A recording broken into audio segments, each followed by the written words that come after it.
powers and principalities. There's so much fire inside me. Tragedy struck when part of the largest hillside at the kosher rubbish dump collapsed. It's going to be fun to see how he goes about approaching this game.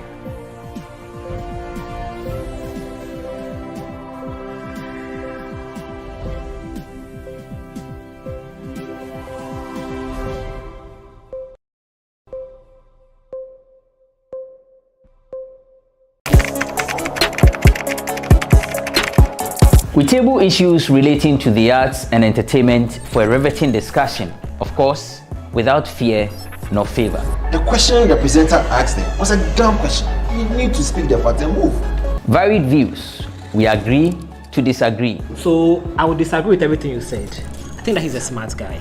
I think what he did. No, but I also said he's a smart guy. Yeah. I guess that I'm waiting for the what next. Yeah, I don't think that we have to wait for what next. It sometimes gets confrontational, but that's the beauty of the game. Today you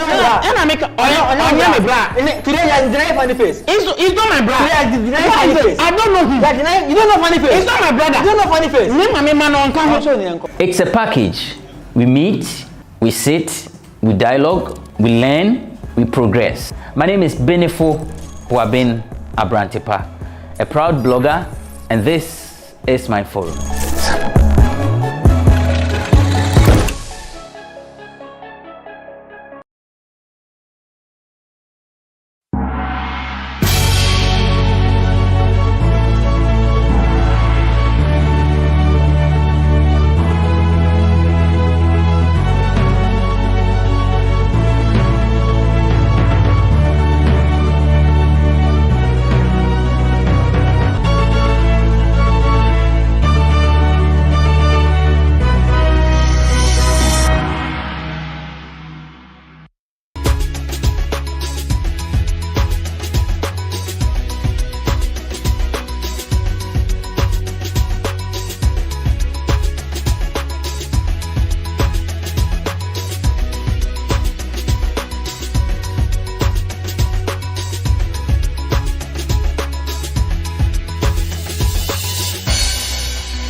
My name is Lieutenant Alexander Kweku Obin, Director in charge Education, Research and Training at the Motor Traffic and Transport Department at the Police Headquarters.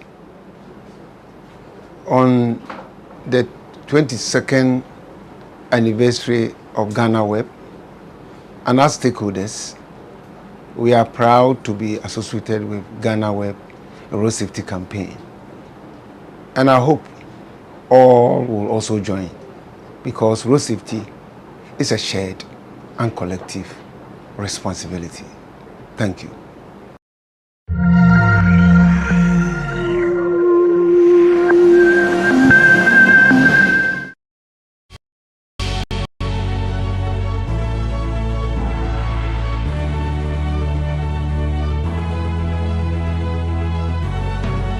From the dawn of time, people have engaged in several businesses. With the onset of technology and innovation, life has relatively been made easier. By using debit or credit cards, Mobile banking. Thank you. And your favorite, mobile money? Tech has indeed married business. On BizTech, we spend time with faces behind known and upcoming businesses in the country. Learn more about the new technologies and innovation, as well as find out about the trending issues in the world of business. Join us as we serve you with a variety of compelling interviews, projects, and others right here on GhanaWeb TV.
Excellencies, I'm privileged to be here with you this morning, and I thank the Spanish Prime Minister, Senor Pedro Sanchez, for inviting me to deliver this statement at this forum.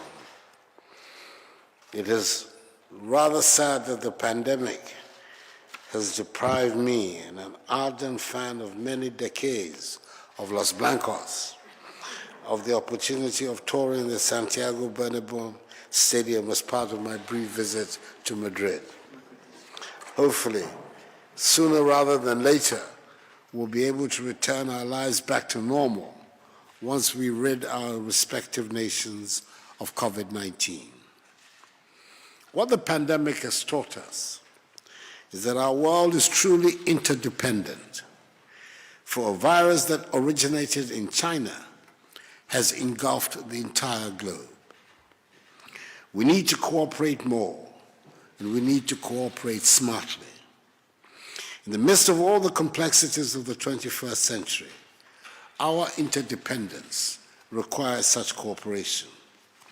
So I applaud Prime Minister Pedro Sanchez for convening Focus Africa 2023 and for the brilliance of the Plan Africa 3 initiative.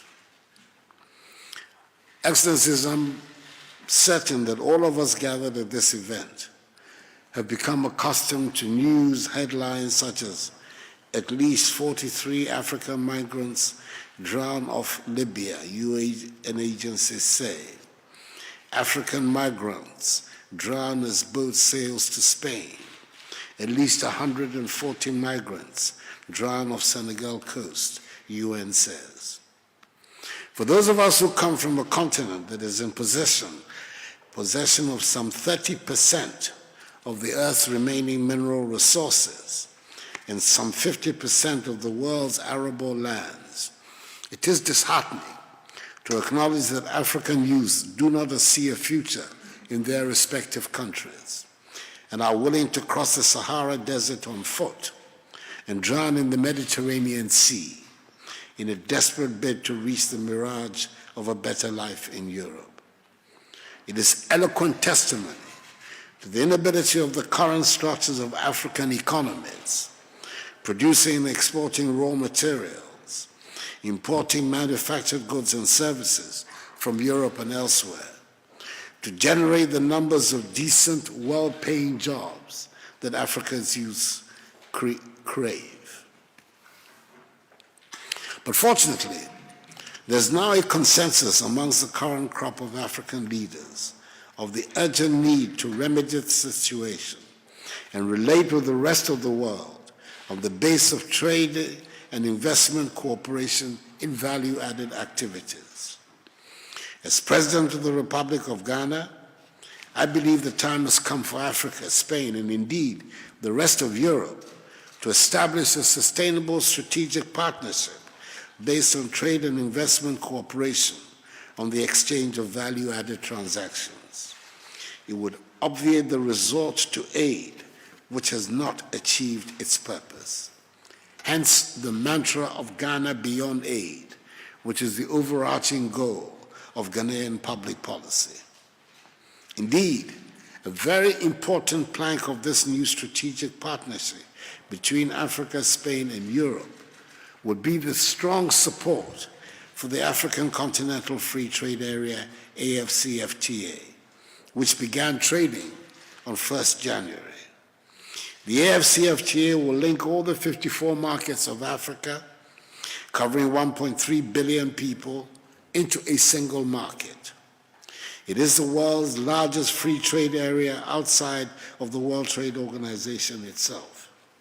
By 2050, it will cover an estimated 2.5 billion people and have over a quarter of the world's working age population.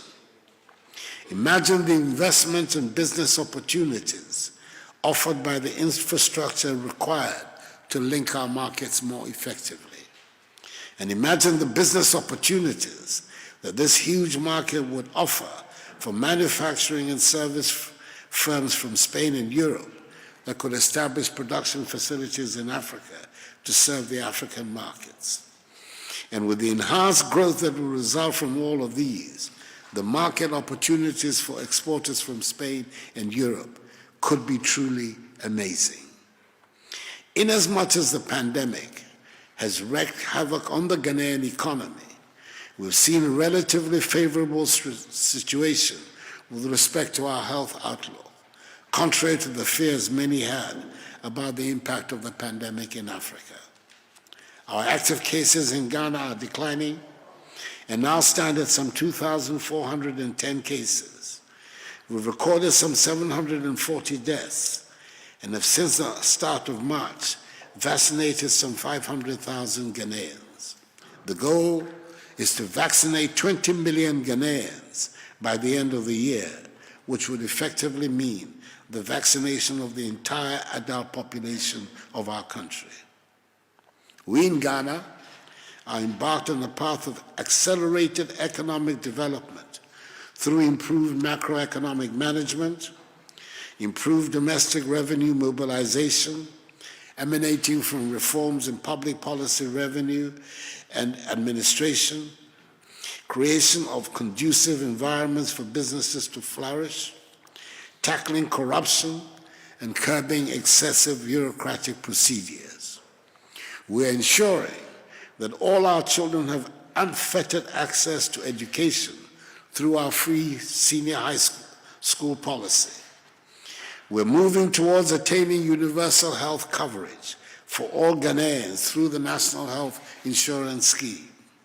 We're processing more and more of our raw materials through our One District, One Factory initiative. We've become a net exporter of food under our program for Planting for Food and Jobs. And we're determined to move Ghana to a situation beyond aid. We have set our sights high. And to our friends in Spain and Europe, I urge you to join us in building a continent of prosperity and societies of equal opportunities for all. Once again, I thank you, Mr. Prime Minister, and I look forward to welcoming you to Ghana very soon. I thank you for your attention.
shall take the national anthem.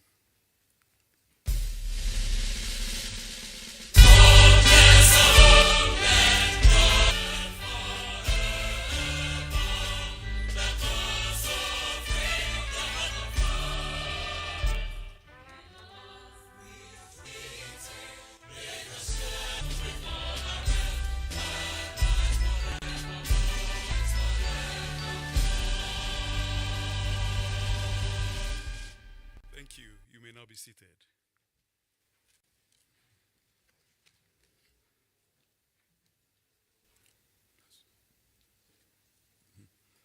The President of the Republic, Nana Addo Dankwa Akufo-Addo, the Vice President of the Republic, His Excellency Alhaji Dr.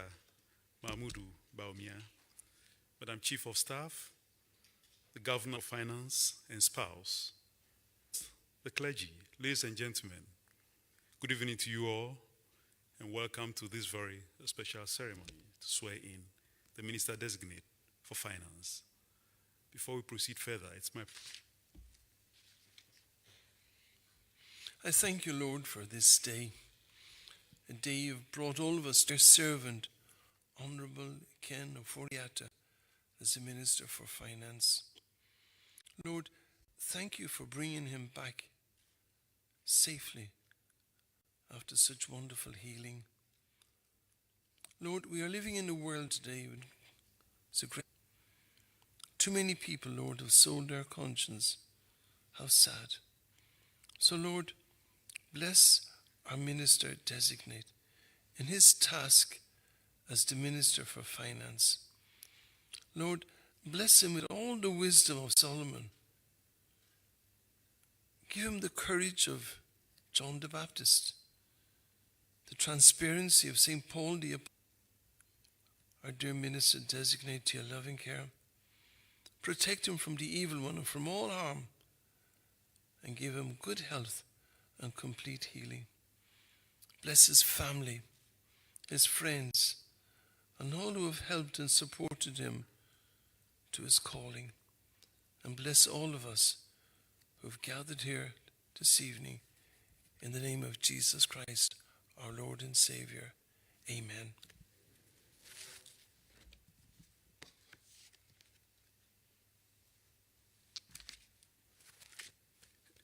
Thank you, Father Campbell.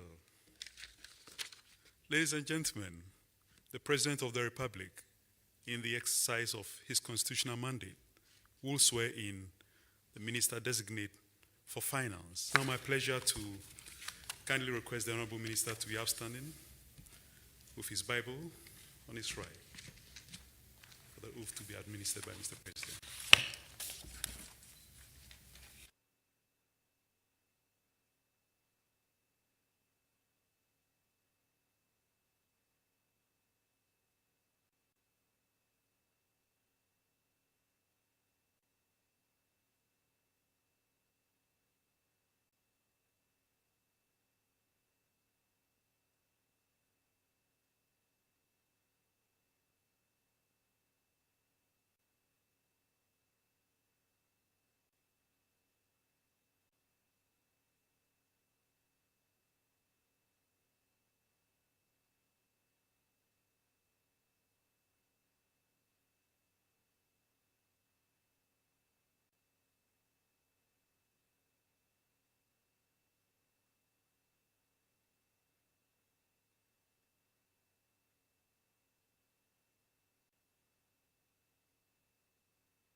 Mr. Minister, you should have 3 oaths in your file: the oath of allegiance, the oath of office and the oath of allegiance, followed by the oath of office and then the oath of secrecy.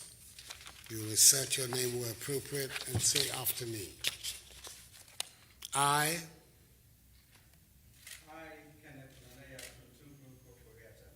do in the name of the Almighty God swear that I'll bear true faith and allegiance to the Republic of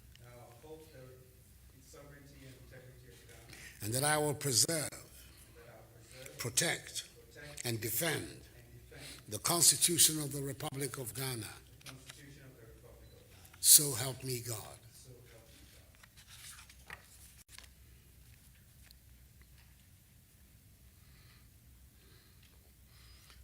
The oath of Minister of State. I, having been appointed Minister of State, do in the name of the Almighty God swear that I will at all times well and truly serve the Republic of Ghana in the office of Minister of State, and that I by law established, and that I will to the best of my judgment at all times when required freely give my counsel and advice for the good management of the public affairs of the Republic of Ghana, and that I will not directly or indirectly reveal any matters that shall come to my knowledge in the discharge of my duties and committed to my secrecy as Minister of State. So help me God. And the final oath is the oath of secrecy.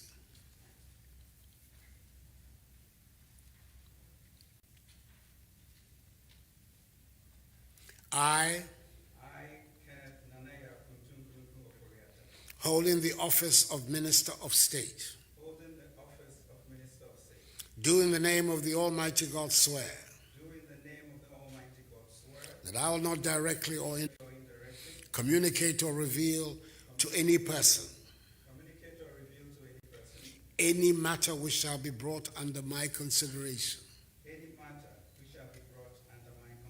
or shall come to my knowledge in the discharge of my official duties, except as may be required for the discharge of my official duties, or as may be specially permitted by law. So help me God.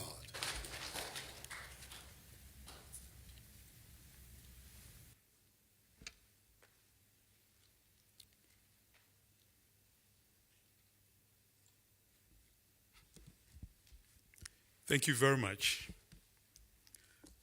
It's again my pleasure to invite the President of the Republic to present the instrument of appointment to the Honorable Minister.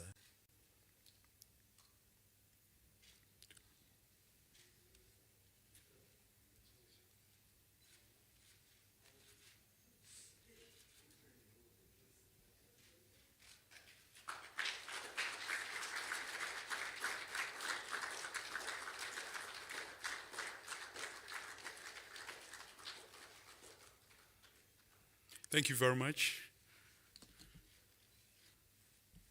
Honorable Minister may now proceed to the table to sign the oath book.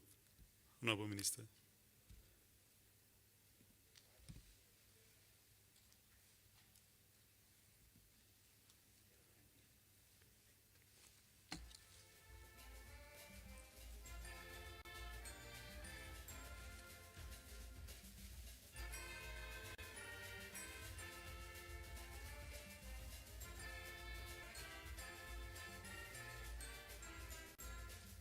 Honorable Minister may resume his seat. The President of the Republic.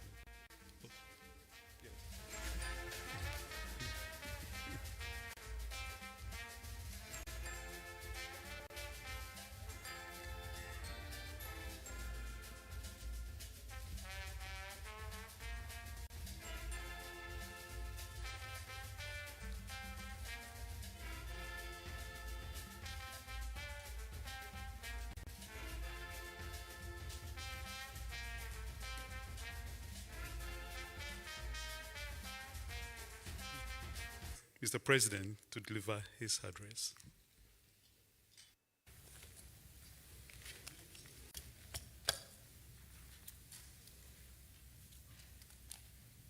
Clergy, Father Campbell, Mr. Vice President, Chief of Staff in the Office of the President, Secretary to the President and officials of the Presidency, Minister Designate for Finance, Governor of the Bank of Ghana, the Chief Director and officials of the Ministry of Finance, fellow Ghanaians. A few moments ago, I swore into office Kenneth Nanayao Kuntun Kunku Oforiata, Ken Oforiata to all and sundry, the last man standing, as Minister for means that I have now completed the construction of the government of my second term, having earlier sworn into office 29 substantive ministers and 16 regional ministers. The have cooperated to promote good governance in the country by the expeditious yet thorough manner in which Parliament conducted the constitutional process of prior approval of a nominee for ministerial office by the President of the Republic. I commend Parliament for the bipartisan consensual manner in which it did. The welfare of the Ghanaian people remains the paramount consideration of public policy. Yesterday. And I'm happy that he has recovered fully from his medical condition. He created, as usual, some history, becoming the first minister in the life of our nation to have been vetted for 2 consecutive days. At the committee hearings, can understand why, by the grace of God, he will be at the end of my over 2 days. He exhibited, he provided weak, faltering economy. He highlighted what public service means to him and outlined the plans he has to help revitalize the Ghanaian economy and restore it to the kinds of growth and expansion witnessed before the onset of COVID-19. Mr. Finance Minister, I congratulate you heartily on your appointment. And I'm sure you know that the Ghanaian people are expecting you, working with you over the course of the next 4 years, as we seek to protect our progress and transform Ghana for all, the theme of the MPP 2020 manifesto, the sacred compact that binds us to the Ghanaian people. Indeed, you have your work cut out for you, even though our economy, despite the pandemic, was still one of the few in the world that recorded positive GDP growth for 2020.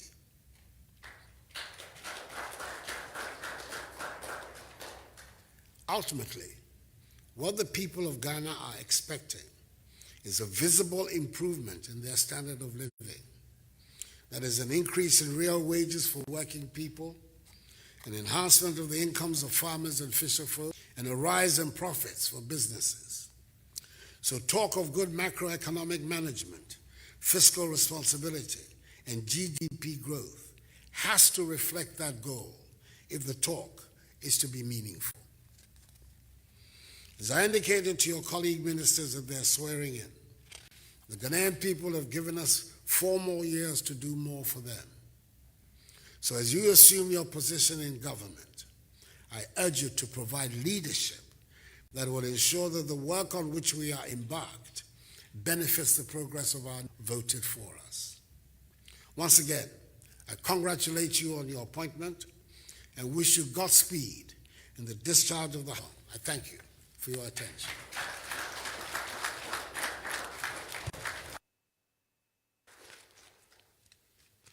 We thank Mr. President for his address. It's now my pleasure to invite the Minister for Finance to respond to Mr. President's address.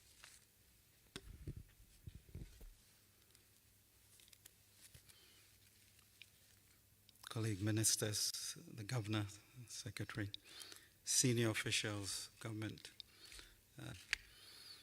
It is really COVID in November of last year.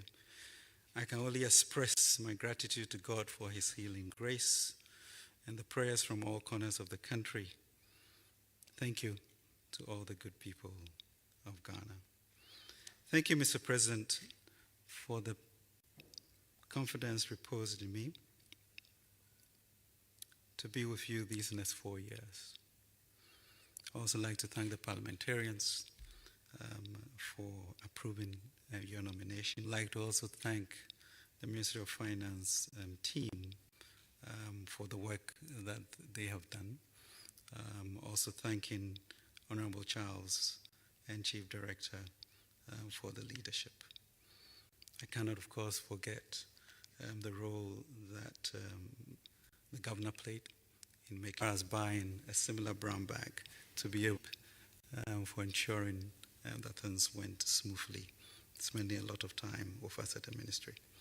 Mr. President, for the past 4 years, you have embarked on a journey to grow the economy.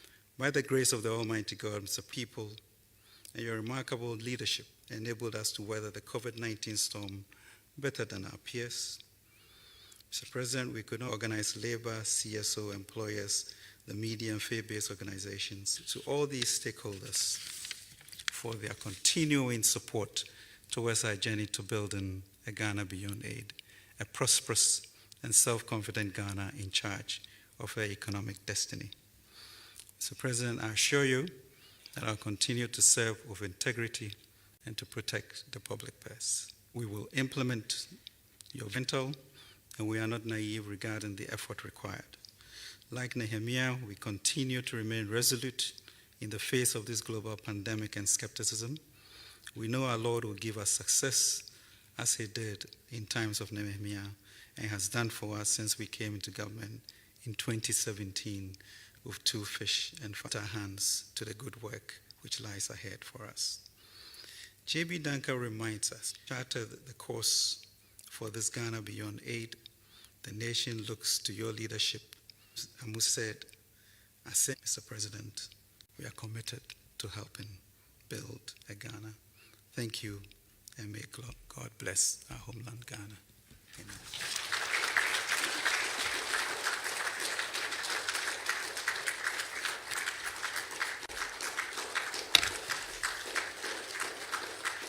We thank our Honorable Minister for Finance so very much, and we all join Mr. President to convey hearty congratulations once again to you and wish you God's blessings and success as you continue to steer the affairs of state in relation to finance and the economy. Thank you very much. It's now my pleasure to invite the Honorable Minister to have photo opportunity with Mr. President.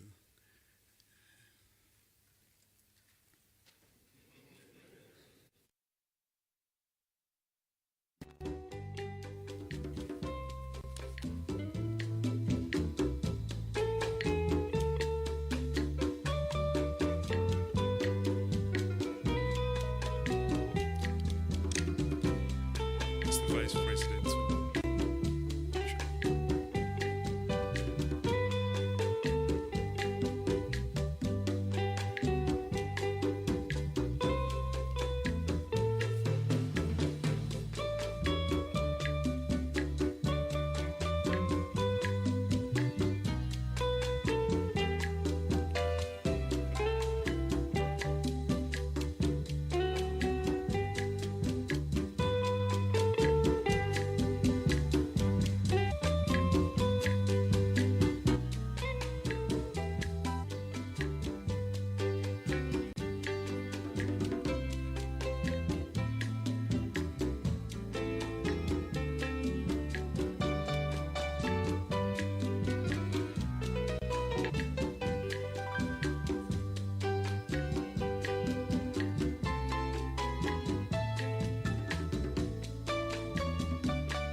Spouse of the Finance Minister, please, and the Governor.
Thank you very much. Another round of applause.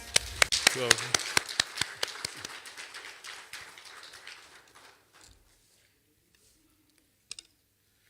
thank you so very much. Ladies and gentlemen, we've come to the end of the ceremony, but before we depart, may I once again invite Reverend Father Campbell to close us with a prayer, after which our guests are entreated to remain seated. Please bow your heads in prayer. Lord, we thank you for a successful swearing-in ceremony for Minister of Finance, Honorable Ken Ofori-Atta. Having been sworn in and having taken to 3 oaths of allegiance, office, and secrecy, Lord, I commit him to your loving care and guidance. I send him out to his office and places of work to practice the oaths he has just taken. Lord, with clean hands and clean heart, may he fulfill your mission at working. May he also continue to have that special love and empathy for the poor and the needy from care, and ask you to bless each and every one of us. In the name of Jesus Christ, I pray. Amen. Shall we be upstanding for the national anthem?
Gender-based violence in the world of work and access to decent work is a key focus of our work as part of our efforts aimed at embarking on evidence-based advocacy. We commissioned a research in 2018 which authenticated the pervasive nature of sexual harassment and exploitation in the world of work. Even though the research focused on young urban women working in the informal sector, it is safe to say that the findings of this research help to paint a picture of happenings in the formal sector as well. This study revealed the repeated sexually oriented behavior, such as touching, rubbing, or grouping, that's done without the permission of other party or that is consented, but creates a hostile work environment for others. For others are the form of sexual exploitation that is the most experienced by the young urban women in the informal workspaces of Ghana. As many as 44% of the respondents in the research indicated that having experienced that, the unfortunate reality is that as many as 60% of the respondents, many did not report their experiences of sexual harassment, while 64% of the respondents indicated that they had the opportunities for seeking redress against sexual harassment in workplace. This fact highlights the need to create safe spaces for women to report all forms of violence. Ladies and gentlemen, unpacking the issue of sexual harassment in the workplace of work is critical in finding a lasting solution. I am of the view that while we encourage victims to speak up and call out offenders, we need to look at the current legislative regime and propose ways of strengthening the existing laws to ensure a safe working environment for women. I am therefore very excited that as part of this national dialogue today, we will be launching a mapping and gap analysis of Ghana's legislative and policy framework against ending violence against women and girls in the workplace. The piece of work will be crucial in bridging the gap and ensuring a violence-free working environment for women.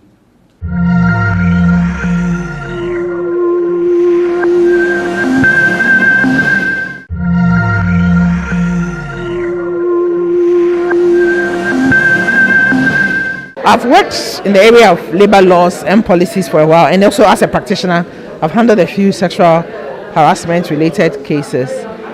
I think that the best way we can address the issue of sexual harassment, particularly in the workplace, is to have a policy, an all-embracing policy on sexual harassment and other forms of violence, which will spell out, what the problem is, the various areas in which it occurs, and come up with proposals on how to address it. This will guide the review of the existing laws. We have a few laws which addresses sexual harassment. We have the Labour Act, which has provisions which makes it an unfair termination of employment if a person leaves work, a particular employment, because of repeated acts of sexual harassment. We also have a little bit of it in the Domestic Violence Act. When it comes to domestic workers, they are protected. One of the grounds on which they are protected is on when it comes to sexual harassment. Their workplace is the domestic home, so that's the domestic setting. It makes provisions to address it. The Children's Act calls for abuse, the removal of abuse against children, addressing it, particularly children who are in apprenticeship. Also addresses that as well. So basically, there are a number of laws in place, but you will see that the definitions are not very comprehensive enough, etc. Some of the laws are also a little old. Currently, we have the ILO Convention 190, which addresses violence and harassment in the workplace. And it has a lot of lessons that we can learn from and pick from in developing a policy. It has a broader definition of sexual harassment. It looks at the definition to include not just the quid pro quo, you do this for me and I do this, but also the creation of a hostile environment type of sexual harassment. When it comes to the scope, it's very broad. It just applies to, it says that when you are defining violence and sexual harassment, you should look at it from the formal and informal sector. You should look at it as it applies to not only formal and informal sector, but volunteers, job applicants, and a wide range of people, and even third parties. These are people who are clients, etc., who sometimes can come and harass people in the workplace. And then in terms of applicability, as I've indicated, both formal and informal, in the rural setting, and then in the public and private sector. So there are lots of lessons we can learn from it in developing a comprehensive policy, and then ensuring that there are adequate remedies and avenues for people who suffer this form of violence.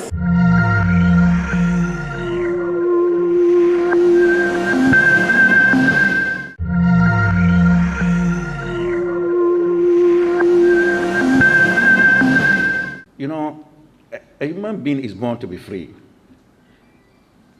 That is our starting point. A human being is born to live in decent life, or in decency. But unfortunately, the structure of the workplace and our economy does not allow us to live in dignity. It is for this reason that we in labor have come to the appreciation that the issues confronting us is not a matter that an individual can deal with. We need collaboration. So we become a collective.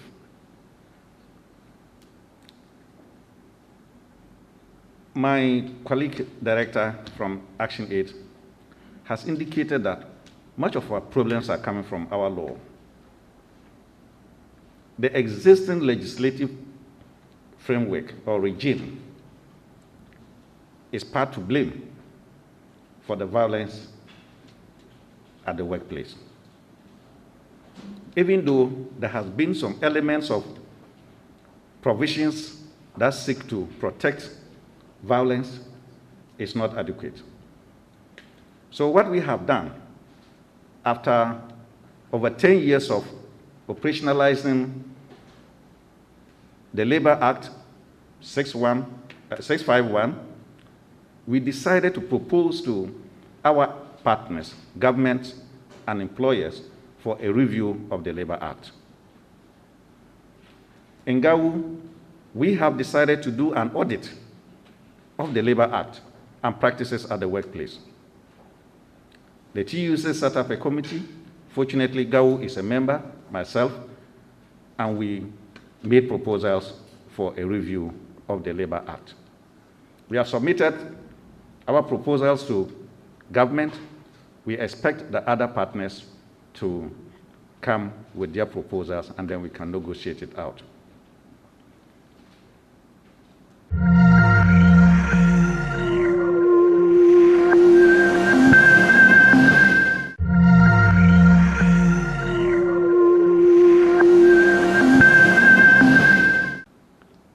We are not just looking at the law, we are also looking at the general policy framework. Unfortunately, it appears state institutions have either been incapacitated to do what they ought to do or are simply failing to do what they are supposed to do. We have the Labor Department, we have the Minister of Employment and Social Welfare, we have the institutions, we have the gender ministries. They need to be strengthened. They need to be given the resources. But this is, in our view, a deliberate state action to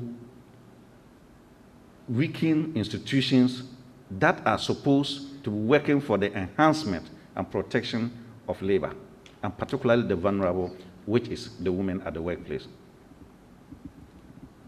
So as we are here today, we are happy that this campaign is on to have the convention ratified in Ghana. And we in our workplace, particularly GAU, we have decided that in our collective agreements, there are sufficient provisions to deal with violence at the workplace. We also try to develop very robust structures of reporting at the workplace, and then how we can resolve those matters. But certainly, we can't do that alone.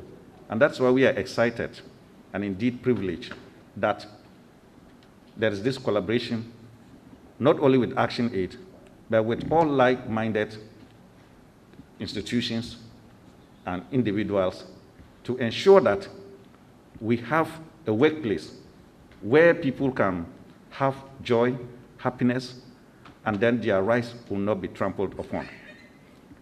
I have personally, in my over 27 years at the forefront of being an industrial relations officer, come across many, many women at the workplace who have resigned from their workplaces because of harassment. I have, unfortunately, experienced this, and it's one of the reasons why I have decided to have a strong personal interest in all these issues to be able to help my sisters who are at the workplace just like their fellow men, just like any other person who has the right to dignity.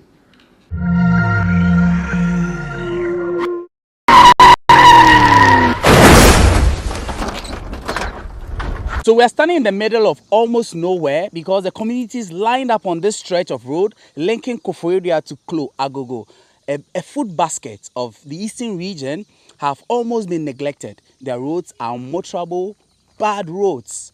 If you don't have a good car, I'll tell you not to come to these areas. But talk about the foodstuffs. Yam, cocoyam, plantain, all kinds of fruits come from areas like these. GhanaWeb is in this area today to get a sense of how daunting a task it is for the people here to relate and to be able to live life with almost some of them not having even water, good drinking water to drink, and want to understand how a difficult life it is for them as they live every day of their lives, working hard to feed the larger populace in places like Accra and Tema. My name is Eche Atisu for GhanaWeb TV. Let's go on and listen to some of them. I'm a resident of Kloagogo, and we have challenges concerning our roads, especially when it's June, July.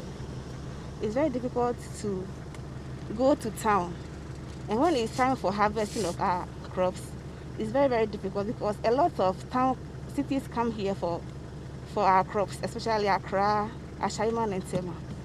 But using the road is very difficult, so it's causing us a lot of problems. And also, conveying pregnant women to the health facilities is very, very difficult. By the time a pregnant woman will get to the hospital, she might have given birth in the car or whichever thing is conveying her, whether motor or abubuya. So we are pleading with the government to come to our aid to help us with our roads. Thank you. Thank you. The road is in the deplorable state. I've been a teacher in this community for the past 8 years now. And I've realized that the road is not good at all. So the drivers have been complaining, motor riders, everybody. And when someone is sick and even they are conveying the person from Kuragogo to Koforidua, a journey that is supposed to take maybe the driver 45 minutes or it will take the driver more than an hour. At times when they get to the hospital, the person will even lose his or her life before they get there. So the road is in deplorable state. It's not good at all. Sana ekwano chino ye blow sopa potos wo baby fufu kota no sako e baby nsuo beta mu da bia ye bre ye na mo so ye blessa ye hu se na ye be no ya kan sa na ti e se na ma be hu me brafo mo se mo be ba hwe so na ma ba ya amaye nti we de ye pa mo chon to bo ase na mo nya kwan we ma ye pa mo cho ye bre wo kwan we so papa ne ma free agogo kroba akokofo de Accra Tema ne nyina nya adikitwa edwanu so be bia ye poto kwan nyina nye be bia ba ye papa kekra enya de papa nti ye papo chew na mo be ye kwan we man ago kwan de se na ne ma free kro no so ba kro mu no enya de kitwa nti ye papo chew mo be ye man ye wo agogo ye wo e ka ne se kro ni tuatua so kosa anya ha se ipe na kwan ni nye ana nduani pia asabi ye de ba madina ye de ba abobloshi pina free ase nkruma kwedu yanka ne sen bebre ye banche agblima ni ni aha ya na free it is nduani free na se nduani ni edi ye timi atena aye de be ye de a yesra aban no onye ya dom apart from that so house san your tourist place and go for so san ye de eba ti aban ni shedan ye de mbo anu ho no onye ya do no onye kwan ni ma na nya sa ebi mun sa so ye de enko ma no ya ye wo ni aye kuafo enye edwuma bia wan do aduane a untimi ye de enfa unsa so ye de enko wan hye bidi a unya atwenti yesre mo sani amaba amuso monya ye ho adwen minim de obefa a ohu kwan no so madwen ama mehu se kwan na ye de enye emboa ye ti ye da mase so na sani amude kwa aban no so be de obeso na babeboa ye wa gogo kro ni kro na atu aso kwano de enye as we the rest for no ye bre ye ko adwuma akwan ni nyina sei ka ye be kon kra o da kra o refi se o ko adwuma eti no sesi anu ye dise ye kwan no amai o ye de eti ye adwuma wo ko. Roads like these that have been neglected for so long might be because perhaps the people here aren't making so much noise about it, or perhaps because authorities don't think these roads matter so much. But we're aware that this road, which connects the Boti Falls area all the way to Klo Agogo, is one of the roads that connects food baskets, because the communities here provide fruits like plantain, cocoyam, and all kinds of foods to communities and cities in Accra and beyond. We're hoping that this report brings some attention to these roads, and like the residents have already said, they need help. Reporting for GhanaWeb TV, my name is Eche Atisu.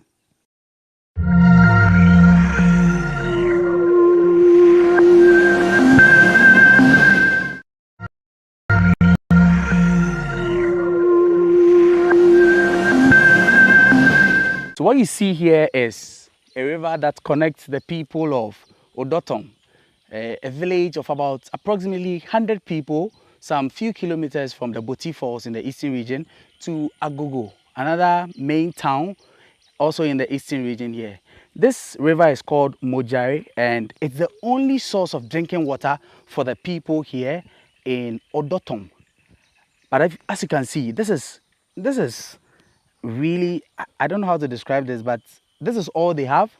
And from what residents tell us, they drink from this, they bathe from this, they cook from this, and it's all they have.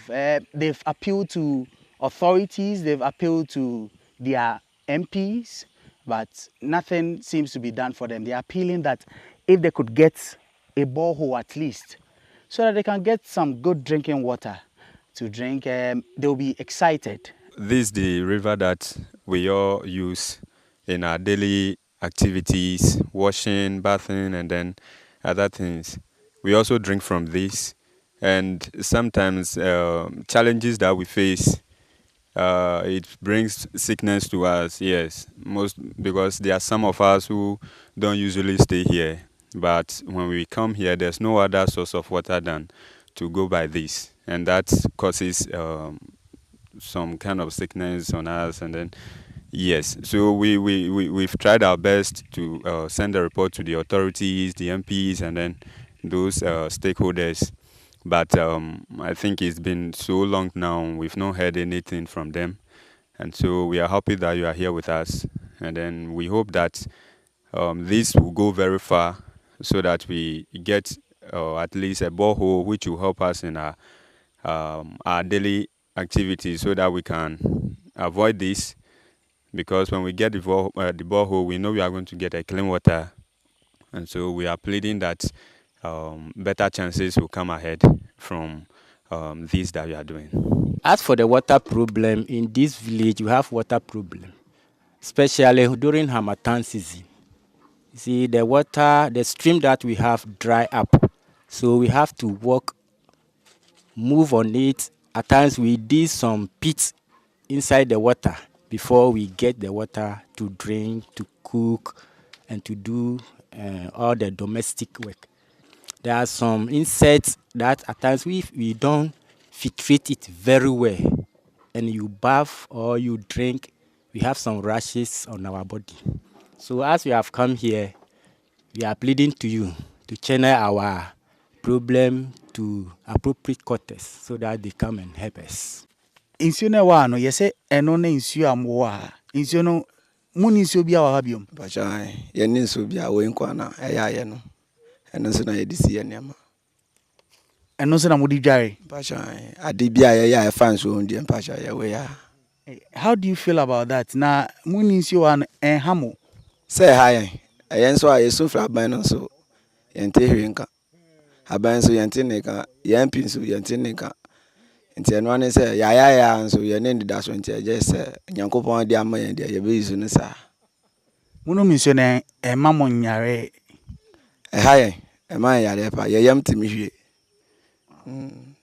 mamuni bi isio baby anti de wa ani nti den na munya yanka ye be ya mamo. Oh, so on say the wiase mo sensu ya say the say omoma e pipe omoto pipe be ma ya ana mo ya mo ho bi ma ya enye nso kama fremu na ye no ma eno so betimi aboaye isio no de enye akanya isio eto ma ye no anu de ye fra bibi alom enu na ise yekosa na edigum udigum so ebo kitikiti wom enti gisa usane so asana o de be aduane ebi won so edu ewiase na wokwa na bibi green no na wonene nti wotimi fa nya hwi na so so wochia enu a na ode be aduane enu a na yenum nti ya ha de ye we so problem pa ye we so problem na ke be ye ya na government no omwa ye we so yensu no nyewo se drip epebre mu a ye bre pa nti ye nya komu bre pipe an ye pepa nti ye pesa ban ni mwae mo ma pipe yes ana se drip epebre ye djuma ye bre pa nsu no so eto de bia na sem nti yes ana ye hu chire ye pa yes nkola na wo ko school no ya wo mu chire wo pa nti no nsu de ye bi pa.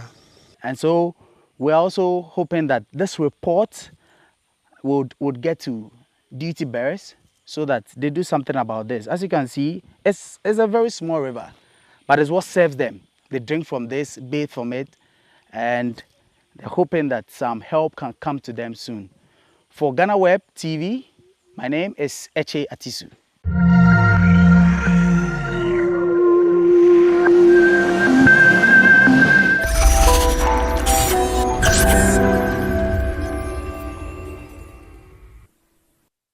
Over the past week, a group of people in Ghana have made headlines, and that is because management of the Achimota school decided to revoke the admission of a student who was wearing a dreadlock.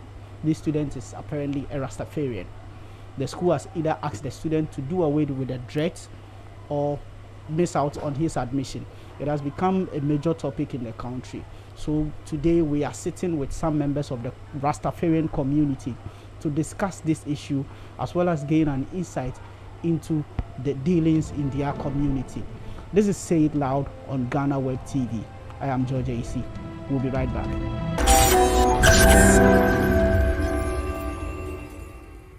So welcome back. This is still Say It Loud on GhanaWeb TV. I am George AC, and today I have with me Nanaya Opuni, known as Ejaba or Oman Lawyer.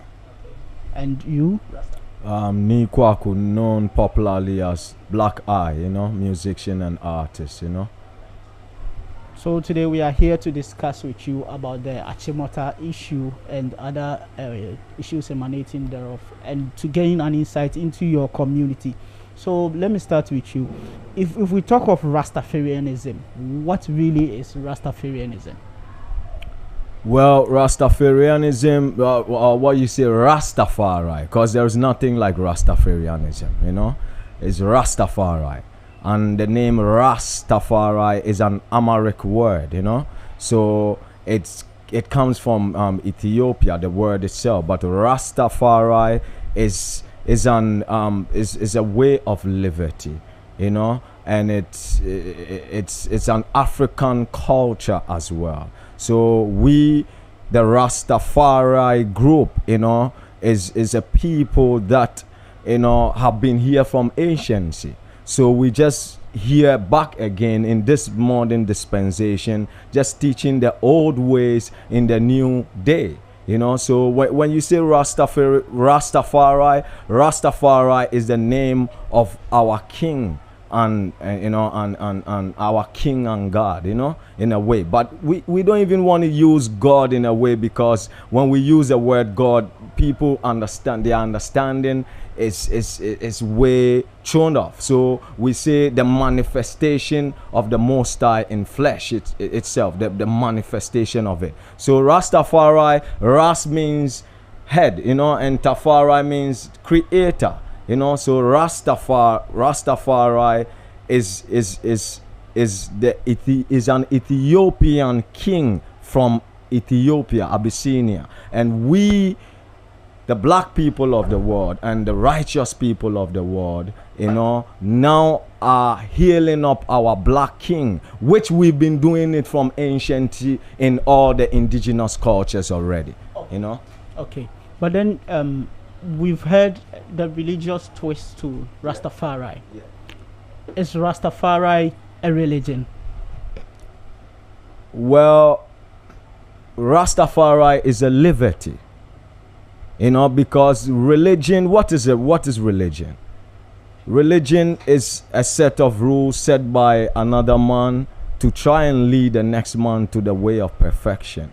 but Rastafari is a spiritual truth. And what is spirituality? Spirituality is the natural way that you connect with the Most High, wherever you can find yourself on the planet. So that means when you go to India, they have a way to call God, but they're connecting to the God or the creator or the supreme being. So spirituality runs across all, you know, but it's not a religious sect to me. I don't know if we can classify it under a religious movement, you know. But based on what you have said and based on our setting, maybe we can say that Rasta is a religion. Okay. Fine.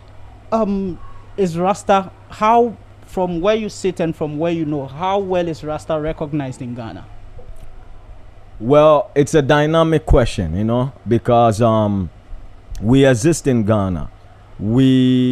I would say we are here, but I would say people and the people at the top are refusing to recognize that we are here, but we are adding our quota to this nation. We are in all aspects of life in this nation. You come to farming, we are there. You come to production, we are there. You come to music, we're visible everywhere. You come to teaching, we are there. We are in some of the teaching institutions, you know. So we are here, but we don't know whether we not being recognized is intentional or unintentional. But we've been steadily adding our quota to this nation. From what he has said, do you feel like Rasta or Rastafarians are being marginalized in this country? Do you see yourself as a minority group? Yeah, but first of all, I have some cases here, and then I think say ebia inimre ene said you bit me a church mu send you say, but kakre bit me can say Ghana mine Rastafari na ye kano enye bibi foforo ana bibi stronku bi a sebi obi akofa free baby ana e free baby ana ye de ba ha Rastafari yan ye de, but ebia kasanse sanye inti no ye nim sebi a ye kan Rastafari ye kan bibi foforo. Ghana mine Rastafari na ye kan nyina kire say empese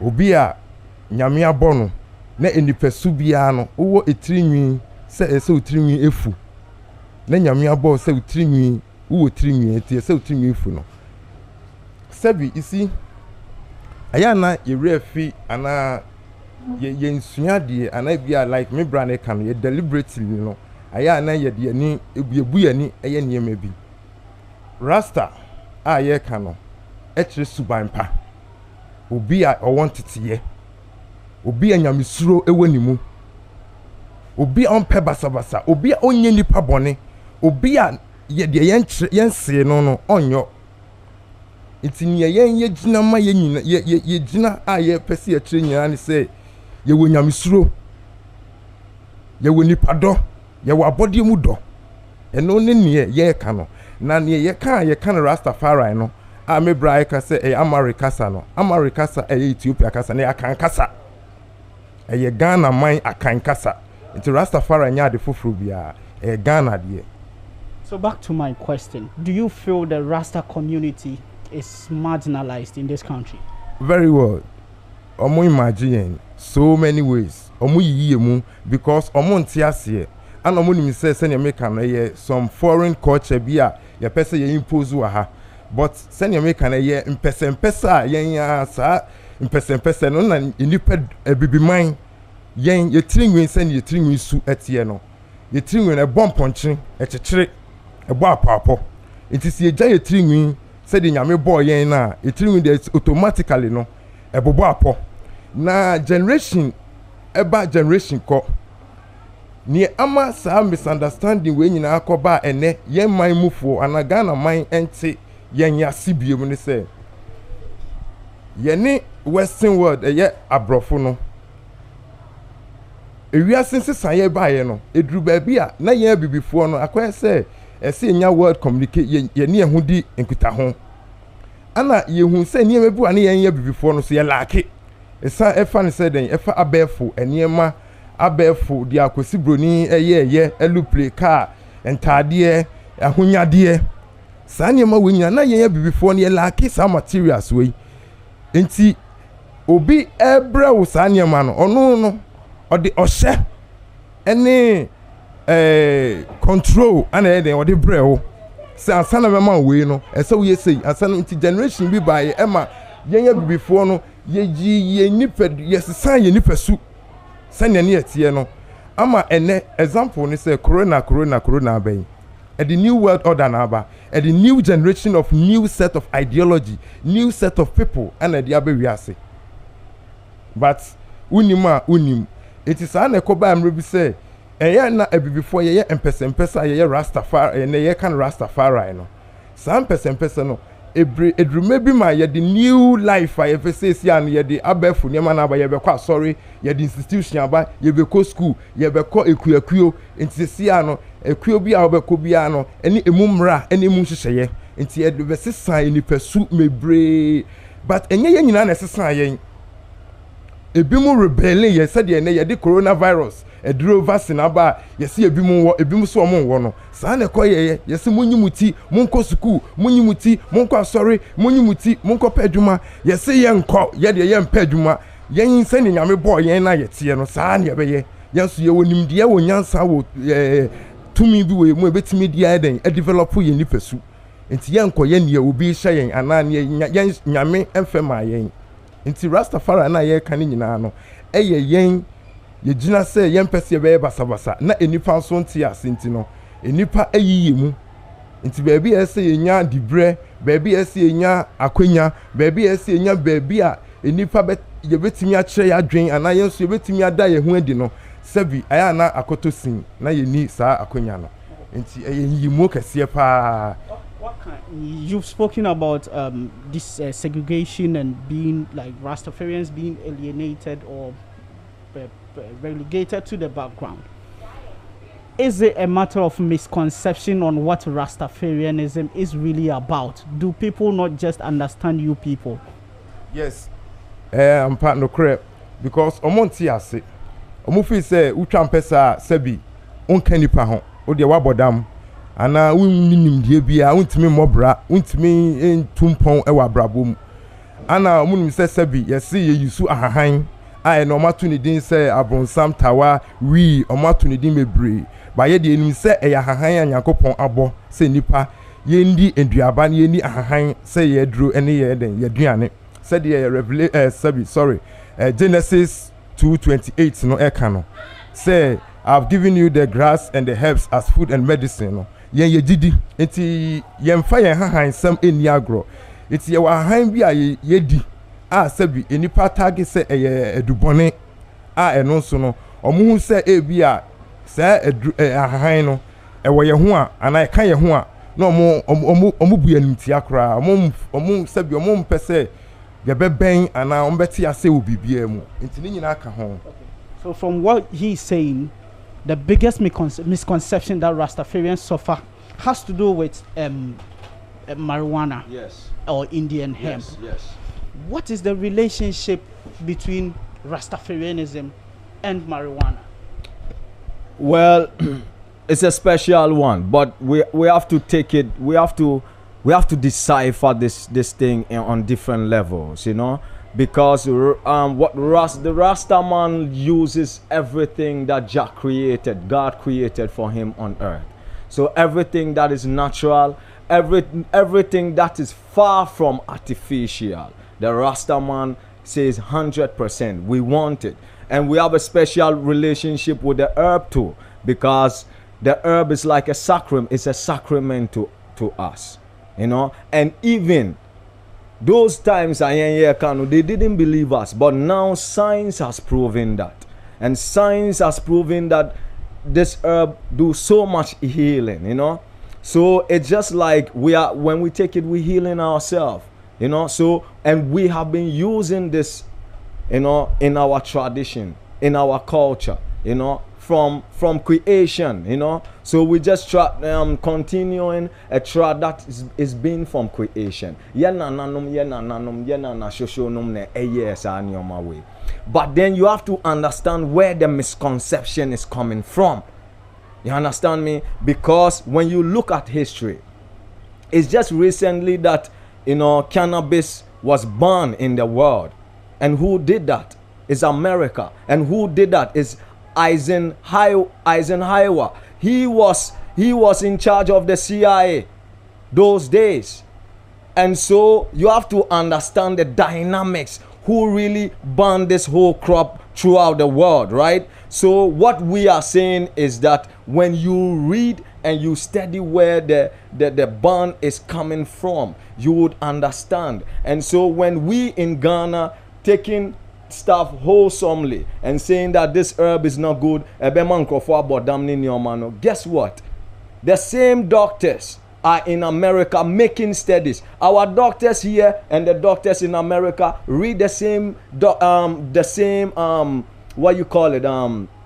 same books and also the same researches. So this year, doctors in America, they have done research and seen that this herb is actually curing cancer. It has properties that is curing other diseases. So we as Rasta, we cure ourselves with most of the natural things of the world, and herb happens to be part of what Jah created for us on earth. So there is actually a relationship between Rastafarianism and Indian hemp, and that relationship actually transcends into your understanding of herbs. Exactly. It transcends into our diet, because the Rasta man eats something that you call ital, and ital means it's devoid of artificial, right? And ital also means to eat something close to you by the land, from the land. So it actually transcends into our full lifestyle, our knowledge of food, our knowledge of herbs, our knowledge of medicine. People argue and you counter argue. The argument from the other side is that this thing contributes to crime. It contributes to mental health issues. It contributes to a whole lot of social vices. Does Rasta have counterfacts to dispute this in argument of the legalization? Highly facts me bray. I know me brand can on my instances ni facts. I actually say sebi. So if we say I categorizing say a year a drubone no. One categorizing our criminals and robbers, gangsters, and murderers, and review. Who categorizing the man a drugs issue, and we know where drugs issue and drug department issues goes. We know what is called police department. Why do you classify drugs to criminal issues or criminalities? A common sense. If you say nipa no sebi a drone one Korea. Yes, sir, we are for obi pharmaceutical, and our coffee will be a foam, and our coffee will be a suya. One Korea. Where comes the criminality attached? Now, what you know, if you say a behano in Nipesu, and I be a drug addict, a bemana bodam. Ooh, person or mine cost no money ye. Now, person will produce more criminals, any robbers, every jailhouse. Because innocent person out here, no, now they no call to jail, no. Or no, see what you know, any hanging out, Taba Kupeu, and I actually not go to jail for 10 good years. Who expected to obey free jail, Hobby Banana, or any person buying? Now, Busa said, who didn't go jail, you know? Now, a Juma Benoye. Now, what is his responsibilities? One share on mine, cost one share ye. Now, we didn't pay we are to jail, no? I think it doesn't make sense. So, basically, if there is any correlation between mental health issues and cannabis, as he would like me to call it, then probably the institutions should look at the mental health aspect of it and not necessarily to criminalize it. That is exactly what you are trying to say, right? Yes, sir. Omu says, ye true be say ukuta haina ye say drugs na. Ye funding called drugs department, not drugs professionals and not health professionals, no. And as them examine say, is it well son says sebi ade na o ye no. Eye ma no, and ade na o ye no, ebe ha ne dachi. Enye police asem. Ghana, your police are some Amodia Hayen, Machicha Manfoko jail, unnecessary. Oh, Chale. I believe you also have a comment to make. I really have one. And first of all, it is not true that in Ghana's case, it is not true that cannabis is related to mental health issues. You know why? Because if you look and you read at the facts and the papers from the psychiatric wards, this is from Pantan. This is their own assessment. They tell you one thing. The biggest thing that creates mental problems in Ghana amongst our people, do you know what it is? Relationship problems. That is the statistics. So if people have to talk with facts, because statistically it's wrong for them to say that cannabis leads people to psychiatric wards. No, in Ghana's case, it has been documented that most of our mental problem cases are actually from relationship issues. Is Rastafarianism and cannabis all about smoking? No, no, it's about using the herb. And cannabis is not only about smoking. It's just like any other herb. It comes with so much properties that we don't even know, that we're still researching into. So as a Rasta, what do you use your cannabis besides smoking? Well, I use my cannabis, for like, I make balms, salves for your joints and stuff like that. We have drops for little kids, they even take some properties out of the cannabis. Like now you have CBD, which is a property in cannabis, and they're saying CBD is now curing cancer and also good for inflammatory problems, right? So I'm saying you can use it topically, you can ingest it, you can burn it, you can infuse it in other oils. So we have cannabis in hair pomade, we have cannabis in lotions, we have cannabis in soaps, we have cannabis as ropes, we have cannabis as clothing. Basically, they believe that there is more to cannabis than just smoking. This is still Say Loud on GhanaWeb TV. Stick and stay with us. We'll be right back, and when we come back, we'll delve into the Achimota issues.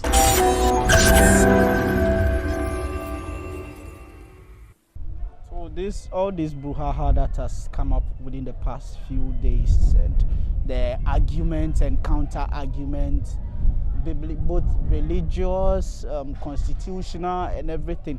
Hearing everything that has been said, what do you make of all the issue?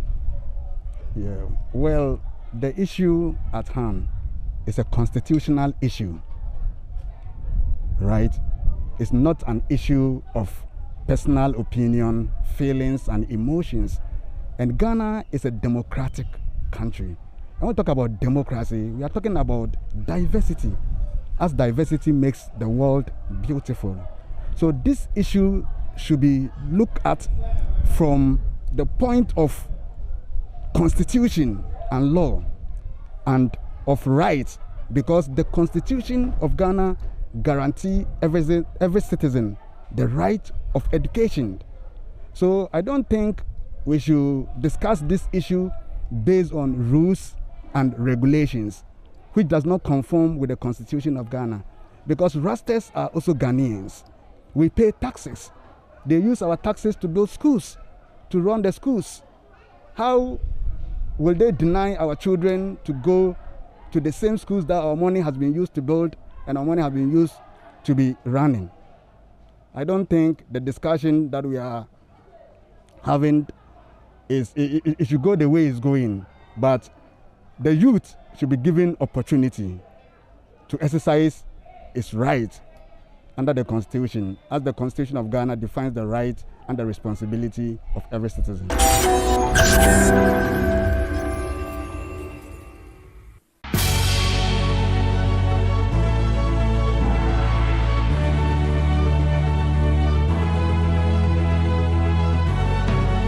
From the dawn of time, people have engaged in several businesses. With the onset of technology and innovation, life has relatively been made easier. By using debit or credit cards, Mobile banking. Thank you. And your favorite, mobile money? tech has indeed married business. On BizTech, we spend time with faces behind known and upcoming businesses in the country. Learn more about the new technologies and innovation, as well as find out about the trending issues in the world of business. Join us as we serve you with a variety of compelling interviews, projects, and others right here on GhanaWeb TV.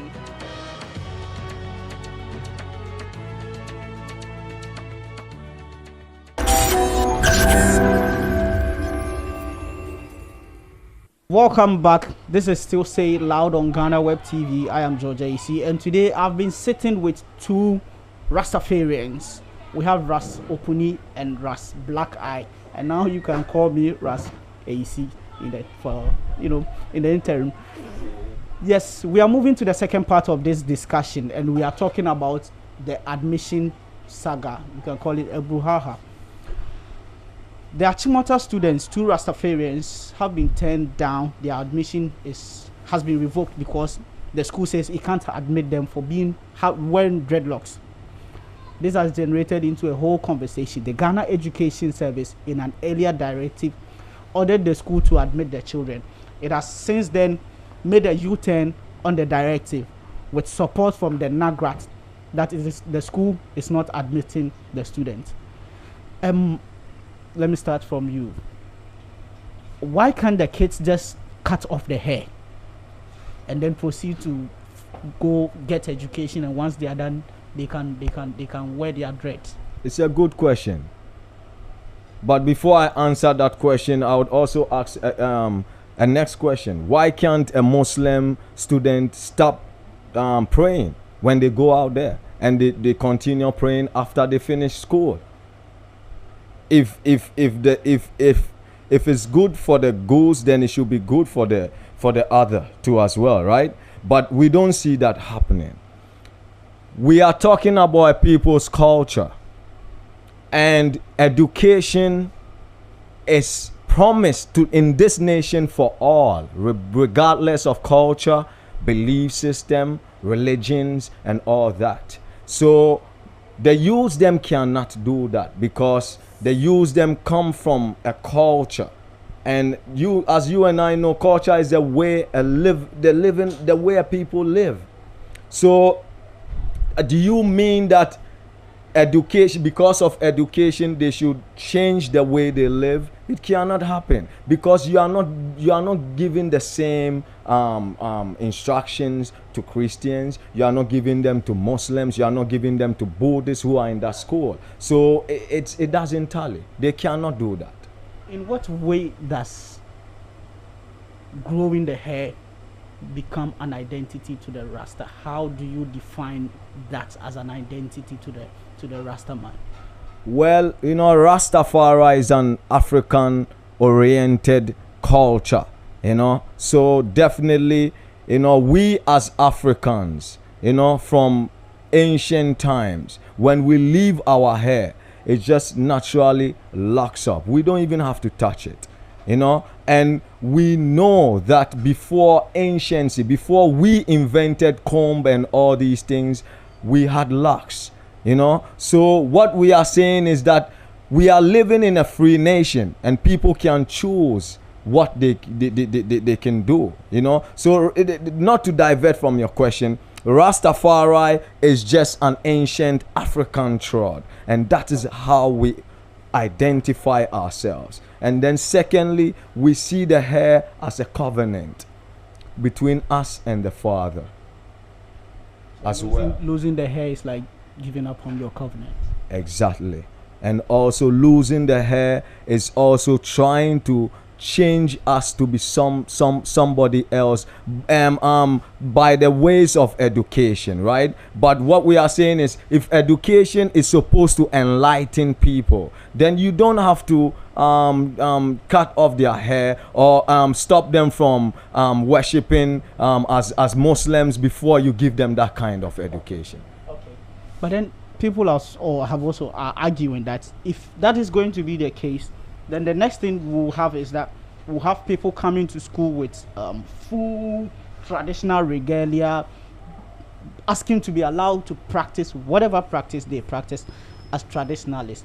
People that believe that this is actually going to open the floodgates for all sort of practices in our schools. What would you say to that? Yeah, because I remember one about Ephraim Mamu a rebellious school, Methodist school, because no person send the traditional attire. Yen tomorrow be to tomorrow be African traditional way no. School authority ni some money no. Nti Ephraim Mamu so rebel no J school. You see, yentin ye be ase. School nya brofoka. School na ye kan nya brofoka sa. But esan say brofo na edimu akotre na brofo na bibia no ono ne ye nyina ye hwe no. Hwe mamema one instance. On some more about say Achimota white girls, some kuta dreadlocks, white girls. And one says they can't simple because it be common. You ni how he and the white relationship is. You whom brony ani ekoto. You whom brony ani esum because ono na ye nyina ye dan no. Brony na control wiase. Ti brony na ono ye decision maker. Nti ye ni ano ye ntimi nkasa. Now, it wasn't familiar ewo Ghana with dreadlocks issue. Because ye nyina ye sisun ye nyi no ye twitwa ye tirinwi gentle ye kwa sorry ye go school ye ko ha gentle. But like I'm saying, enye bibi foforo ye traditional ewo ho a ye friend empese ye no eno na kire say udi saa suni so a wo nyamisuro. So Ghana ma ye hu say rasta ya de foforo bi ana bibi but enkwala no so no asem bi no mo ka about say Ghana constitution kire say enkwala no mo ni omo fa ahodie fa nkosi fa ahodie emfa enipesu ho fa ahodie material issue akola fa ahodie no enye kire say onkotwa ne tiri ansa no anya ne fa ahodie da bi ni nipa na de no entwa ne nsa ade no entwa ne nan ni nyina ka ne nipa dua no ho nipa dua na nyame abo no natural ade bi natural bia no. I don't think say any individual have any right to accuse any person of. Intimacy say school authority madam awo Achimota school ano ye pa chow ye de ani die ye de obuo ye de kotosre ye de nyamisuro Ghana mampeni nana ado dankwa ekufu ado sesi asem na be ye Ghana nyina asem nana ye pese won so du anu tumbi nana kyerwadwen e wasem hu na ma Ghana nyina hu se ewiase asesa sabi ye ni tete atenkwa ni biem ewiase asese ye 21st century and the corona world school kura atwam school atwam asori atwam institution nyina atwam corona kire say stay home and learn online study online. We are in a virtual world. 87 say nana Ghana pese ye ko school dia and ye mesrese o mampani asese o pese e ye ne hi asem e ye ne priority say Ghana ni ba bia nya good qualified quality education. Eti nana ye de ye koto sresre say sebi ye nipadua ana nyame aboyen sa na yesutie ye paucho fa wanutum na ma ye die ento ye de koto sre pa na ye de magana man say yentimi nsesa yentimi ntwa ye tirinwi no nti ye pa Ghana man cho omuntie no mu say ye Ghana man ma omo de hia na yen. So yes, it's been another episode of Say It Loud on GhanaWeb TV, a quite engaging and interactive one. Today I had with me Ras Opuni and Ras Black Eye. With me myself, Ras AEC. Yes, I was speaking to the Rasta community about the recent issues of some students being denied admission based on their dreadlocks. Stick and stay with GhanaWeb TV. Keep watching Say It Loud. And of course, you can follow our road safety campaign by visiting our YouTube channel and sending in your concerns and videos to our WhatsApp number. Until we meet again same time, it's bye for now.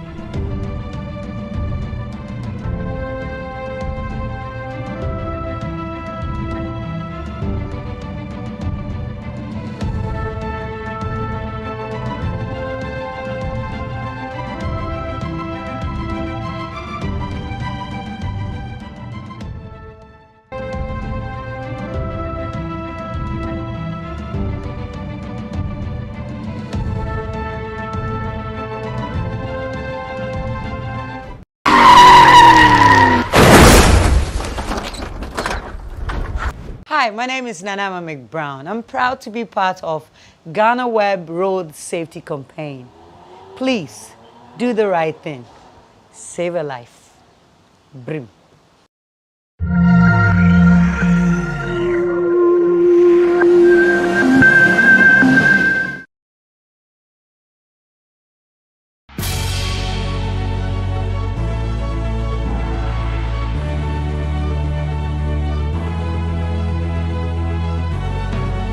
From the dawn of time, people have engaged in several businesses. With the onset of technology and innovation, life has relatively been made easier. By using debit or credit cards, Mobile banking. Thank you. And your favorite mobile money? tech has indeed married business. On BizTech, we spend time with faces behind known and upcoming businesses in the country. Learn more about the new technologies and innovation, as well as find out about the trending issues in the world of business. Join us as we serve you with a variety of compelling interviews, projects, and others right here on GhanaWeb TV.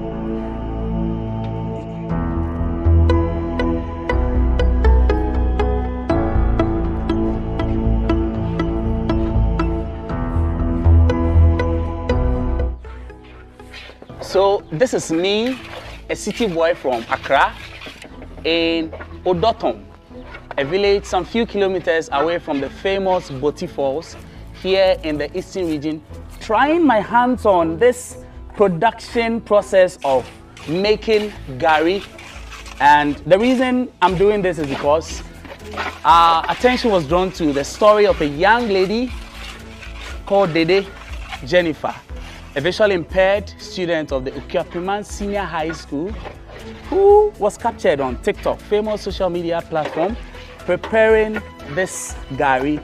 And today we are here in her village to try and understand her story for a visually impaired person, and with the flair with which she exhibits the practice of gari preparation, to see how it is that she's able to do all these. It's a story we hear today on this edition of The Untold, right here on GhanaWeb TV. With me, Eche Atisu. We'll be back with more details.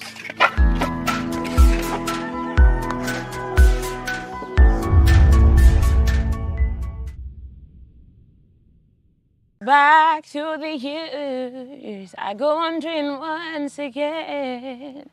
Back through the seasons of my youth, I recall a box of rags that someone gave us, and how my mama put the rags to use. There were rags of many colors, and every piece was small, and I didn't have a coat, and it was the way down in the fall. Mama sewed the rags together, soon every piece we loved. She made my coat of many colors that I was so proud. With her angelic voice, Dede sings a song in appreciation of her mother's struggles, just to give her a brighter future. Because of many colors, I think it speaks specifically about you appreciating your mom. I appreciate her so much, the efforts and what we've been through together. I mean, some people give birth and they dump them. When you go to school for the blind, we have children that were brought to the school and they've never been attended to. Like, no parents will come and say, I have this child, I'm visiting him or her. But with my issue, even though we don't have that money, but she still tries, she still makes that effort. And I'm so proud of her, yeah. Her mother began producing gari when Jennifer was at the school for the blind.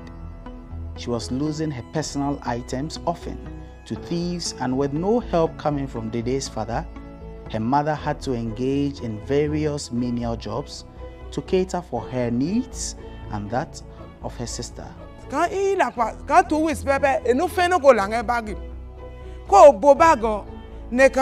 items, including panties, were being stolen often, so I started a Gary business.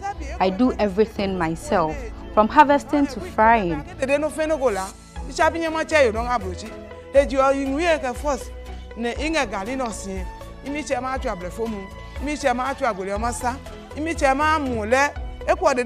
Her dad still insisted he was in school, even when we had another child.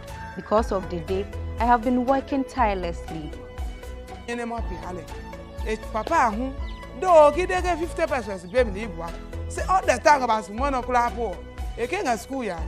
Knowing how her mother struggles to take care of her, Dede, despite her limitations, has gotten involved in the Gary business.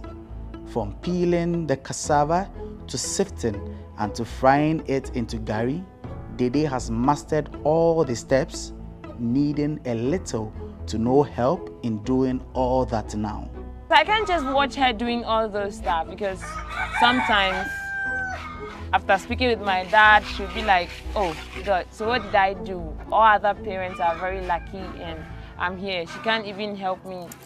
I remember her telling me that when she goes to the farm to bring the cassava, there'll be nobody to carry her, and she's going to sit on the floor, carry the small that she can, and then use the knife to pick the other one from the floor and add it on her head. You know, it's been my job. I can't just sit there and be watching my mom do all those things alone, because I know it makes her feel bad. Already, my visually impairment makes her feel something, which it makes every other mother feel the same. But yeah, I just don't want her to be suffering alone. So Gary processing is quite a difficult task. Yeah, because we could be here around 4:30 a.m. to, let me just say, 11:30 p.m. or 11 p.m. and all you could get is twice the span. Yeah, so sometimes it's difficult. It's not sometimes. Gary processing is difficult. I believe that there should be a higher marketing for that. Like you sit here for like 12 hours or stuff, and yeah, the smoke itself is another thing. It can cause serious headache, eye pains and stuff. Dede was born in a small village at Udotom in the Yellow Krobo municipality of the Eastern region some 19 years ago, and has lived there all her life. Like many villages, Udotom is underdeveloped and surrounded by a lot of bushes which harbor some dangerous creatures, and this makes life difficult for the visually impaired like Dede. I've been living here for 19 years, and that is basically my root. Yeah, so I still have the picture in mind. I once said that I once had sight, so I know where to go, I know where to move around, and sometimes you also use the sound. Sometimes it depends on how you calculate things. My challenge here, like the last time, I think we saw a snake in our room. This place is, it's like, I don't know, it's more like a village. And so when you have to even, let me just say, move apart, you need somebody to check whether the road is clear for you or stuff. The other time, I just passed the place and they said, this is a snake. I was like, Jesus Christ, what is this? So living here, it's a bit challenging because you don't know what's ahead of you, what's in front of you. It's not like, let's just say that a town that you'll be free. No, it's not like that here, but it's all this. There's nothing I can do about that. This is where I live. Yes, you heard her right. She once had sight, but lost it all after an unsuccessful surgery. I went into total darkness when I was like 8 years old after a surgery, after repeating another surgery in Kolebu Teaching Hospital. My life as a young child, it was okay. I can't really tell you if I was born with blindness or stuff. But the problem started from the third day that I was born. when they all noticed that I was not having a clear sight as every normal child should have had. I grew up knowing everything, like the colors. When we say blue, I know what blue is. When we say green, red, yellow, orange, the trees, the flowers, and the birds and stuff. When we say somebody is dark, this person is fair, I know how it looks like, and I still have the picture in mind. Dede was born with the assistance of a traditional birth attendant, as her parents couldn't afford to pay hospital bills at the time. There were complications after her birth as the placenta failed to come out and her mother bled profusely. Her mother was rushed to the Koforidua Hospital for urgent care and fell into coma on the way to the hospital. She woke up after 2 days, and due to her situation, Dede didn't receive the needed attention as a newborn. Lobere chene e pasu 2 days osio. Ma pe ka 4 days so. Ka mana kan yin ni ngocho. Ne ike kan yin bobobo. E ba kan aka mi ma ba we no. De ma that time ne wa here we Dede ehembe. Wa li no ko. Lobere wa ba pe ka 5 days. After 4 days, I could walk with a stick. We didn't notice the problem with the baby's eye until I was breastfeeding her 5 days later. I realized her eyes looked so funny, so I called my sister-in-law to come and check, and she confirmed my fears, so we took her to Agogo, where we were referred to Koforidua.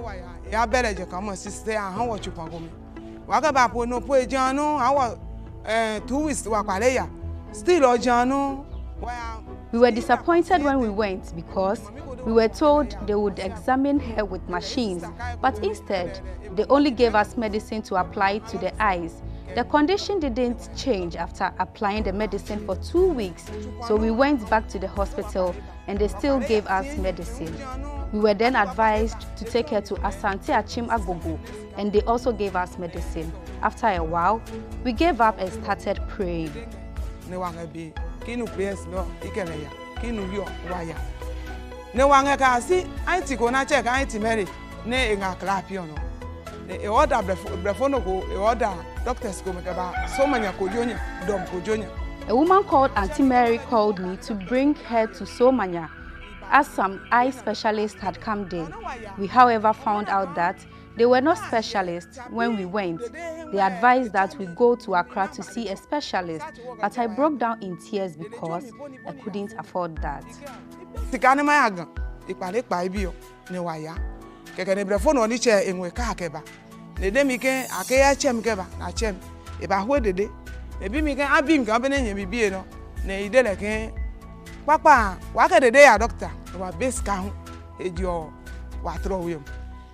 Auntie Mary promised to help them and asked them to return to Somanya, so she takes them to Accra. She took them to a hospital at Tema, but they were referred to the Emmanuel Eye Clinic, where Dede had her surgery.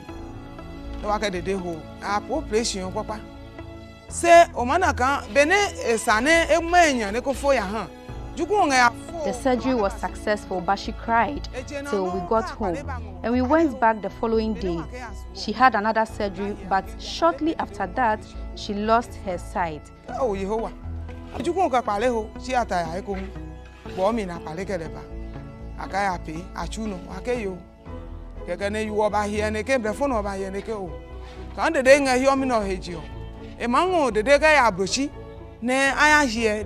Auntie Mary wanted to fly her abroad, but she was too young, and I couldn't speak English. That's why we enrolled her at the school for the blind. School for the blind,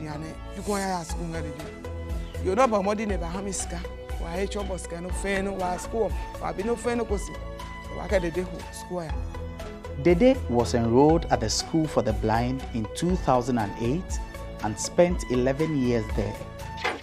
I remember my first day in school, I couldn't understand any language like English or Tree, and a student was like, hey, sorry. So I was like, the person said, Sole. I was like, oh, Sole means I should pray, like Sole. I was in my Krobo language. So I was like, oh, okay, I'm praying. Then the later came back and said, Sole. I was like, okay, my Sole, you said I should pray, and I'm praying. I said it in my local language. Then they had to get, should I call it a translator, somebody who can speak Twi, somebody who can bring anything that I say into Twi. And that's how I lived my life as a student. I was in BAS, as we call it, School for the Blind, for 11 years. And I still give them the accuracy because they give me the best training as every visually impaired child should have. So how did she go from someone who couldn't speak or understand a word in English to speaking the language with so much flair now? I was in P4. I didn't know how to do much then. Then there was once a teacher, like, her name is Miss Ruby. So she came to the class and she was like, "Oh, sorry, I'm why is Jennifer?" I was like, "Madam, here I am." And she caned me for no reason, just because I was talking and stuff. I was like, "Oh, okay." She was like, "Hey, I first see your bro." And I said, "Madam, this word that you've said will not go in vain. I'm going to prove you wrong. I'm going to do this." So that's where actually I started learning English. Initially from my P1 stage or something, I couldn't handle English very well. But ever since that day, yes, I think it was on the 5th of March, I encouraged myself that I would be able to make it. And I had to go back from KG to learn everything, not to repeat, but in my mind, and be disturbing teachers with stuff. And that was how I got to make it. So I think School for the Blind contributes a lot when it comes to that factor.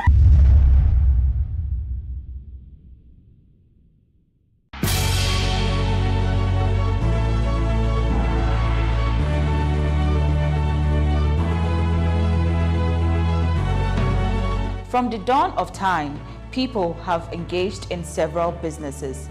With the onset of technology and innovation, life has relatively been made easier. By using debit or credit cards, mobile banking. Thank you. And your favorite, mobile money? Tech has indeed married business. On BizTech, we spend time with faces behind known and upcoming businesses in the country. Learn more about the new technologies and innovation, as well as find out about the trending issues in the world of business. Join us as we serve you with a variety of compelling interviews, projects, and others right here on GhanaWeb TV.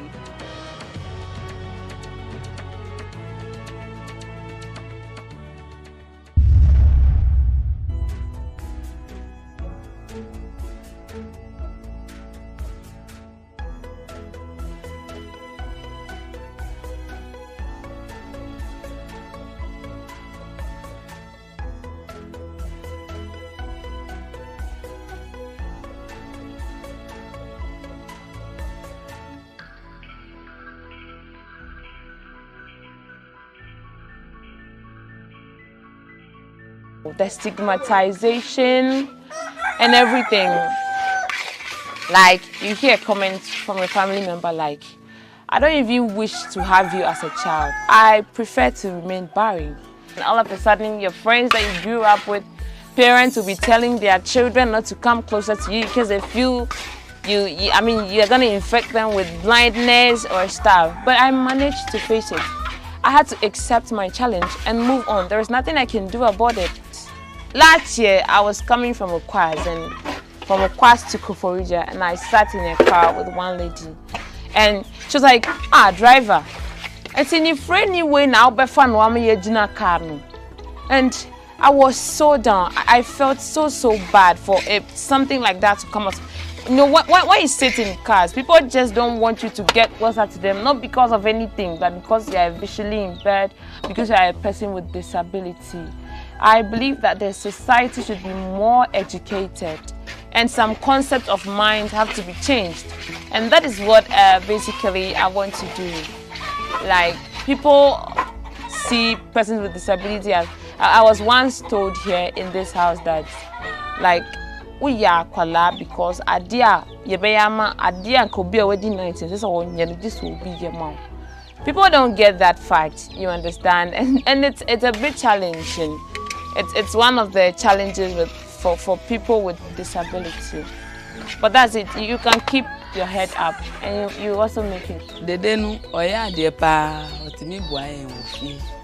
Say ye galini say ya otimi posama ye otimi ye bless ye otimi ji en kakra na ya humi. Na efi adwuma. Dede is very helpful. She assists us when we are making the gari, especially when she knows we are tired. She can sweep and cook. She is also very bright and has a very sweet voice. We love her despite her limitations. The onima dear papa iti ani jini. Dede tunyumu wa se ma wa wani beji enti yani jini. Seni otibia yedon.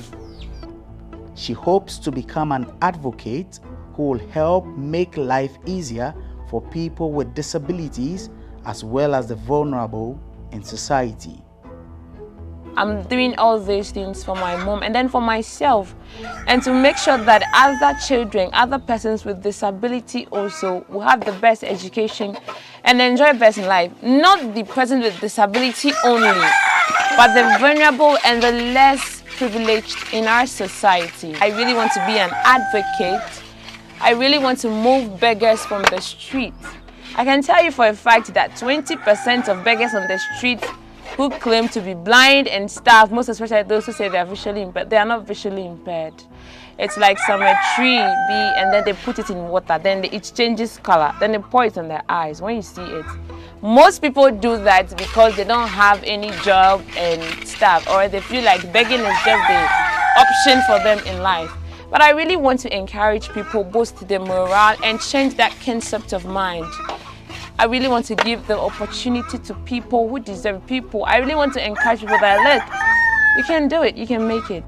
Dede has a sister and 5 other step-siblings, but has no relationship with her step-siblings as her father abandoned her, her mother, and her sister.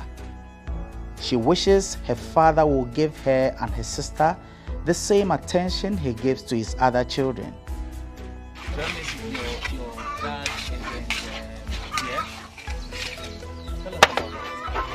Really? I don't even know where he is.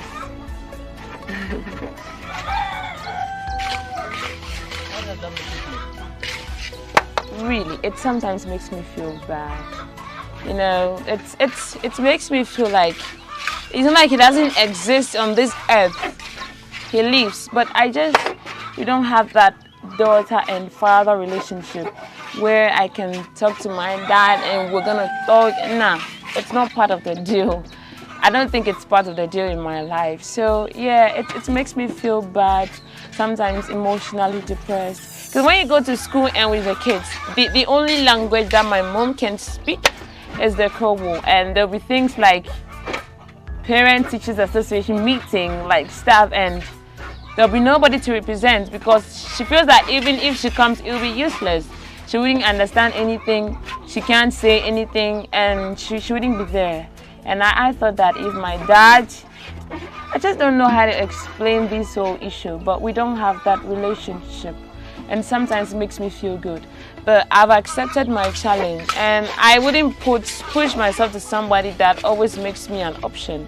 You know, I have to move to where so if I feel that my mom takes care of me and stuff, yeah, I wouldn't like to include her story in my life. Not at all, because yeah, anytime my story is brought up, anytime he hears about me, anytime he speaks to me, he makes me feel like I'm not important, and then the other children are important than me. But yeah, that's life. Dede is a Form 2 art student at Okwapeman SHS, one of a few senior high schools in the country that admits blind students. She says the environment is not very friendly for people with her condition. This is a school where they do inclusive education that we have visually impaired here. The roads, the guards, it's like the topography of the land itself is not friendly to the visually impaired at all. The structure of the school, how things, like, it's really, really disturbing. And most visually impaired, like, if I were to be with sight by now, I should have been in the university or something. Yeah. But yeah, I am in the second year. people, I know people who are much older than me, and I'm still in the same class with them. But the sighters do not see it that way, you know, and you get people like 15 years, 14 years, 13 years, like those are the kind of ages that are in secondary school for now, and they got to speak to you anyhow. Like, it's sometimes disturbing, but me, it's not part of my problem. It's not really my challenge now, because I know that you don't get everything that you're supposed to get from everyone. Like, and I have to respect myself, because if I don't bring my issues, you don't get that time. Some of them are respecting though. We have teachers who actually are not patient enough with visually impaired. Like me, I don't do CRS, and you have CRS students coming back to say, oh, today our madam didn't speak to us, the visually impaired at all. She didn't speak with us well. She sometimes insults us, and you have students switching to come to literature just because some teachers just don't speak to them or something. Yeah, but that's the nature of it. So sometimes you have to speak to the teacher and let the teacher understand, because there are some teachers that they were not with people with visually impairment, so they don't understand the reason why if we're giving 1 hour to every student to write a test, we have to give a visually impaired person another 30 minutes, because the braille is a bit complicated and you apply pressure too. So it's a bit difficult, but some of them, they don't really understand. So you have to go down and teach them and stuff. It's a bit challenging in school. The security with us as a visually impaired. In last year only, 5 laptops were stolen from students with visually impairment in Okwas. So the security around the braille library, we don't have anything like burger proof, and it's very, very disturbing. Now I can't go to school with laptop.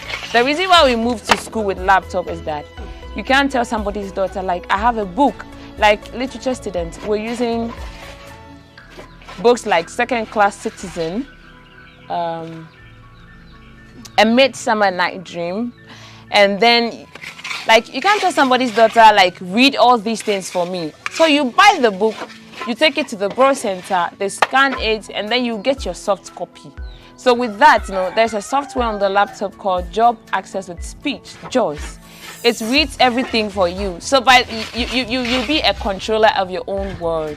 You understand? And that's why we use laptop most. And then sometimes you type when the teacher is teaching and you feel, let me jot this and let me put this down. You don't have to get frame and style and things. And we're using those things because things visually impaired people used to learn, like the sheet, the frame, it's difficult. It's like if I were to be using pen, I'll just buy it for 1 CD, right? The stylus that we used to write is like 12 CDs. The frame alone is like 120 CDs. So it's expensive. So when you have the laptop, you move away from all those things. You just type. You understand? And that's why we use. But security is very, very poor at the Braille Library. She urged the youth not to allow the opinions of others discourage them from pursuing their own dreams. Yes, really, you don't have to let yourself down. Nobody will come from anywhere and discourage you. It will be yourself. I had that kind of discouragement when a person said, hey, you want to be a musician? Even those of us with sight, we don't even sit up. Oh. And you, I was like, oh, okay, let that time come. And when it comes and I can't make it, the time will go itself. So you have to be yourself. That's just one thing. You have to be yourself. You don't really have to listen to friends. As youth, you have to be secretive at times. It's not everything that you have to say. You have to be secretive to keep your life better. You understand? You don't just disclose things to friends. Yeah, you may have a bestie or a best friend, but yes. And as ladies, you have to work. You don't know how joyful it is when a man brings like 1,000 and you also, oh, like I can bring 1,000, I can bring 900. How joyful it is than like always be calling somebody, I need this, I need that, I need this, do me this, do me this. You have to try your level best. Because yeah, nobody is having it easy. So you have to try a level best not to be a reliability onto the society, irrespective of your status, irrespective of where you are coming from and the challenges that you are in now. You have to get up. You have to move I mean, move. I like this Tatiana's song, like you. The song, it really says a lot of things, and you have to just be like that. Just be yourself. Just be real. Just don't really listen to people sometimes. You have to listen to people for advice. But it's not every time that you have to take what people say, because that can also bring you down. She also urged parents with disabled children to give their children the opportunities to be great in future instead of keeping them away from society. Bring out your children. Let them go to school. Please, please. Yes, please let them go to school. Like I have a friend called Benedicta Entry. When everybody goes to YouTube and the person types, "My situation cannot stop me," that she's with Chemical TV. She has a whole lot of songs. And Benet has been denied of good and quality education. It pains me so much. The first aim of me in this year, I really want to get her back to school. She lives in Asokore Mampong, Kumasi. Where she lives is not a problem. People come from Boligatanga to school in School for the Blind. And so I really want to get her back to school. Parents, please do not keep your children. To people with sight, yeah, you see your children, you see somebody with disability, and you'll be like, this person was not created by God. I have a student who attended nursing training, and I mean, a day before her post, she became visually impaired. The person had to go back to SHS because she did science. She had to go back to SHS and do general art for her to do something like readable. So life, you don't know what is ahead of you in life. So you don't just treat people anyhow. Dede wants to become a journalist one day because she enjoys her literature classes in school. Literature. I think I love that subject so much. I love it so much. I enjoy it, and I think I want to speak good English and be a journalist and be fluent and speak well too. So I would love to write very good English and great stories. So I have to do with literature, and I think I enjoy it so much. It's not a challenging. Dede also hopes to become a musician so she can become a source of inspiration to people through her music. I really want to inspire people with my words that comes out of us. Sometimes a person goes into a situation, and when he or she turns left, right, there's nothing. The only thing you have is music. So I really want to change people's life through music. I really want to speak to people through music.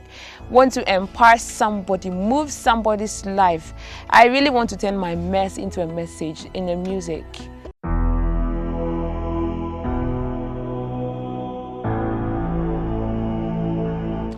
Gari, or what we know more contemporarily as cassava flakes, is what has inspired today's story on The Untold here on GhanaWeb TV with me, Eche Atisu.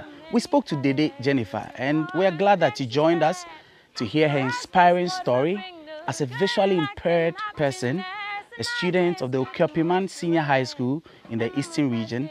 And we hope that you join us again another time as we bring you inspiring stories as we do here on The Untold. Remember, there is more news on www.ghanaweb.com for your consumption. Until next time, stay safe and be good. I was rich as I could be in my coat of many colors my mama made for me.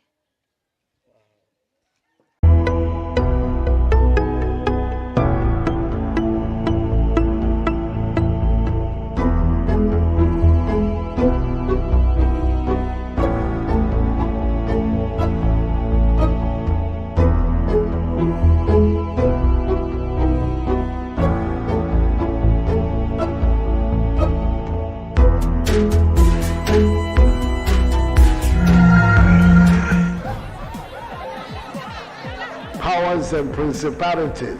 There's so much fire inside me. Tragedy struck when part of the largest hillside at the kosher rubbish dump collapsed.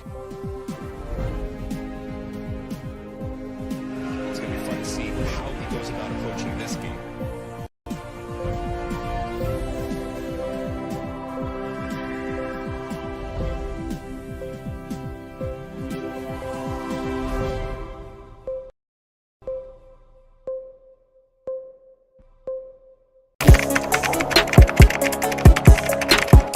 We table issues relating to the arts and entertainment for a riveting discussion, of course, without fear nor favor. The question the presenter asked them was a dumb question. You need to speak the fact and move. Varied views. We agree to disagree. So I would disagree with everything you said. I think that he's a smart guy. I think what he did. No, but I also said he's a smart guy. Yeah. I guess that I'm waiting for the what next. Yeah, I don't think that we have to wait for what next. It sometimes gets confrontational, but that's the beauty of the game. Today you funny face. It's not my brother. I don't know him. You don't know funny face. It's not my brother. You don't know funny face. It's a package. We meet, we sit, we dialogue, we learn, we progress. My name is Benefo Boabin Abrantepa, a proud blogger, and this is my forum.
It's our last episode of People and Places with focus on the people of Ikuapem and their history.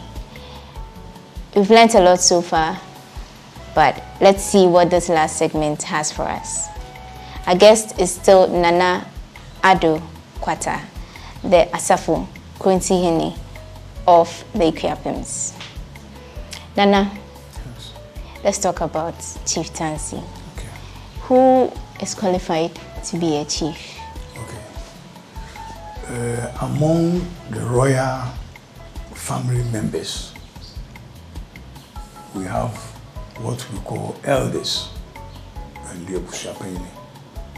If it is on a matrilineal line, then the women folk, they have a leader whom we termed as a Brewetia. Okay. Then we have the elders or the women elders whom we call Miampenfu. Okay. So the Abrewetia together with Miampenfu sits. They sit down to select one of their children or the royals whom they think is fit for the stool. Okay. Based on certain qualities and clarifications. For example, that person, if by reducing it to a level, if he's an uncle, a nephew, or grandson, or that in that order, or his matrilineal mother is the oldest among the sisters, they pick from that area. In short, there is a family tree to trace and find the one suitable for the stool. Okay. But how did this system come to place? Who decided that it's the Abrewatia and the Imiam Penyifu who should decide who the king or the chief should be? Okay. In every royal house, in order not for confusion to ensue, you know, they sat down during the olden times and came out with a plan that this is how things must be done so that peace and tranquility will prevail in all the houses. Okay. Now we know the role of the Abrewatia. Yes, sure. Does the Ikuapem system have queen mothers? Yes. And if they do, who are they and what is their role? The queen mother. The queen mother is in charge of all the women folks in the township. Okay. But in Ikuapem, the queen mother doesn't have that authority to nominate somebody from a ruling house. Who is the queen mother? The reason being, all our stools, houses, are on rotational basis. Okay. We are not on one line. We are on rotational basis. For example, I gave mine as an example. I'm from Buaf. My respected uncle, the Clontine of Ekuapem, the senior divisional chief, he is from Achiman. Okay. Now the queen mother is from Achiman. So this queen mother don't know us in Buaf. He don't know us. So he cannot come into Buaf and select somebody to be a chief. If you ask her, who is my grandmother, he doesn't know. You see what I'm saying? But the Abrewatia from my house knows everybody in the house. And he knows the right person to be on the throne. So the Abrewatia has the capacity to nominate somebody from the house. So the Abrewatia is more powerful than the queen mother? No. The queen mother is powerful than the Abrewatia. But when it comes to instrument, selection of candidate, Abrewatia has his role. He is to elect that person, nominate that person to the queen mother. The queen mother is an elector. Okay. Is an elector. In this world, we can never get a nominee and elector at the same time. You can nowhere can somebody be a nominee and elector at the same time. That is despotic. You can't do that anywhere, the whole world. So somebody has to nominate, and you go and do verification if the person qualifies to be on the throne, and that is the election. Okay. So the Abrewatia will nominate for the queen mother. Yes. And the queen mother does her investigations. I was nominated by my Abrewatia. She nominated me and gave me to my Ebusuapanyi, and my Ebusuapanyi took me to the queen mother and told the queen mother, the Krontiyema, that this is the candidate we prefer to be the Osafoyene of Kronti division.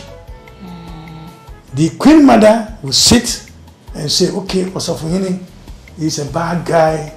Once upon a time, he was in prison from 1973 to 1989. He has been in prison more than, that sort of thing. He cannot be. Then you will call the Abrewatia again, your candidate is rejected. You have another 2 chances. So he is to bring another person again. But the Queen Mother cannot come into the Boafo house and say that instead of me, he prefer my younger brother. No. Because she doesn't know. He doesn't know the people there. The people in the house. He doesn't know them. No. Okay. It's never done anywhere, and you shouldn't encourage it at all. Okay. That is my beef. Okay. So you mentioned that the Abiwatia has 2 more nominations if the Queen Mother rejects one. Yes. After those 2 are also rejected, then what happens? If the 2 are, definitely the 2 will not be rejected. Okay. Definitely one will get the nod to be installed. Sure. Okay. Yes. But if the 2 is rejected, then it must go to her house again. That means this house doesn't have any candidate. But that doesn't happen. It hasn't happened. Normally, that's never happened. Okay. Yes. All right. But I want to know who the Queen Mother is and how she's selected. The Queen Mother is also selected in the same line.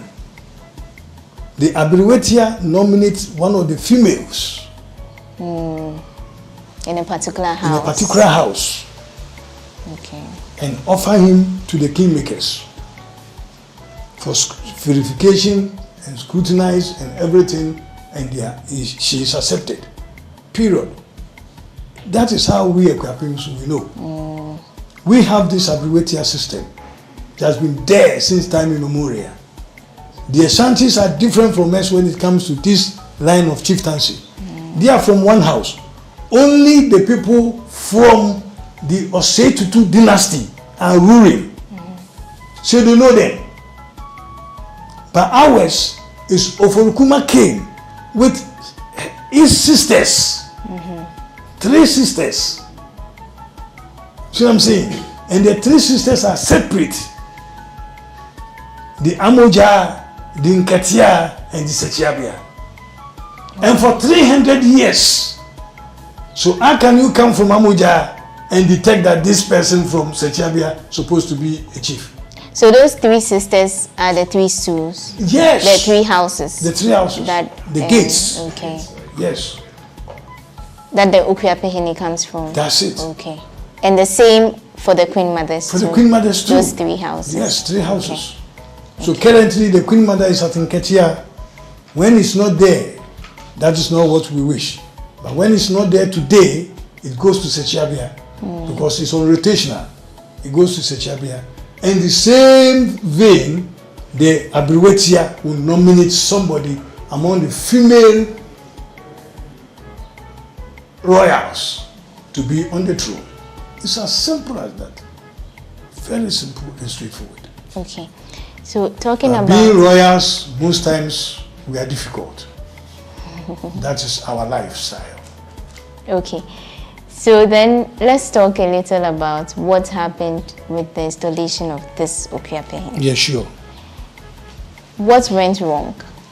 Something went wrong. Something went wrong. The only thing some of us saw is Queen Mother entered into that house and picked somebody. He's supposed to have allowed them to do their own selection. And bring it to her. Bring it to her. That's all. It could be A, it could be B, it could be C. Let them fight there for 1 year. Kill themselves. They will come out to one person at the end of the day. And look at man, we are ready to accept that person. So it wasn't in her place to have done that? Wrong. Wrong. So what, after the whole thing, have things been cleared with the Abiwatia and the Queen Mother? Yes, because at the end of the day, the court is the highest order. The court has ruled. So we all support what the court said. But I mean, traditionally, is there peace between both camps? The Queen Mother and the Abiwatia? No, and the Abiwatia. And the Abiwatia. Yes. There's supposed to be peace. I don't see anything wrong.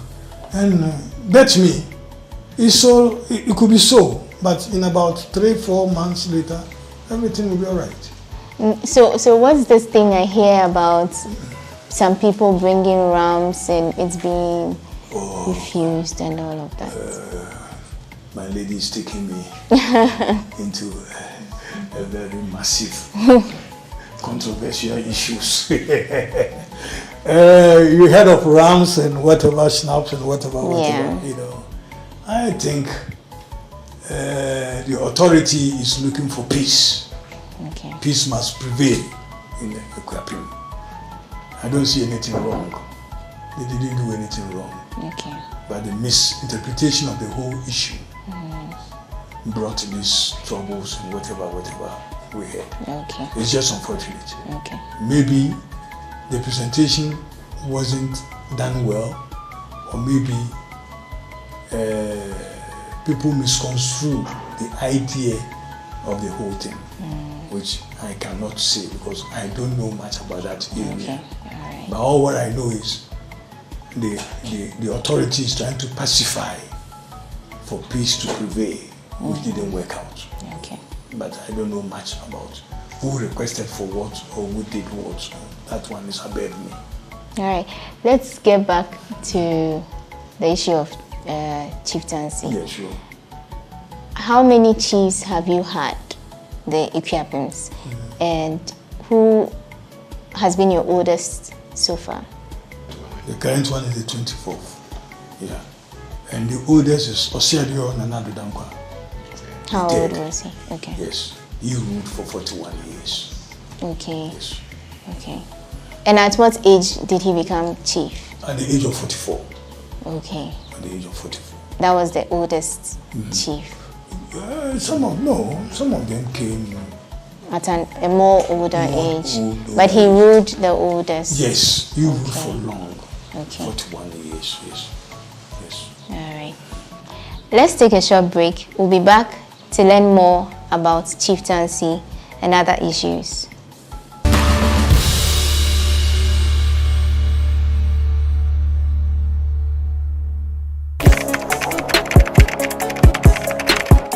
We table issues relating to the arts and entertainment for a riveting discussion, of course, without fear nor favor. The question the presenter asked them was a dumb question. You need to speak the fact and move.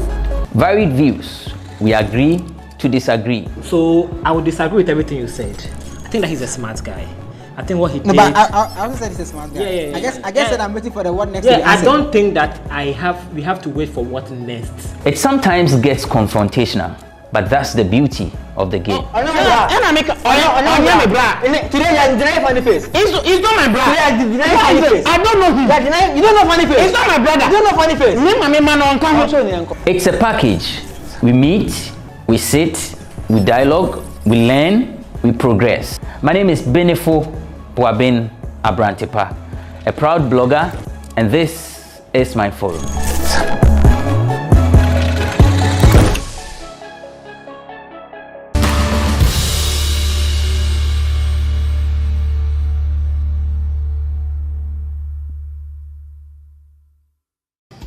Welcome back. This is still People and Places, and before the break we were talking about chieftaincy and how the selection process is supposed to be. We continue the conversation. Nana, Oseadoyo Kwesi Akufo the second. Can you please tell us about him and his role as the Okuapehini, especially seeing that he's the youngest on the paramount seat so far? Yeah. Okay. Osiadio Kwesi Akufo is a man of many parts. First of all, he schooled in Ghana, went to United States, and graduated from one of the good universities, gained unemployment, and proceeded to do his master's. But then intervention came in.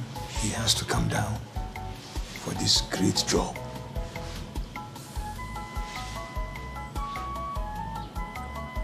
He has been around for the past 3 years because of this litigation and whatever that has delayed so many things. But eventually, he has got the nod to be the Okuapehini. He is our overlord, and he oversees the whole of Okuapehini. All the Okuapehini states is under his care. And we all respect him and we give him that mandate to rule us. Osiadio Kosiakufu gained an employment even in Ghana during the education time with the UN as a youth ambassador. And there again, he played an extraordinary role there. I said that is a man of many parts because with his youthful exuberance, he can enter into so many spheres. And we can see how about just 6 weeks on his ascension to the imperial throne, how people coming from all angles with business and with other things, I mean, trying to boost Okuapman or bring Okuapman to a standard. That is what all of us we are looking up to. A leader who can carry the mantle and go before. And I think he has all the qualities he deserves. We pray that he will continue like this for Okuapehini to get to the top. Okay, let's go back a little into history, or a little back in time. So we had Nana Kwesi Akufo, the first, who left over a period, came back, and was made Abebio. Okay. This current Okuapehini is Kwesi Akufo, the second. Is he not supposed to be the third? Okay, that thing came up. Some of us, it was a bit controversial, but I think the mistake, or whatever they call it, was from the National House of Chiefs, that is supposed to be the third. But some of us still didn't like it, because the man who came first and came second was the same person.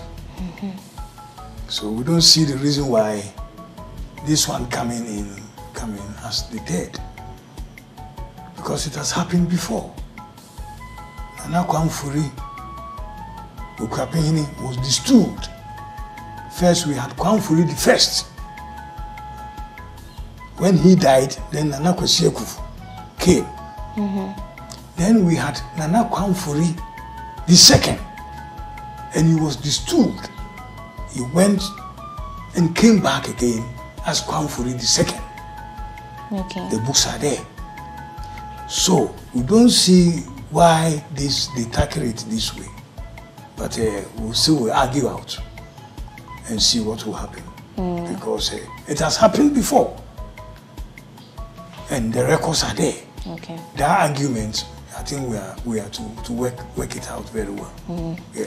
But when Kwesi Ofori the first, Kwesi Akufo, the first, left within the 10-year period, who was filling his seat? Nano Furukuma came in. Okay. Nano Furukuma came in. When he was distilled, Nano Furukuma came in. And after Nano Furukuma, then he came back again in 1920. What had happened to Nano Ofori? Furukuma also was distilled. Okay. You see, during that period, distillment was very frequent. That's why we see Osiadio Adodankwa III as a peacemaker, a man who actually brought Okuapman to a level unprecedented. To me, he's one of the best chiefs ever. Osiadio Adodankwa III. Because Ekuapem, you see, it's not an easy group. We are a heterogeneous society. We have the Guans, the Okiri, the Kamenes, the Eburi, the remnants of Akwemu, you know, and the Akims. And when you sit in a traditional council with such a group, it's not easy. When you go to Achim, Ochinyin is having all of them as Achims. When you go to Asante, Asantine is having all of them as Asantis. But here, it's not like that. It's not like that. So, our system here is a bit difficult. So, the student before was very frequent. And Osiadio managed to hold the fort. He was even tempted times. Yes. He managed to hold the fort for 41 years. Wow. Credit to that great man. Wow. Yes. Okay. Okay. And I know there's someone called the Okra of the chief. Yes. Can you explain that for us? He is the soul, the embodiment of the chief. That boy sitting in front of him carries the Oboman. And that is the spiritual of Ukwapman. He's holding it, he's carrying it, and he sits in front of him. He is the embodiment of Ukwapman. Yes, he's the soul of Ukwapman. So he's a very important important personality, and he's being led by the leader of the Okra. We call it Akrahine. And he is in the traditional system, he is the wife of Ukwapini. He feeds Ukwapini. Okay. They eat together. The two of them put their hand in one bowl. Yes. And how is the Okra selected? Okra is selected. We have special houses that produce the same way. The okra. Yeah. Okay. And they have a special thing they make into his neck. And in those days, if he goes into somebody's house and you offer him a food and it's not from the chief's parish, that necklace will tear apart. Yes. So always you meet him carrying the thing in his hand. That means he has entered a place and eating, you know, which is unlawful. And that signal that in Twi we say he's unlawful. Somebody eating from people's house. You say, yeah. So that is one thing about it. Can someone refuse to be a chief or an Okra or a queen mother? Yeah, you can refuse. You can refuse. I mean, when the selection, they ask you to come and do it, you can tell them, no, maybe this is my background, I cannot be. Yeah. You know, nowadays, you can see people struggling for. So how do somebody refuse? People are struggling for it. So. And the Okra? And like, the Okra. Before you're born, can you be an Okra? Since it's by houses. It's by houses, and as I'm telling you, the Okra, they are selected at a very young age. At what age? Between 6, 7, 8, thereabouts. So he doesn't know much. Okay. Then let's go to major challenges of the Ethiopian people. What would you term as your major challenges? That's one I gave you, that we are heterogeneous. We are different segments, you see. So that makes it very difficult, many a times. You know, we've been living together for over 300 years. We understand each other very well. There is that brotherhood between all of us. But at a certain point in time, there are disagreements. So that makes things very difficult at times. But we are living very peacefully. We've been coexisting for 300 years. It's not easy thing. But, you know, even twins, they do fight. Yeah. So the same thing applies to us. Okay. Okay. And what can you, as people of Ikuapem, boast of in terms of resources, natural resources? For instance, the Asante's boast of gold. They say Otokoko Sonana and all of that. What resources do you boast of as Ikuapims? All what I will tell you is, that's why the Ikuapims, we don't waste time in going to school. Because that is our only weapon. Now we are being challenged because schooling is all over in Ghana. So now we cannot talk much of it anymore. But previous years, all teachers in Ghana were from Ekuapim. Every school in Ghana in about 20, 30 years ago, 40 years ago, are Ekuapims.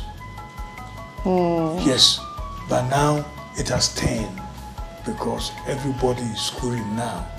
We thank God for that. How is it benefiting you? Now we check the current. That's why somebody said Kufuor government is nepotism. Not that. At the time of going in for Chief Justice, my sister qualifies, Sophia qualifies to be a Chief Justice. So, when they were looking for IGP, our brother qualifies to be the IGP. So, okay. When they were looking for Chief Attorney General, again my sister Gloria, you know. So I don't see the nepotism people were saying here. But these are people with that qualification to that position. I don't know.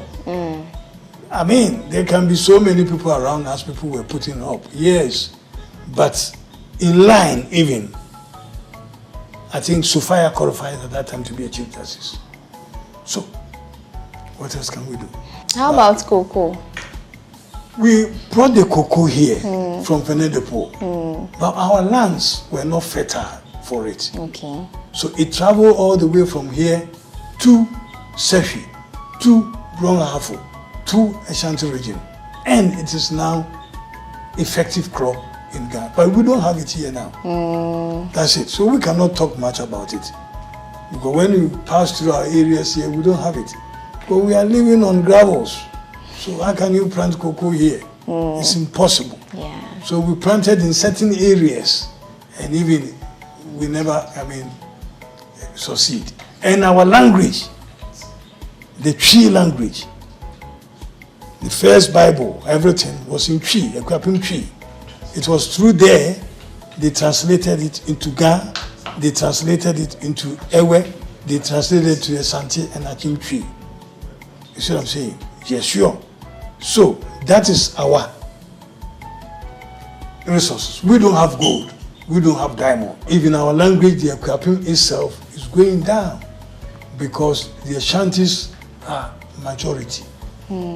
Out of the population of about 30-something million, they alone can boast of about, if I'm not mistaken, about 12 million. And how can 1 million people stand face to face with 12 million people? They will, outclass you. Yeah. So, definitely, our tree, we patch we see, is gone. Now we're all saying the same. So, that is that. Because our next neighbor driving speak Asante. Even the Achims, they are speaking Asante. So, where are we now? Yes. Before we go though, let's talk about language. What's the language of the Ekuapim people? Ekuapim Twi. But we have our native languages too. As I said, the Guans, they speak the Guan language. The Okere, they speak the Chiripon language. No, but our major language is the Twi, Ekuapim Twi. Yes, but they speak their native languages. But from Ekropong up to Eburi down to Nsaom, we speak Twi. But they, when they are their various townships, they speak Latte or this. But they speak Twi. When you go there, it's Twi that they are speaking. School every day do Twi. But you have Guans. We have Guans. Okay. They have the Latte, the people from Latte and its surroundings. Okay. And the Okere, the Chiripons, they also speak their own language. Yeah. Thank you very, very much. It's been an extensive lecture. And I've learned a lot. I'm pretty sure all our viewers have been educated about everything about the Ikuapims. We are so grateful for having us. Thank you so much. That would be all for today and this edition. We spent a day in the palace of the Kronti Asafohene, Nana Addo Kwata, and he's educated us a lot about the history of the Ikuapim people. Thank you for joining us. Till we meet in the next edition, my name is Wandami Hagan, and this is People and Places.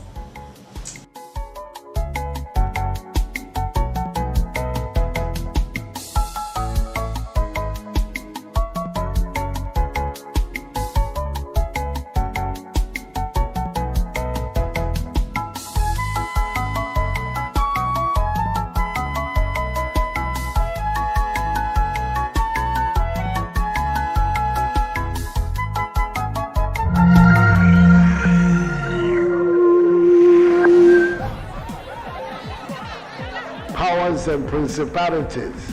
There's so much fire inside me. Tragedy struck when part of the largest hillside at the kosher rubbish dump collapsed. It's going to be fun to see how he goes about approaching this game.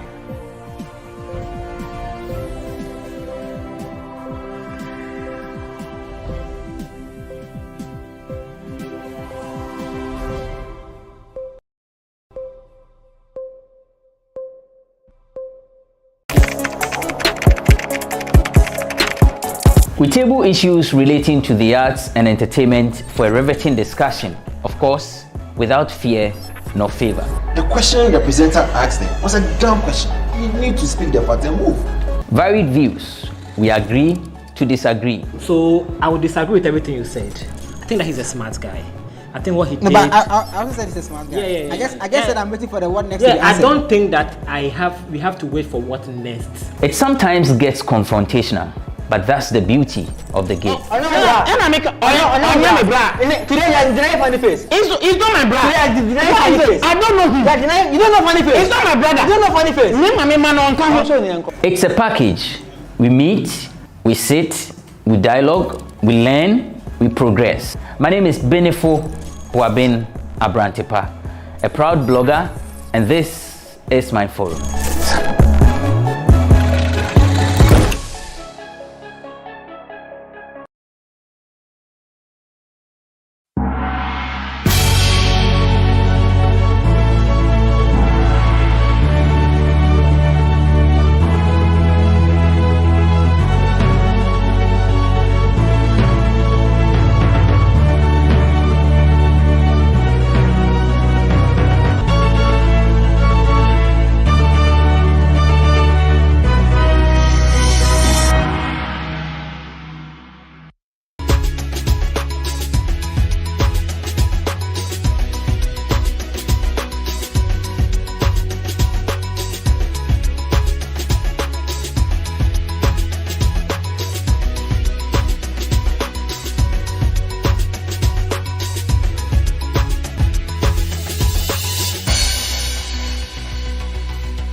Music Awards is happening this weekend. Today, we assess the road to the 4th edition of the award scheme. Later on, we'll have a conversation on Jackie's rise to fame. She's been touring Nigeria, but we assess how the tour has been and whether or not she's been able to stamp her feet in Ghana. Also, Sister Fia says the beef between herself, Frida Rhymes, and Eno was planned.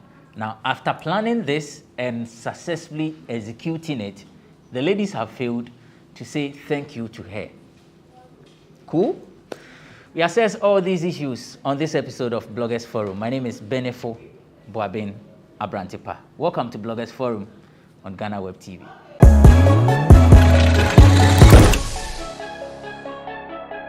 Welcome back. It's Bloggers Forum on GhanaWeb TV. My guests are seated. Nane Auredu is with OnePlayAfrica.com. Nana, welcome. That's it. What's it mean? Sorry, I'm a human teacher. Vida Duchumuabuatin is a columnist. Vida, welcome. Thank you. Nice one. So, let's see what's happening in showbiz. Ama Bruni is on standby to give us Nkomo. We are back to discuss what she presents. Na watchi me awe se watsensem bebre wo waso meni sanso tua se na wo hwe nim se nkomo wo ho eye ama broni me be sanso aba na ma chechew se ma ekọ information ni na da me nsem ye nchekwa ye ntwa ye ho 180 degrees na ye beto ankomo no so ayo eye covid-19 therefore ye okrom ha na ya rebuy ama abanka school fu nyina ti se wonko akokotena fie eye January ya na ye sanso share so won't go back to school. Na year 2020, GHS for no mutual a year wasing results about man for school year fresh on ya day. Na nkomo fu BAP a year school year was started kuya. A year Achimota school I won't cry here. Rasta fu BNB akopie mu Rasta fu okrum wakwa akopie mu ho. Na nkasa nka wakopie mu de say de wa wa fa Achimota na just say what results you good. But headmistress or ho chirema school mu hade eye rastafo eye mutina meja egugu kushan yenje wa ha enti se mu pese mu be ya account dem mu nkofie na mu kotwa ade ne ye begem ba nkofo bebre tire ma si wo fu yi wa pass exam si na wan admission ni tia kama won kwe enti nkofo bebre a kire wan adwe na eye Samini you dance artist Samini ono amunu so wo dreadlocks tintin kama ono so de na anu atu mo kire ma si Sesi ani de oma na ye 2021 na edu eni biaba so be any preference or person beja oni ti ani de fa anka school na kama won to aso nanso oni school ni be ya adwen se eye awufu a won ma bia wo se won ma won be school se wo ye won say ye won religion dia eni na school be to me decide so ha de dia ye nye religion wa ha but se won pema na obe se won ti na full for just their preference and kama ma won ho kwan but Samini so chirema same ekokoso nyina it's about time aka rastafon ka musu set up mu school mu set up mu school na nsensem yi na kwotwa wonti mu nko ntwa wonti ni nyina anka tu betwa poor music jajanti ensuro bia rasco kunsu de na anu ato eye Achimota rastafu ya wose wonkotwa wonti nsensem yi o chema onyankopon hata soro Onyankopon hata so betua school for kapa o say the wrath of God ebe school no so say ni say nti na mfra won ni ma de say ya won nya admission afa de mo se mo ma won ko e say ni say won ya resident ba school say Nyankopon ti ase de Achimota school say mo amfra mu fre na won je won na won ma won besua de a mo de mo ntwe na mo hu ni Nyankopon o de be yam ye da so gina eye Achimota school and Rasta fu nsem so na school no bo modern na wo kwa Achimota na wo wi a wo fra Akra na Ghana had betumi a list bebre titiri bebre a woko aya Achimota school na eye Reggie Rackstone ono so de na anu atu nsensem o kire ono so school yo no ana okoi na ontena senye hwe han se ono ani di mu amamu nim se eye Reggie ne dreadlocks atenti o kire ma school no mo nyaade because mo nyina mo ye nipa nti o mbetena ase na mo nka se o PTA na se old boys mo friend won na wa bebida kosi se Mbo modern ana makaso nkwafu nkola na wa bo modern esua den an wanya admission wo beje won on school ni tunkwanta won apai mama onye event being friend won ana say all student because wo ye bibi na wo so Reggie Stone ko sise mo be ye bibi afa ho cause ono no ye rastani ono so fight for new people nti mo ntumi ba be discriminate na fe dem wi am so ye bibi na ya frɛ oremba nti mama fa mani nto no so Appetus in the mix. Ghana had your be any Appetus, legendary music producer. Ono den sem bia betudwa. Komo wo ho. Appetus chema Ghana fo. Wo be sha de ase fefe de no mo aye ni matu na jeje mo abe ho na afi munsa. Eya azonto ya. Eyi akọ international Ghana fo aye ni asa we ya azonto ya Maya ma de akwade efiensa. O chema Nigeria fo afadi mo kai o se P Square. Azonto iba so ananko ye DJ yendi na wo sheda koye alingo wo sa alingo dance bi na ko pese wo wia Ghana fo mu ye bibia mo start na chese mo ja na nko fa beka o chema ka azonto ya ka ye so man kenne adai anka wo kasa azonto Ghana ka ko ye dia hita man na nyina so mo shade ase mo so mu na mu kra na mo ye mo shase afi na mo ja na sa emwa Appetus no che ngomo de bi wo ho pa mo be ka ye last week baby na ye chese beef ni chese entertainment industry de bia na enim na aye Aisha Modi ene na ekuado de ne na echi emia mienu a wodi sie ni wo Instagram eye Aisha Modi o chema eye na ekua ono ankasa sa Kenya na artist no managing Victoria Kemani na ekua fa na echi no ko se ni che eye Victoria so edwuma no ntumi yenti anka Victoria mpo bifoforo na enu na ekua ye interview bi na wa chema ensem na entisa nkofo afa da Aisha so wante ne ho asiye o se onu de o ho na eye Victoria be bisa ni so anka line de na ekwo no chema so Aisha do ye influential but eba so be manage na no de on shadanye onim sa Aisha betumi aye adwuma wo ho ya no de wan kase Aisha ntumi wan enye se na Aisha chema enye se na ade nete obisa na adwe no o kire keke na eye na ekua do interview no chema se na Aisha de abetudwa so de ne ka $15,000 so ntua na efa nkosi o se enye sa na eya Aisha brain is kebi so on fan supervise ni project na enumu na skin sem but ono pa de so de ne kasa $15,000 enu de enimu sa mu bibi na mo nya we say oyo bia warifo na ne kura do chema wa warifo 13 good years we nya ma bie nkura wo na eya interview okoye na eya nsem bi obisa ne questions bi na counselor Luther de bisa ni so aware kofo bebreka so emu ye de bisa mu nye de but no 13 years experience then obe wa ka fa ho na nekua che so en na fem sa because nsem bebre bi wo papa eye infidelity aso bi be wu partner be fa wechi e bia fa na ni so ne ade but o chema se wo do obi a na wonim so ma wo mu wo pese wo work out or how the ancestry de bi bebre baba e bebre beba but ejina wo nipa no so se wo betina wa ware ase na se be masa ansem ya ma aka so me nye bioma o se ye den anu mama yanto aso ye da so ejina ye aware nsensem so eye Ghana's most beautiful second runner up eye addresser mo beka 2016 no ni kunu ware na recent interview odin sembebre atuja adwo atwema so wu na so koba oberima owoma pa so no oberima wo ba beta tenase de onye bida ochema ebia fa ni so ankasa eye ni kunu se obe answer no be hia no na mie bien e wo ma bien ma different ones ono wo ma but on ne nsa so ware no ochema aware ni mu no drama bi a efri ni baby mamas ni nchen ebro no so nti ono de osanso nya ho pa de a ono oberima owoma entumi ware ntenase so you kunu da ene na interview no de se bebre atudwa but ono de asem o kan de se ni kunu de ono odono ono so dono they are living happy but eye baby mamas omo drama na do so dodo me say eye Burna Boy anyway skate Grammy wins na omunya ni dem say entwa to you say Nigeria free ko win Grammy Ghana for artist won asundrom ye ena we de won compare ena mu make mark ni ena mu nya Grammy si ena eye KKD kwesi cheda kwa ace broadcaster odun so din sem bia betuja otwema see Ghana ha enye Grammy na eche se wa bo humodin nti Ghana for mu jai sa de na ase artist bia nje Ghanaian artist bia nje Grammys ene koye den otwema Ghana ha se wo award skills bebre ya artist wo bo humodin nti mu jai se na mo de won hototo won enye fe na ye Rocky na onu so din sem bia totuja otwema ye structures na wo music industry is not solid. It is not solid. Say a record label ne contribution e artist nyina no se mu bo modern na se system ni ye adwuma ene ebe hu so you perfect ye edu eno na ebe de be ko enim na akokje Grammys but ahaya strategies ni adwuma de ene how is it possible say mu expect say Ghanaian artists mu kono mu ko win Grammys nti Rocky Trema Ghana fa yembo modia na yenye wo homework na ye ya cause artists also obo homodin nya wo be ye bia waye collaborations good music ni nyina wo ye but system ni nye adwuma dia ene Grammys na be chance na monye bi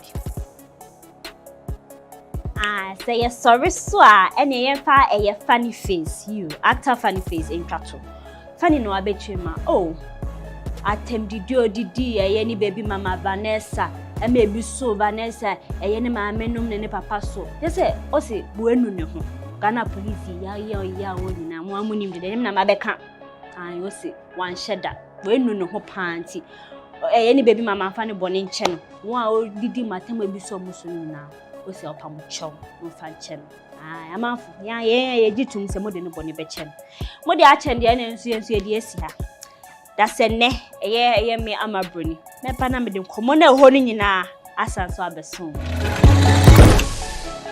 Thanks Amabroni for the segment and komo or what's happening in the world of showbiz here in Ghana. Let me begin with Vida. Which one do you want to pick?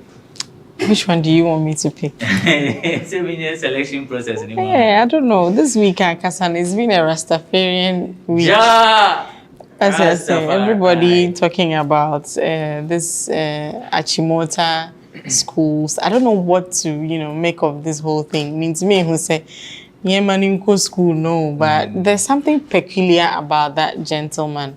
Master in Kasano. Or you're very mature. I don't know the kind of training the Rastafarians give to their wards. But this guy speaks like he's some student leader already. If there's to be any reforms be in Achimota school someday, not say students, teachers, I see him being the leader of that, student revolution on campus and all that. But he's brilliant. Yes, when you're 6, and he was a school prefect in the former school, and he was also the best student. So let's give the gentleman the benefit of the doubt. Now, I'm Manu Akwinya. On school, no. Who you say you be a too much. Say or Rasta. Yeah. Uncle school, no. Then later we'll see a number of our students, children with the dreadlocks. A number of them. A number of them will emerge because somebody will also come up and say, what's a religion for not a religion or the Jerry Kells and a bus school. I mean, it's going to open the floodgates for a lot of things. But then again, the reasons they've given for not allowing the kids to have their hair in school is a wasted time. You can ask adults why around. I mean, you fixing your hair, it takes time. And as a student, you don't really have much time on your hands. But then when it's backed by religion, the culture and all that, now the arguments now are back and forth, and also be account to say parliament business of the day, and they have to talk about this issue. So let's bring a finality to this. In all of this, education minister near Oka. I don't know, so we'll train the parliament's vacancy or the not to abuse and so per se a kuahudra woman musori and sana with Timia Kabibia. But baby arguments in a direct economy. Here say or sorry now Kabibi. Anna.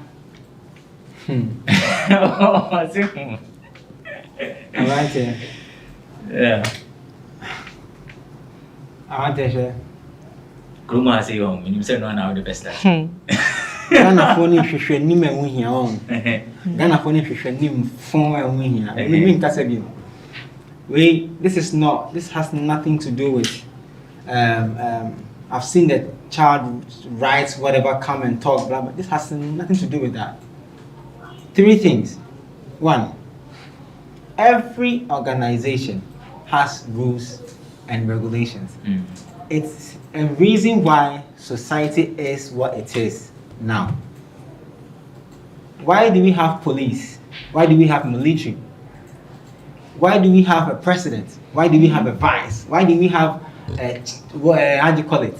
All the people in power. Because rules and regulations must govern the human institution. And yes, I say miss you. What campus is saying? Yeah, who picture be your comfort we should say yeah man a kwai na onko school. Yeah, say Volta region ho baby. Yesterday yes ago remember her.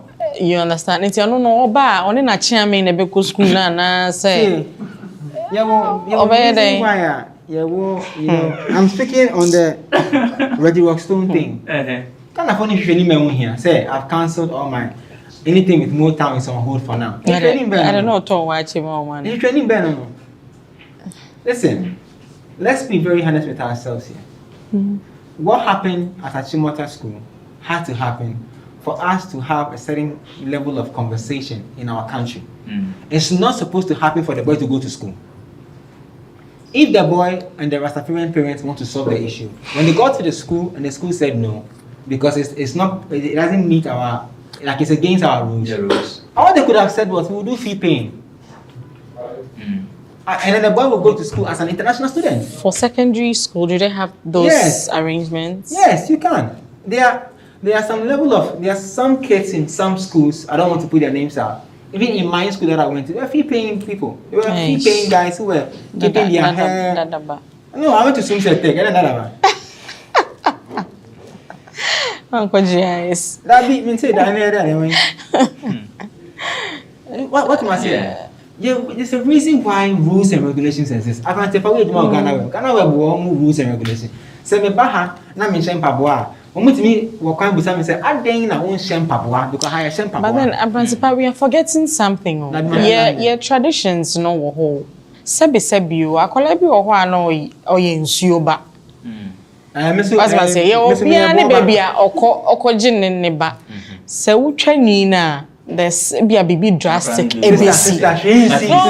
Listen. She baby ho sa na can baby ni wiase castra era bezi na hu baby on na. Me when this whole thing happened this whole week, I said not to say anything about it because I feel like Ghanaians were just being Ghanaians.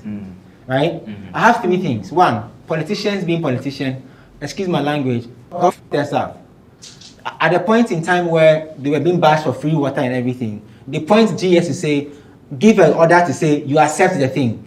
Politicians do what everybody likes, not what is good. So do you know what they did? To take the conversation away from the free water and the tax and everything, put this boy, the conversation, in the middle of the conversation so that everybody leaves the free water.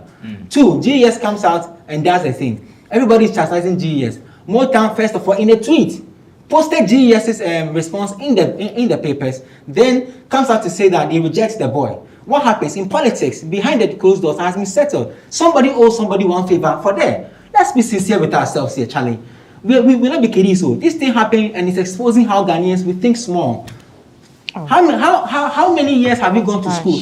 School now, school. How many years has it been there? How many years? So if there are kids there who have even long hairs and everything, we need to understand that there are some level of rules are a governing school. No?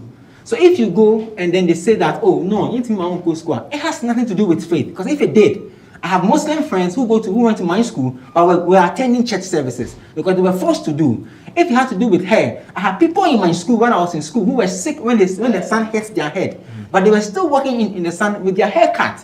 There are people who have issues with their health when they even go to certain crowded area, but they were still going to school. Is it about time we took, we put the rules into perspective? It is a situation, it has to be changed.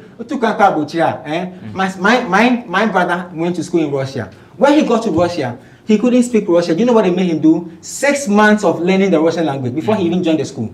6 months. 6 freaking months to a year to speak and write the Russian language properly before he even went to school. It's something that has to do with Ghanaians and how we want to talk about everything, make it look like and it's happening. It's good for the politicians. You know what she said? She said, MPs they are order of the day. They are doing Jojo because you know why? When it happened, media phone in Rasta, you jai tax nekan. You jai free water you jai can.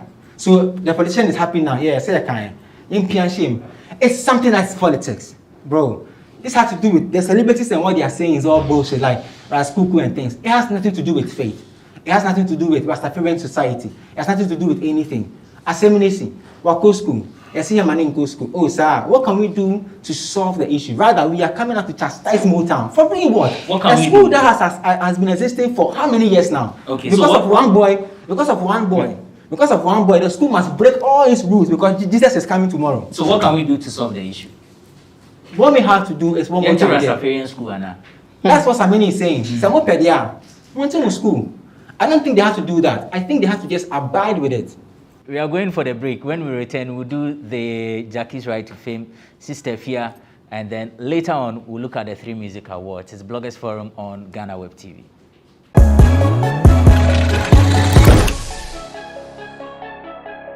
Welcome back. It's Bloggers Forum on GhanaWeb TV. My name is Abrantipa. My guest, Naniao 18, is with OnePlayAfrica.com. Vida Richuma Boatin is a columnist. And then, so our next topic, Jackie. Now, everywhere you pass, Jackie. Wakoto, or Nigeria, she's back. I am sure on this note, I want to start with Vida.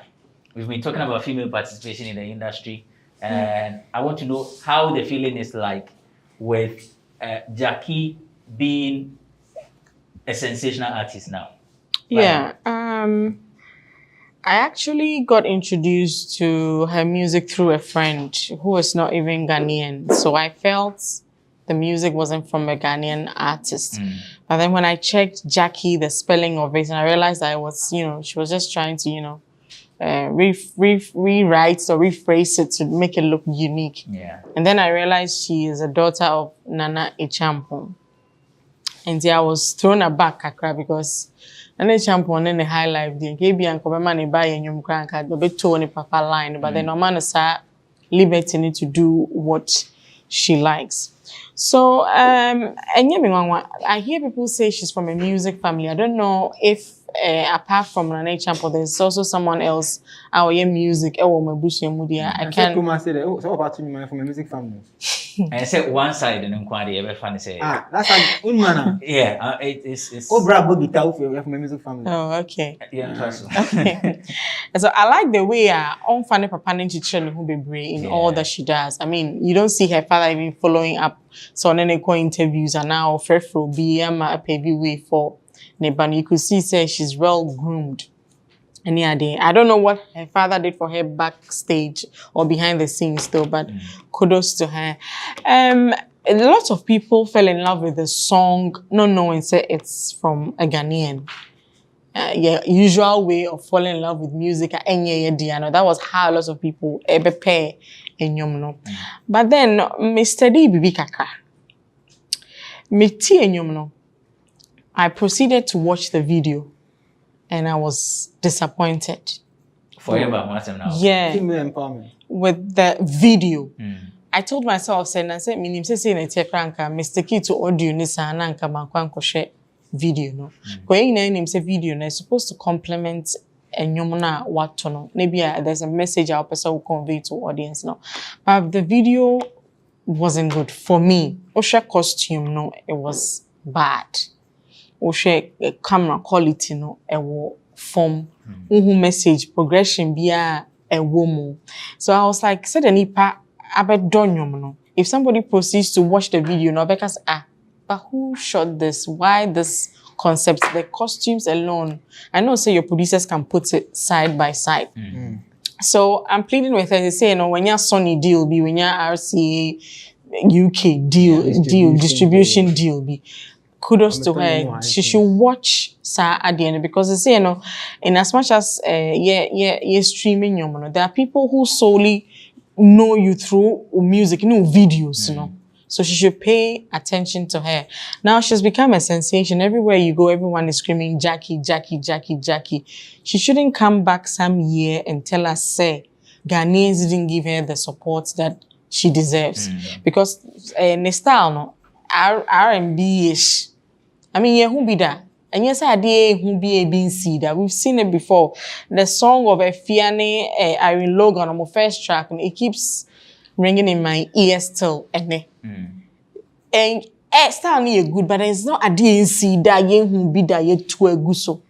And in as much as ye man as our support, on riding on it.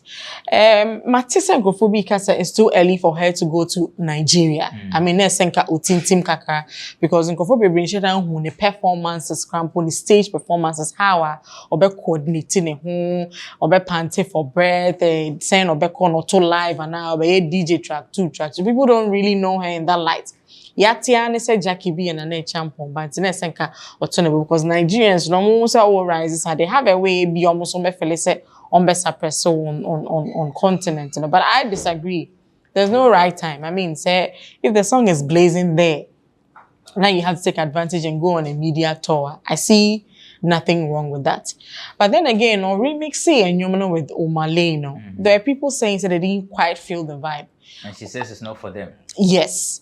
I mean, Mekramiti and Omale part, he was trying to, pace up a little bit on the melodies that we were used to in the song. And I didn't quite get the vibe there.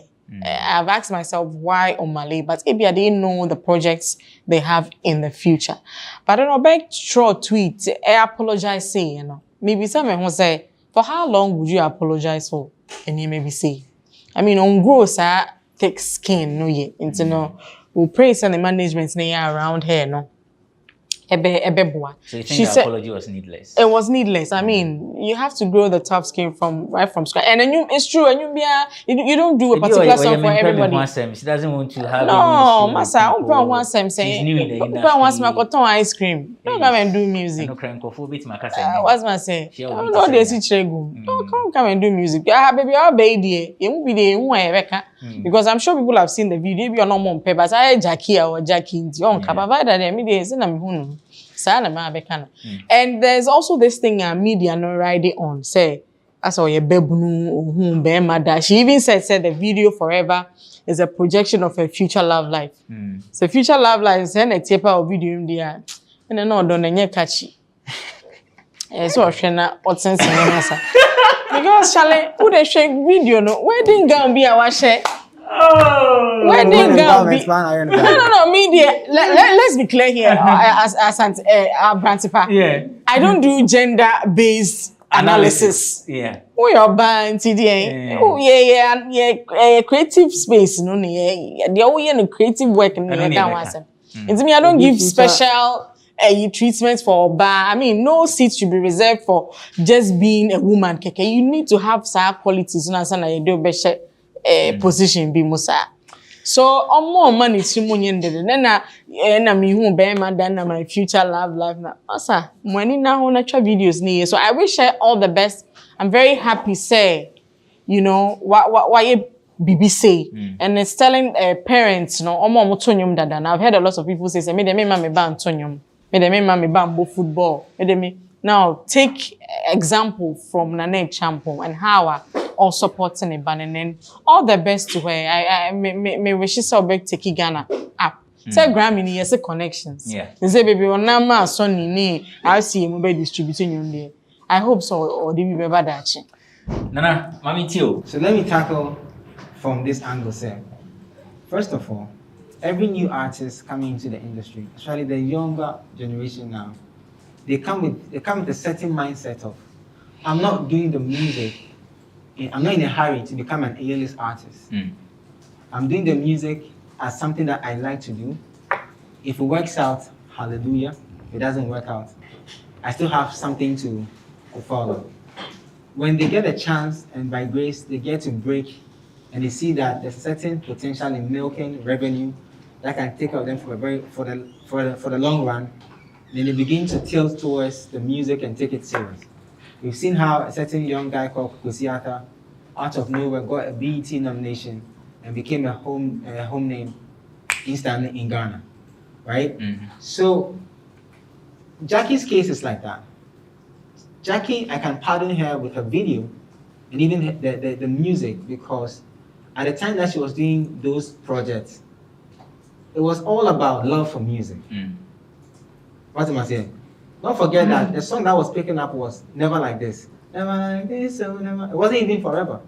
Forever came as a result from TikTok and the Instagram Reels that people started jumping to it to use it as small skits on TikTok.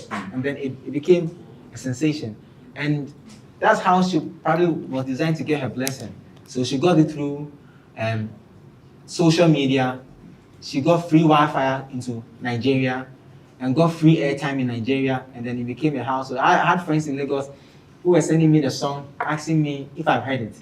And I said, oh, no. And they'd be like, oh, a certain girl called Jackie, and I asked them, where is she from? and then some of them said Nigeria, some of them said Ghana. You know, they're trying to. It's how the Mr. Easy conversation always comes up. Yeah. Did she have to go to Nigeria? Personally, I would say no. Because when you make a move of such nature, you have to go all out. Because you see, this is how musicians and investment, this is how we think as investors. Right now you are hot, we can record the song. If you don't drop the project whilst you are hot, and I have to drop it later, and you are not hot, I'll drop the record. I will not release it. I'll keep it in my bag. I'm sitting on a conversation right now where certain Nigerian artist who was hot about a year ago, now not hot, trying to get a feature from a Ghanaian artist who is hot, and it's not happening. Because the mathematics didn't see. That's how musicians think. So what were you expecting Jackie to do? I was expecting that. First of all, let me applaud her team for keeping her grounded, for keeping her going, and for managing her, you know, ego and all that kind of thing. Because it's not easy. A young girl seeing film. Your father might be a legend, but you have not experienced it. You understand? If your father had told you that once upon a time, I'm not going to you haven't experienced it. Now you're experiencing it. So I applaud her team. I would have expected that she would have done all the songs that she's doing, the collabos and everything, shot the videos and everything. Then I enter Lagos, do and release a project in Lagos. Because Omalay's verse on Forever has got mixed reactions and all that. It's normal. And with time, those people who are not enjoying it, they will come and enjoy it. It's fine. But imagining a certain new song from Jackie released in Lagos with another Nigerian artist, it will jump her pricing to another level. And then Nigerians will actually hold it. Like a reverse of what Mr. Easy did to us. Mr. Easy came here, did a collabo with Efia, stayed there for a minute, poof, became a household name in Ghana. You know, he could have released a song on his own and do the promotions, but he had to tap into certain power play to get us to love him. So at the point, people thought Mr. Easy was Ghanaian. And I say Ghana means Nigeria. He was in Ghana when Olamide then flew from Nigeria to Ghana. Yeah. And then he had to drive to the airport and join Olamide Dems to come into the country because no other than what am I saying? So like a reverse of that marketing would have made sense to me personally. So we could have done the remix, done the video, right? MTV premiere, sit on MTV, talk about it with Omale, get that affiliation seal sign, not a half affiliation. What am I saying? In your video, you got to MTV, you got to Hip TV, you got to all the Sound City. Now you premiere video with you and I. Now for the main 70 Accra in the Lagos market. Because you all know how media toys. It's conversation after conversation. Like she said, somebody might vibe with you, you will leave, watch a video, the making or not until I say who me that. The person would have expected that you have a certain class of video to accompany such a big song. But also now we are before you had your break. What am I saying? So I felt that she could have done that mathematics well before she moved. But she moved. Did it work? Yes. Are people loving her? Yes. Did the Nigerian blogs even put her out? I didn't really.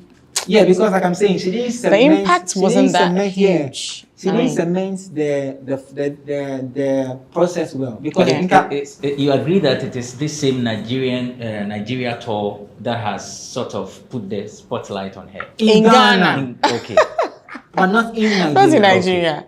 Okay. That's what I'm saying. Say, Mr. Easy is not the Hi, let's break it down. First, Happy Kojo, Banco Lines. Raise the name small. Esihene and Efia skin tight. Boom, shut down, banger hit.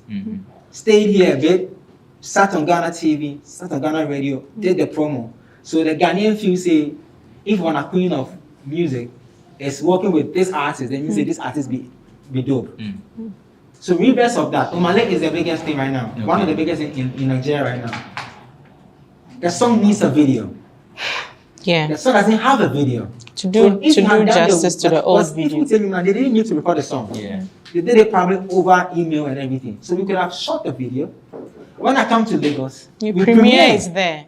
We work. Now, when we are going to the interview, you have to find a way of striking a deal that Omale will come with you for the remix interview. Because while he's working with you, people were even bashing Omale that he never tweeted the full article, but he did a quoting of the tweet from Jackie. So it tells you that there's a certain part where Jackie is the one probably like pushing the agenda, not from the Nigerian artist side. Okay. That's why some people were against going to Lagos, because see, Lagos you can't take it. If I go arms ready, you know, like Sak would do a whole album, go to London and go and play to the MTV guys in London, and show all the videos and have a plan on how they can push the music on their platform. That's how you go to some of these places, because once that's also it's very difficult, and music is tricky. Now this is the problem I have. I pray to every Ghanaian that nobody puts a benchmark on Jackie. Nobody compares it to all the big arts like Becca, Adina, Efia, all the Yaya and all those ones. I also beg them that if her next song comes and it's not Us Forever, please don't kill her career. It's music.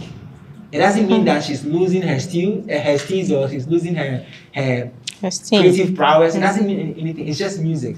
Boom. Elsewhere, did this over a year before even releasing next project. But Hano, she will be forced to drop another song, and the ears that will follow that song. Also, I really I'm not focused on the remix.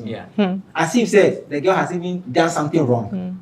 All of a sudden, the girl that we were all hailing now became the troll on Twitter, because Obi said, and you name meeting standard. The tweet, I agree with. That apology tweet was unnecessary. And we here because and you forever I'm going to see a car Ghana will be for a camera sick about this year. Yeah, hit the street, 10 people. I'm sure 8 have never heard Forever song before. What am I saying? It wasn't necessary for that tweet. Say, we are apologizing to Obiabu. I wanted to go for break, but Waka Obiabu. So Obiabu. But topic na ke be discuss after the break no. O de yenko break no mra. Se yakoba ye be kan obi abo no. We'll be back after this short break. Me from TV3 incident no to use me na me first a plan no. Me who say beef me who say as am plan here. Because I say a performance TV3 buy ya boom. Yeah. Na ko YouTube ya me patcho. O patcho say. O patcho. Obiabo. Okay, some time ago, Nana Nayauti has said, so who video now, of course, now Kwame does it, baby, and Nayauti, Nana Nayauti has said. And we're discussing Sister Fierce beef with Fela Makafui, Eno, Frida Rhymes, I almost say Mano. The first time he was a my rap battle, and you over whom among titles, no be argument done. Anyway, body shaming. Vida 2 was on one of the discussions. I remember. Because of the body shaming bit. I remember. Sister Fiasco almost share. Me tea same way, no. The mechanic said this is so unnecessary for Sister Fia to say at this time. Apparently, if you recall, when we were doing the year in review, I did caption this and I make beef ne wasem say the beef of the year. Because more outsmarted and ranty, and it wasn't just a 24-hour release of music, good rap music. With videos, but then the videos telling the Yaponos, Gbena Boos, the Shatawales how it's done. What am I saying? And people were vibing with it. We saw Sister Fia or Kokon Toka or TV3 or live TV. Yenya no nko Frida Rhymes any. Why do you come out to say way was planned? And she says that she picked up a phone to call girls, no? And now she's talking about the fact that or shoot or carry her up when they didn't come back to say thank you to you. I mean, what kind of nonsense is this at this time? Oh, yeah, any say was some soul to ghost writer beer or natural or rap mao. And funny enough, when you show beer so uncle can same way say fella show sooner okokano. Bibia mo ye na mo dia ma show ni ratings and I say rap near trauma on a sedan hona koda nana. I'm just trying to put.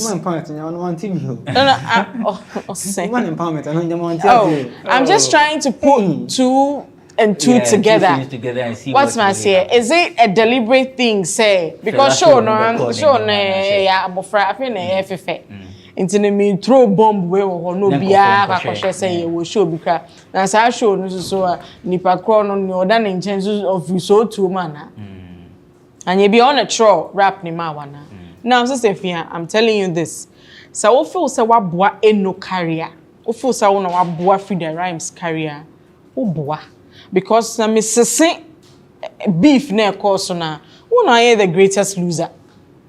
Because one, there was talk say and you know our choice, so the originality of the sister Fia we know and confirm who say a fall short. Secondly, no so no oba train say temper. Obia be boldin akaiwa. Okai will say otu nyumi ya osai kai say obia wuni akoma live show and penny forward honom na mama ground obia bunu oman mu. Ebia na nyina a part of the plan. There be go there and fight. But no say adia enye usu no. I mean ye dey show unsa say ya. It's difficult for you to execute it. I don't think anya free the rhymes mum na sorry kan say okoto twede. Shaya back ni kewa asemi. Out of nipa 8 what highly spiritual label no so no. Wo ya back uni yi wu say go and destroy kewa. And I also so we Jimmy anti ojitu No, I mean I'm just citing an instance. And say out of the 8 people on the label no nya obia say wo na did destructive agenda we share on say koya na. And no na me related to sister Fia dey. E ma no me miensa. Obi any why you cast on TV3 as part of the plan. Una ajeto ho so Queen Solomon. Wo koton sa. Na ehun say yes plan ya any year na. You see me na ansa na e di jumedi e be hye wonsa no. I know say you have some character traits hidden somewhere. And this ade no conform me. Enti me e di hye wonsa no. So for me, she was the greatest loser. The biggest winner was Eno. I mean, no more rap powers be within her. We all know so it was there. But this thing really, Mami Enui, Eno, and Frida Rhymes, if they come out to say, Rabba, you didn't call any of us. You didn't tell us to plan this. They'll make a fool out of you. If there's no documents to show, if there's no phone conversation to show, if there's no text message to show, and they come out to say, oh, you're truthful. We didn't plan anything with you. Arguments we Argument done. It's in same hunu bi wo ho a ya bo abaso wo same hunu ho a mempre embe yese wo na ye hwan na emeda wa so bie ni asede bi odin da o obie ni asede bi ha Nana I think the last time we were having a conversation and then Arnold mentioned said what national planning beef there is no sense in coming out to say we plan and then. Omo be ya na beef ne outliving irrelevance. Na fe ya he. Why I can't say I didn't say it doesn't make sense. Even though I would want to get your view on whether or not, and I know definitely, even though you've not spoken, I know you say it doesn't make sense. Let me predict. But does it appear to you that it was planned? If it was planned, did they execute it well to let the people know, I mean, for people not to think, say, I do a crime almost as I know, which maybe say a boy, so, na sister Fia, Ebia, you be condemn, said, by that condemn. Right here. Okay, so after sister Fia and Enone on beef, do you know what happened to Eno's album? Have you checked it? She dropped an album. Check her Instagram page. Send something. Album. Yeah, check. I didn't know she had dropped an album. Do you know that Frida also dropped a song after the Saucy, yeah. Saucy was the collaboration that they had. I don't know if any of them dropped an album though. Of course, Rising can cry for some weeks and a Sunday. And say na album baby. Wait my check it. Now, sister Fiam. Obiambuno. Obiantiano. What am I saying? Obiantian, oh, say, una collabo fee. Me baby tian. Now we are there. na mo mbusa no. Maybe I will share at the corner. No back I say, oh daddy, it's in Sister Ama's room. How did they get there? No I can say oh be on one of father not there or the to. And some of your betian. Stay be antian. Stay be ambo.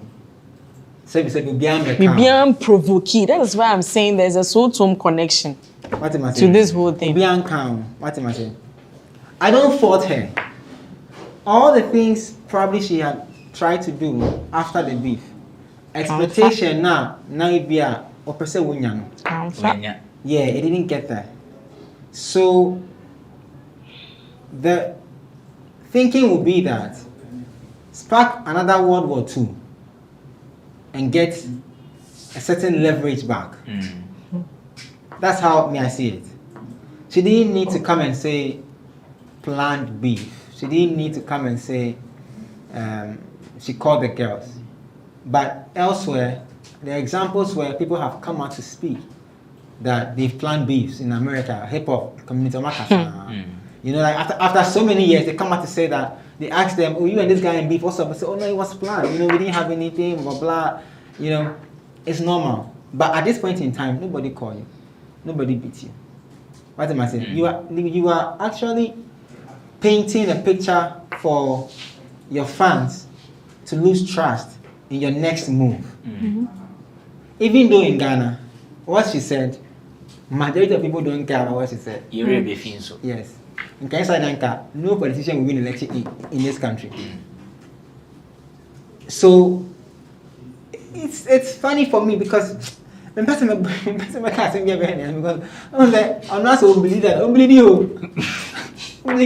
See, I need to. I need. I don't think first of all the ghostwriter is ISM. It's not medical. Because I had it. It's ISM, rapper ISM. Only Stefia, the ghostwriter. What confirm? Oh yeah. ISM confirmed on a show. Oh okay. On Sunny Flex TV. But it can also be another move to sway the attention from medical. No. Oh, ISM would not. Oh, Massa, we are in this game. No. ISM. Listen, rappers are very peculiar because if the rap was not good, he won't come out to say something natural. What am I saying? But my issue is Sister Fia was saying, me and I'm trauma there. Okay, I get. You understand? I'm coming there. Maybe you was all part to make in Ghana, right? But we understand that there are songwriters. And when the trauma, come on, you are flipped. I'm trauma. I mean. Say and you not try you. And then friend says, ni beef nyomuno. Bisa so bet me atwa. O bet go so na try. Friend Sean ran bet to near. Now, I don't think Eno and Frida Rhymes will have to say thank you to Sister Fia. I don't think so. True. I think that is, even if it wasn't planned or was planned, everybody has benefited what they had to benefit from the whole conversation. I mean, why should I come and say thank you? I also boosted your numbers. In Kaoye and I can make few way. What am I saying? In Kaoye and I can make few way. Send the Obiti me do like another panning fino. No go trim. Yeah. Because me bob so then how no so boom no so trash no. And see, for the fact that I also responded to you and the thing jumped up means that I also have some level of influence now. It got people's interest. If I didn't have that level of influence, nobody would have been interested in the first place. Okay. What am I saying? So the thank you part is uncalled for. I think she's just saying it to make her feel supreme over the woman, that she triggered certain emotion and it got them to spark. What am I saying? Yeah. So maybe that's where she's coming from. Okay. Let's talk about the Fela McAfee platform. Quick one under 1 minute. I don't think she said it probably to jump the show, because the trailer alone of that show had over 13K viewers.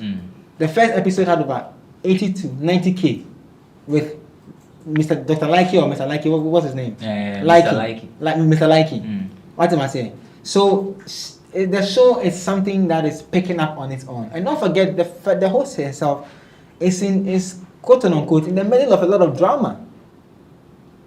But oh, but let me come and say, show night or course. Thank you. It's a right? So I should say that, okay, my did I tell me not showing trendy. What am I saying? So the best trendy, because Sony is doing well already. But but not because of me. And I say mama be can one be ma show ni mu na. It's not true.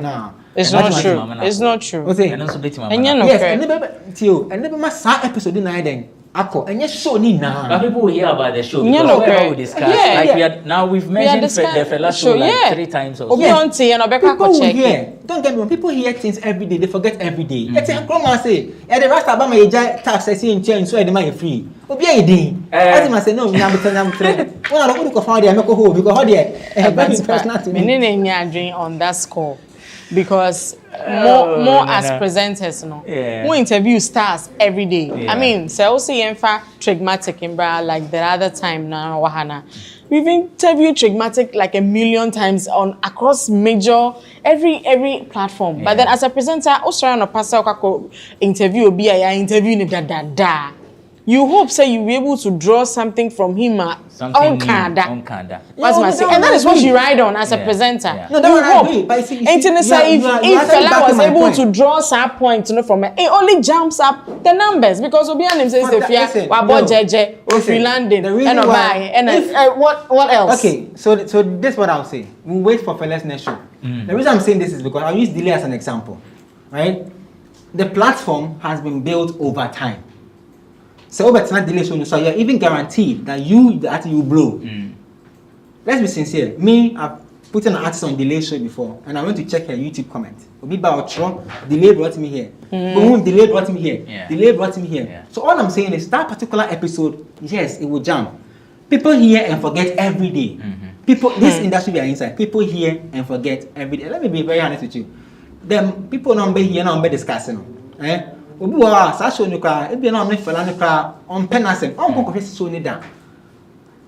telling you. Okay. What am I saying? Right. So it's not because fella wants to jump. It's a show. I trigger a man for. I'm surprised you're saying this. Yes. Let's just I don't want us to. I don't want people to attach certain things to the show now. Will be so building because of that. What am I saying? Quick one. Let's do this one in 5 minutes. Director Signal. The 3 music awards also this weekend. I know you're a member of the academy. Yeah. Our influence one in town.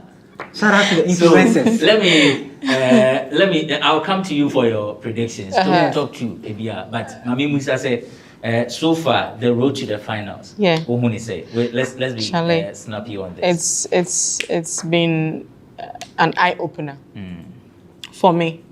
Because for the very first time, you say nominees announcement, you are setting up a stage, board to her, and industry players were and you busa why this, why that. I didn't know wait to me make a number to be in the artist of the year category. Why did this do? And we got answers, and I'm GDC will be na or or Shena, satisfied with why they chose who to be in a particular category.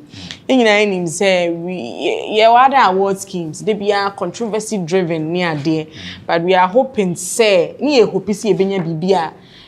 away from controversy, but then there will be quality, any creative ejuma influencers, creative ejuma. A headline talk Then making the women's branch for instance, we had a performance from Yaya which was brilliant.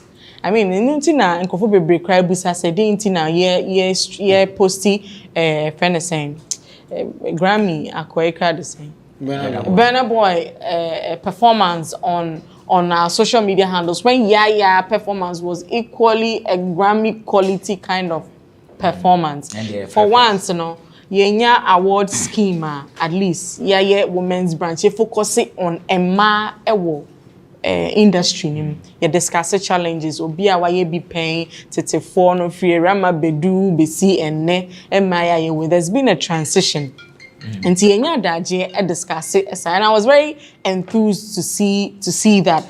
Now, I was also part of the diary sessions. I mean, category by category, we break it down, and the reason why this person is supposed to be nominated. And I mean, it's been an eye opener. I was actually present during the taping of Yaya's performance. Now, if you see the bare floor like this studio being transformed into a forest setting. Masa, ain't easy. So I salute Sadiq. He's a rare gem. Chale, creative mind neso. And I'm calling on sponsors. Wow, what's the purpose of the share? The time is here. I mean, you can do that with 3 Music. A few days ago, so me go home. Performances be maybe so, and I'm not permitted to, spill the beans, but Charlie, it will be worth your time. Saturday, 27th March, Charlie. 3 years spent and it feels like I work harder than competing with a much bigger brand that Eddie over 2 decades. So kudos to the team. You're showing him say the about twice to be and so match up to near or more. Nana, I'm with you. Send your share by the idea. We know one can be Do you want us to say the truth or you want us to be political? Say the truth. Say what you want to say. I wish them all the best. And I hope that the show goes well. Yeah. Anyone? You see, there's a problem in this country. Let me tell you something about this. Right, these days, I don't hear anybody. When I speak and what I'm saying, 2/3 of the people in the certain sector who are part of the academy voting don't understand what I'm saying. My head will be on the chopping board. I'm a businessman. I wish them all the best. They don't understand what the music academy funding and understand it. Because she's not the only person I've heard. They don't like the fact that you are bashing. No, I'm not bashing. Okay, you are subjecting the scheme to. It's not bashing. On xylophone, I was asked a question. I've listened to young people who are linked to the 3 Music Awards speak, and it comes out as though a certain Ghana Music Awards no, it hasn't done well. It's not. I didn't say that. For the first time, we've seen an award scheme doing so and so, and we've seen an award scheme doing so and so. Bruh, Saturday 27th, a young guy is doing an amazing job. We will all watch on TV to support him.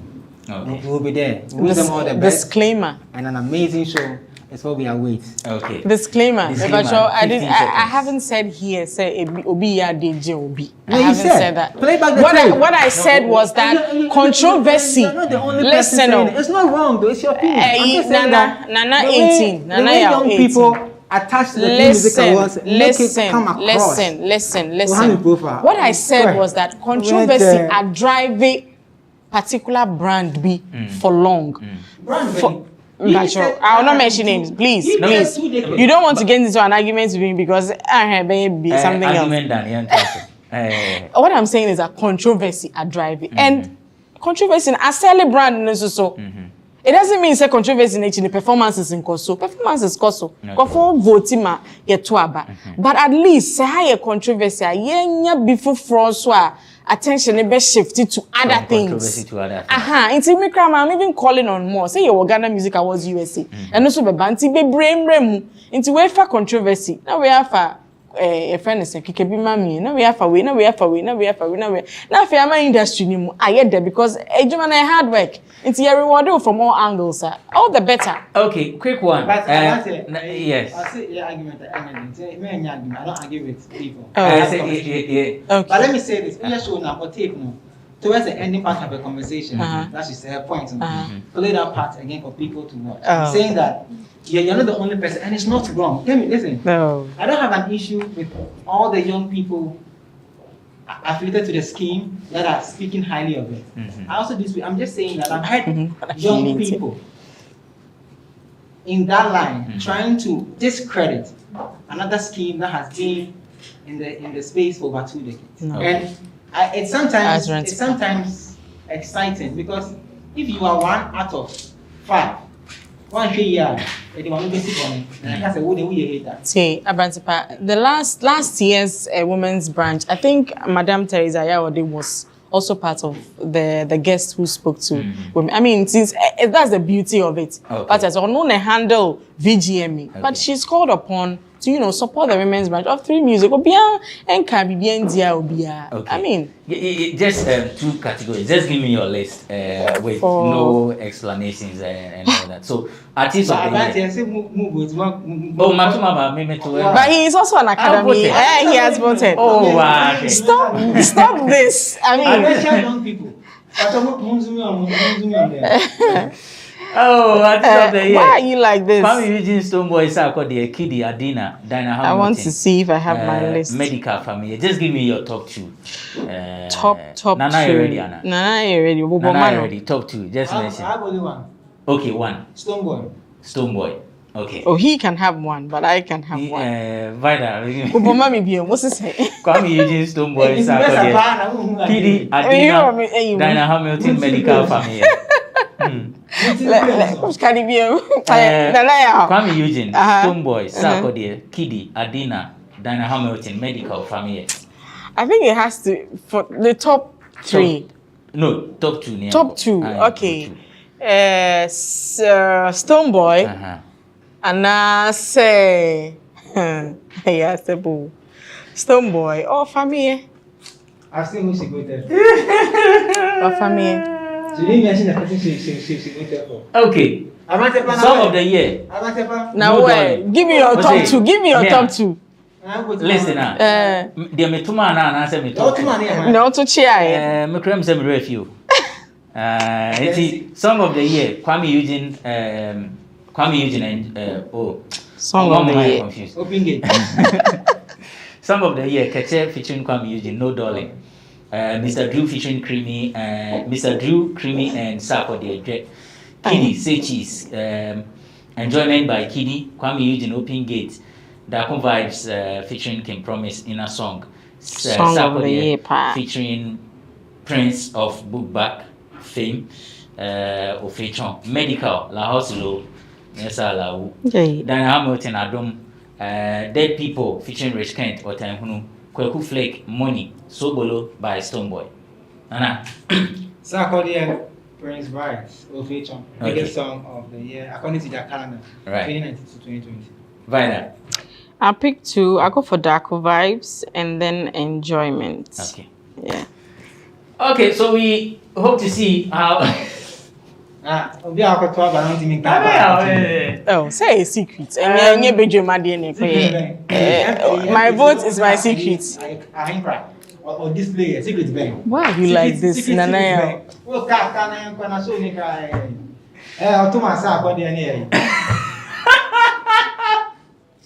Why are you like this? Joe, Yapon, thank you for watching. Nanea Radio is with oneplayafrica.com, aka Nanea 18. Vida Richmond Boatin is a They should follow me on Instagram. Yes, Instagram is Vivid 003. Okay. Maybe I can be a Vivid. Nana. And I say, oh, I bet you. Nana, Instagram. Instagram, but what's my follow One Play Africa? I know, Martin, follow us on Instagram at the GhanaWeb, Twitter at the GhanaWeb, same on Facebook, and our YouTube is GhanaWeb TV. Remember, we still have our activities for the commemoration of our 22nd anniversary. There's a road safety campaign. Wherever you are, if you see anything that poses a threat or danger to the safety on the road, just film it, send to us, or at newswires at GhanaWeb. Newswires at GhanaWeb.com email. Let's all help solve the issue of road accidents in Ghana. Remember, many lives are being lost. My name is Benefo Boabin Abrantipa. Thank you for watching Bloggers Forum.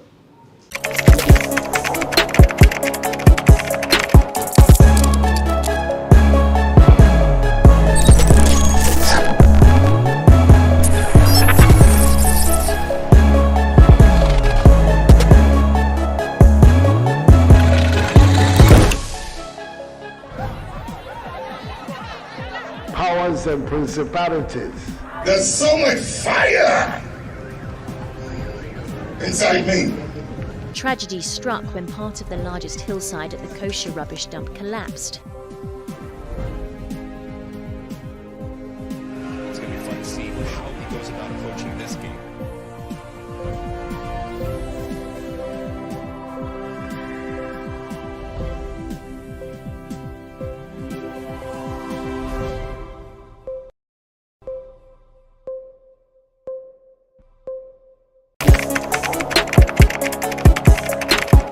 We table issues relating to the arts and entertainment for a riveting discussion. Of course, course, without fear nor favor. The question the presenter asked them was a dumb question. You need to speak the fact and move. Varied views. We agree to disagree. So I would disagree with everything you said. I think that he's a smart guy. I think what he did. No, but I also said he's a smart guy. Yeah. I guess that I'm waiting for the what next. Yeah, I don't think that we have to wait for what next. It sometimes gets confrontational, but that's the beauty of the game. Today you funny face. It's not my brother. Funny face. I don't know him. You don't know funny face. It's not my brother. You don't know funny face. It's a package. We meet, we sit, we dialogue, we learn, we progress. My name is Benefo Abrantepa, a proud blogger, and this is my forum.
Honorable members, you are welcome. Honorable Majority Leader, any indications?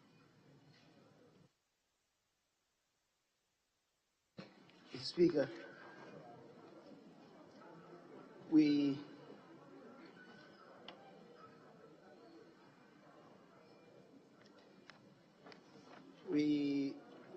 will now deal with the presentation of papers, and then we'll await the reports on the various access. I understand they've run two of them, and we'll wait for the distribution of same. In the meantime, Mr. Speaker, we can deal with the addendum order paper and do the presentation of the papers listed as 1A and 1B. 1A, 1B.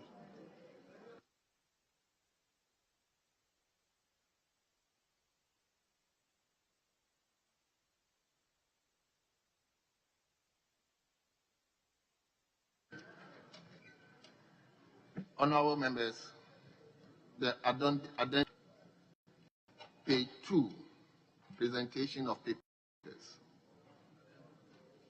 Minister responsible for finance. Annual report on the management of the energy sector levies and accounts for the year 2020. Honorable members, the report is duly presented and is for distribution to honorable members.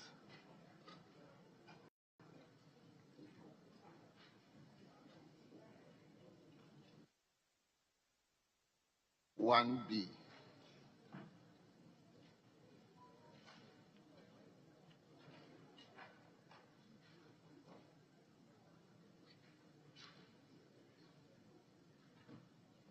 Report of the Finance Committee on the Appropriation Bill 2000. Honorable members, report duly presented and is for distribution to honorable members.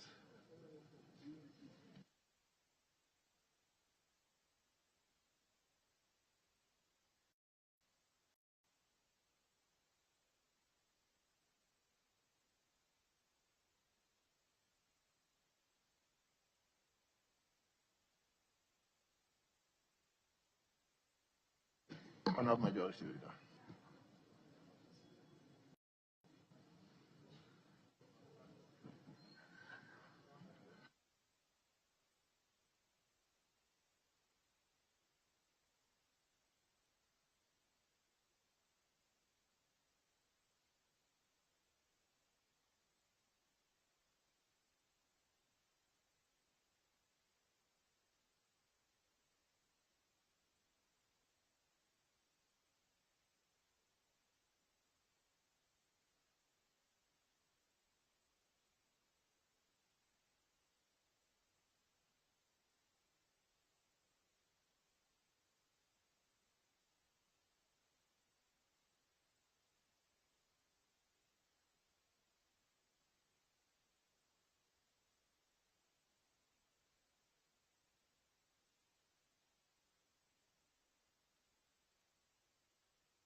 Honorable members, my attention has been drawn to 1A. The report is referred to the Finance Committee for consideration and report to the House.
Mr. Speaker, I believe we can take the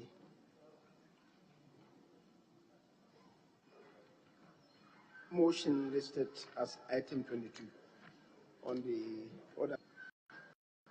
Item 22.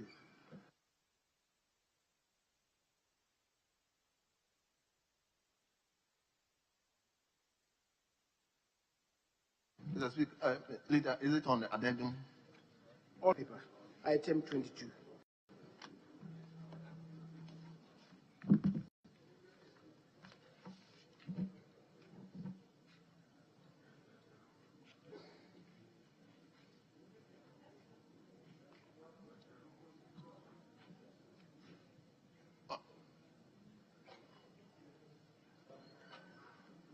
Mr. Speaker, I beg to move that, notwithstanding the provisions of Standing Order 128, Sub 1, which require that when a bill has been read a second time,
Yes, Honorable Minority Leader. Speaker, what the leader should be doing is to arrest Standing Order 81, which require that, and with your indulgence, I quote, no motion shall be debated until at least 48 hours have elapsed. So Order 81, to allow for the second reading of the Ghana Infrastructure Investment Fund. So if he has no objection, I so move. Second it and then move to the motion. All right, thank you. So we're asking for suspension of Order 81. Should I consider that the motion is moved? Leader is getting himself ready, so we can wait for him. Yeah, Mr. Speaker, I was looking for how it's been listed on the original order paper. Mr. Speaker, so really is order 40, item 44. 44 on the original order paper. That's what I was looking for. So, Mr. Speaker, I beg to move that notwithstanding the provisions of Order 80 sub 1, which require that no motion shall be debated until at least 48 hours have elapsed between the date on which notice of the motion is given and the date on which the motion is moved. The motion for the second reading of the Ghana Infrastructure Investment Fund Amendment Bill 2021 may be moved today. I so move. Honorable Minority Leader. Speaker, I beg to second. Honorable members, this procedural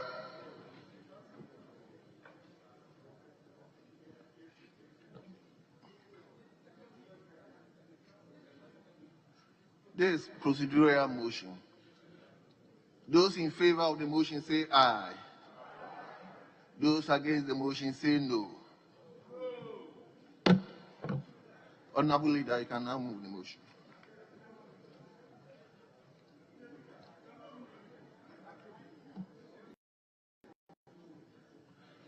Honorable members, the ayes have it. The motion is adopted. Now, Majority Leader, you can move the motion. Speaker, I beg to move that the Ghana Infrastructure Investment Fund will be now the second time. Speaker, the object of this bill is to amend the Ghana Infrastructure Investment Fund Act 2014 to provide for additional sources of funds and extend the period of exemption from taxes. The Speaker, the rationale for the bill has been captured appropriately, and it states that the committee would respond to the rationale for this appropriately as captured in their report. So, Mr. Speaker, to save time, I just want to move that the Ghana Infrastructure Investment Fund Amendment Bill 2021 be now read a second time. I so move. The Chairman of the Committee. Thank you, Mr. Speaker. Mr. Speaker, I rise, can the motion and to submit the committee's report. Mr. Speaker, as you directed, you met with representatives from the Ministry of Finance and the GhanaWeb, where they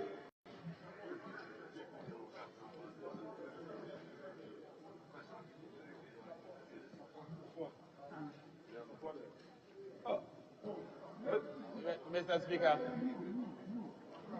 Speaker, in line with our standing orders, we don't second reading.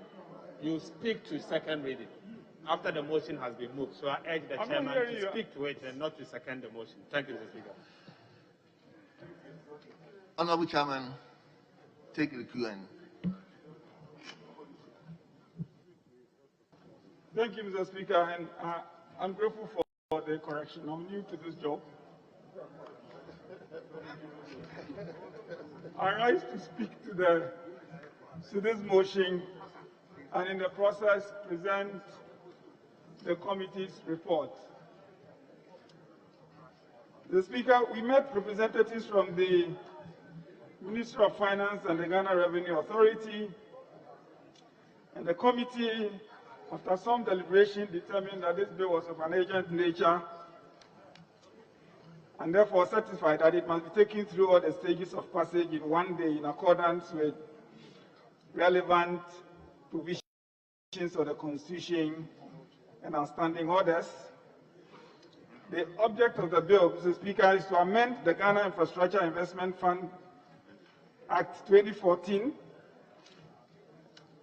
Act 877, to provide for additional resources of funds and extend the period of exemption from taxation.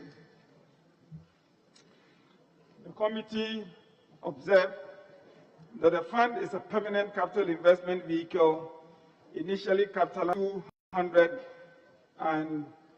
million United States dollars. The fund subsequently received $70 million United States dollars from the annual budget funding amount AFA. The fund subsequently received $75 million United States dollars from the annual budget funding amount under the Petroleum Revenue Management Act. The last allocation to the fund amounted to $6,900,000 United States dollars in 2017. Mr. Speaker, since 2017, the fund has been able to invest $300 million United States dollars in a portfolio of some 14 infrastructure projects in 7 different sectors covering various sectors of the economy.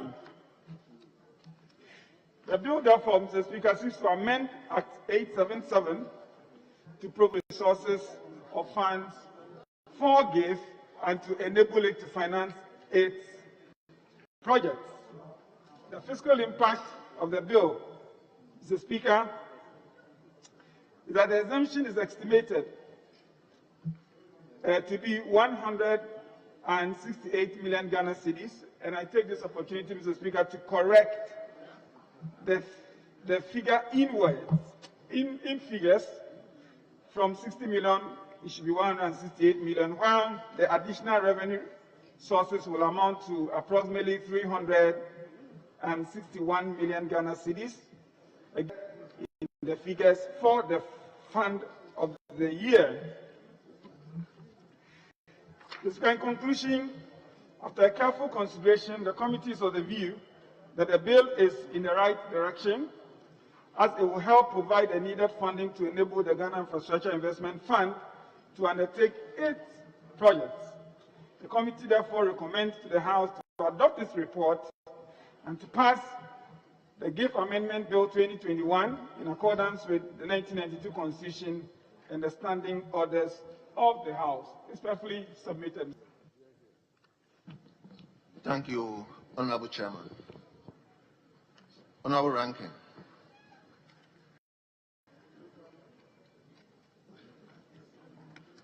Thank you, Mr. Speaker. Mr. Speaker, I also rise to speak to the motion, and in doing so, Mr. Speaker, today let me say, Mr. Speaker, that my heart is at peace.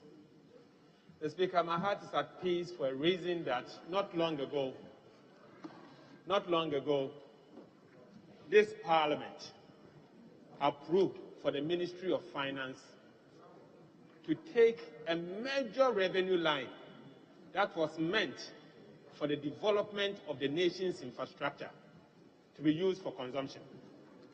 The Speaker, this House in 2014 approved that 2.5% of the country's value-added tax and up to 20% of the annual budget funding amount from our oil revenue be allocated for the purposes of our infrastructure, and it should have gone to the Ghana Investment Infrastructure Fund.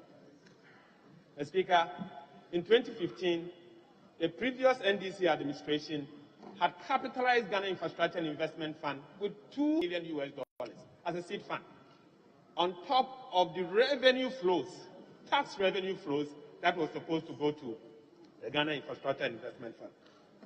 But sadly, Mr. Speaker, in the year 2017, the MPP administration decided to withdraw this amount that is supposed to go and support the Ghana Infrastructure Fund. To the extent that even the ABFA amount, the annual budget funding amount from the oil revenue that was supposed to go to the Ghana Infrastructure Investment Fund was taken away. The Speaker, that amount was used for consumption. And for so many times, the Speaker, we have criticized it. For 4 years, our brothers were living in a denial. Today, Mr. Speaker, they have accepted it. They are going to restore the 20% of the ABFA that was supposed to have gone into the Ghana Infrastructure and Investment Fund. Mr. Speaker, and that's why I said I'm happy today. Mr. Speaker, we want to urge the government that when we criticize, we don't criticize for criticizing sake. We criticize so that they will learn from it. The Speaker, so that they will free is on proper tangent.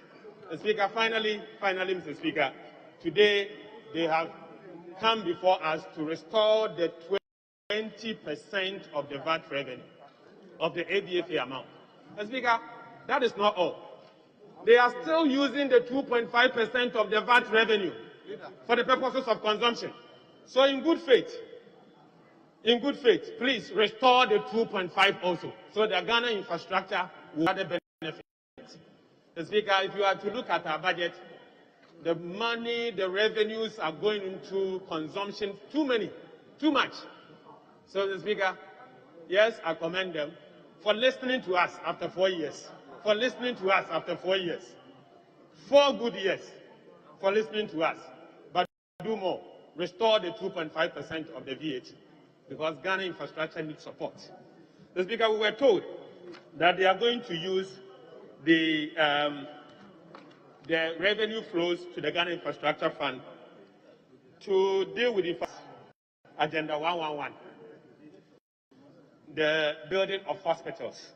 And then, Mr. Speaker, they've also said that they are looking at the possibility of engaging a PPP arrangement for Accra to Motorway, of which Ghana Infrastructure and Investment Fund will play a major role. For me, at least for nothing at all, you are using the money for infrastructure. What you're supposed to do, what you're supposed to have been used the money for. So, Speaker, I support this. I support this bill, and I think it's in the right, but it is very too little. Do more. Bring the 2.5%, because that is where the money is. This is too small. Bring more. Thank you, Mr. Speaker. Honourable Member for Okankwe Central. Thank you very much, Mr. Speaker, for the opportunity to speak in support of the motion. Mr. Speaker, opportune time for the Ghana Infrastructure Fund, having gone through a 4-year cycle under the Akufo-Addo administration, with some very important strategy. Government has listened. Government has taken a very bold strategy to extend the period of taxation, non-taxation of the activities of the fund to another 10 years. Mr. Speaker, if you look at the project listed under paragraph 5.3, that is to undertake the area of the President's Agenda 111. It's a laudable initiative that must be commended. The area of affordable housing, this fund has a major role to play to enable the real estate sector to leverage on the funds that will accumulate to the fund to undertake a lot of infrastructure or housing facilities. Mr. Speaker, it is worth noting that the annual budget funding amount that was initially earmarked for the fund is now going to be a major source of revenue prior to the passage of this act to support the fund to carry out the mandate of the fund within the local and international market. Mr. Speaker, globally, every country or entity is looking for the financial support that it requires for it to develop the sectors of the economy. And I think GIF has a very important role to play and must be commended. The fiscal impact, as earlier stated, is very impressive. About 361 million Ghana cedis to be realized, and also the tax exemption estimated at about 168 million, which I believe is not going to affect growth or revenue mobilization project. I believe that it's a good step by the Ministry of Finance, the President and the government to open up GIF to live up to its expectation as established under law. I thank you very much, Mr. Speaker, for the opportunity. Right. Honourable Member for Adaku. Right, Honourable Speaker, I thank you for the opportunity to speak in support of this motion. Mr. Speaker, I want to commend the government for finally yielding to the call from the NDC side over the years to reactivate this very important fund. Mr. Speaker, historically, when the NDC were hoping it to be an anchor fund from which we can develop a lot of infrastructure. Indeed, a portion of the cost of Terminal 3 airport was paid from the Ghana Infrastructure Fund. But sadly, as the report says, since President Akufo-Addo came to power from 2017, this fund has been made dormant. Mr. Speaker, and the inability of government putting money in this fund did not help in any way. Mr. Speaker, I'm happy the government is anchoring a lot of the development projects on this fund. But Mr. Speaker, we can only do that if we put in a lot more money. Mr. Speaker, if you look at paragraph 3.2, the government is saying, for instance, Agenda 111 is partly funded from this. Mr. Speaker, the last time we approved a loan for a 100-bed district hospital in this house, which is Shamar District Hospital, it was 32 million euros. How are we going to be able to build 101 district hospitals based on this fund? Mr. Speaker, 2, I am happy the road minister is here. On the 16th of December 2016, the minister told us he signed a contract with Motor Angels, an EPC 10-key contract. He kept referring to that contract as a PPP contract. We told him it is not a PPP contract because yourself, on the 6th of December, you cancelled the PPP procurement process. So you signed an EPC contract with Motor Angels. They don't have a penny to invest in the project. You are now telling us you are going to build a fund. You are going to build a fund using Ghana's money and give to Motor Angels, which is a foreign company. So what is the use of Motor Angels contract? We still tell you, whatever you have in Motor Angel is not a contract fit for purpose. So if you are going to do a PPP, you need to go back and institute a new PPP procurement process. You cannot do anything about it, Minister. The Procurement Act does not allow you to do what you have done. We are telling you, you have to do a new PPP procurement process. Can be touting this, that they've got a contract with the government of Ghana. They do not have a contract with a valid contract with the government of Ghana. And Mr. Speaker, you are saying this fund can fund 570 million motorway expansion, 101 district hospitals, pay the debt of Terminal 3. Mr. Speaker, you are overloading this fund. Though you haven't put in 1 CD yet, I will be happy if you put in more money to do this. Mr. Speaker, the only thing you have ever done with this fund, Mr. Speaker, if you remember, this side of the house, under President Akufo-Addo, made this house to take money from Ghana Infrastructure Fund to fund the Pullman Hotel at the airport. When we were building airports, you were funding a private hotel at the airport. I remember. This is the difference between NDC and NPP.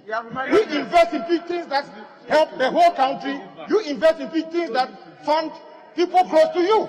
This is the difference. And we told you so. Sadly, 4 years, in the 5th year, you are not coming back. But welcome. Welcome to the situation where you fund projects that benefit people of this country. If you were to choose funding a hotel, an airport, which one will you fund? You have reminded me. Which one will you fund? Mr. Speaker, I'm very grateful and want to commend government for coming to our level. But it's too late. And we want them to continue with this. Mr. Speaker, with these very few words, I thank you for the opportunity.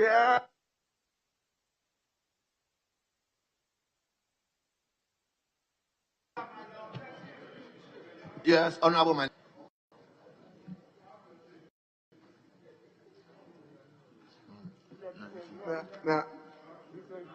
Mr. Speaker, let me thank you very much for contributing to the motion.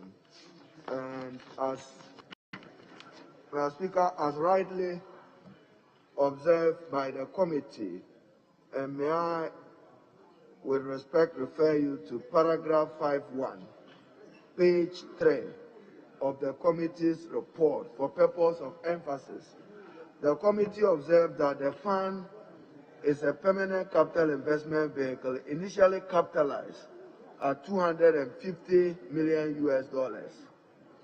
The fund subsequently received $75 million from the annual budget funding amount. Mr. Speaker, all this was done because the previous NDC government introduced the Ghana Infrastructure Fund and funded it with $250 million plus an additional $75 million.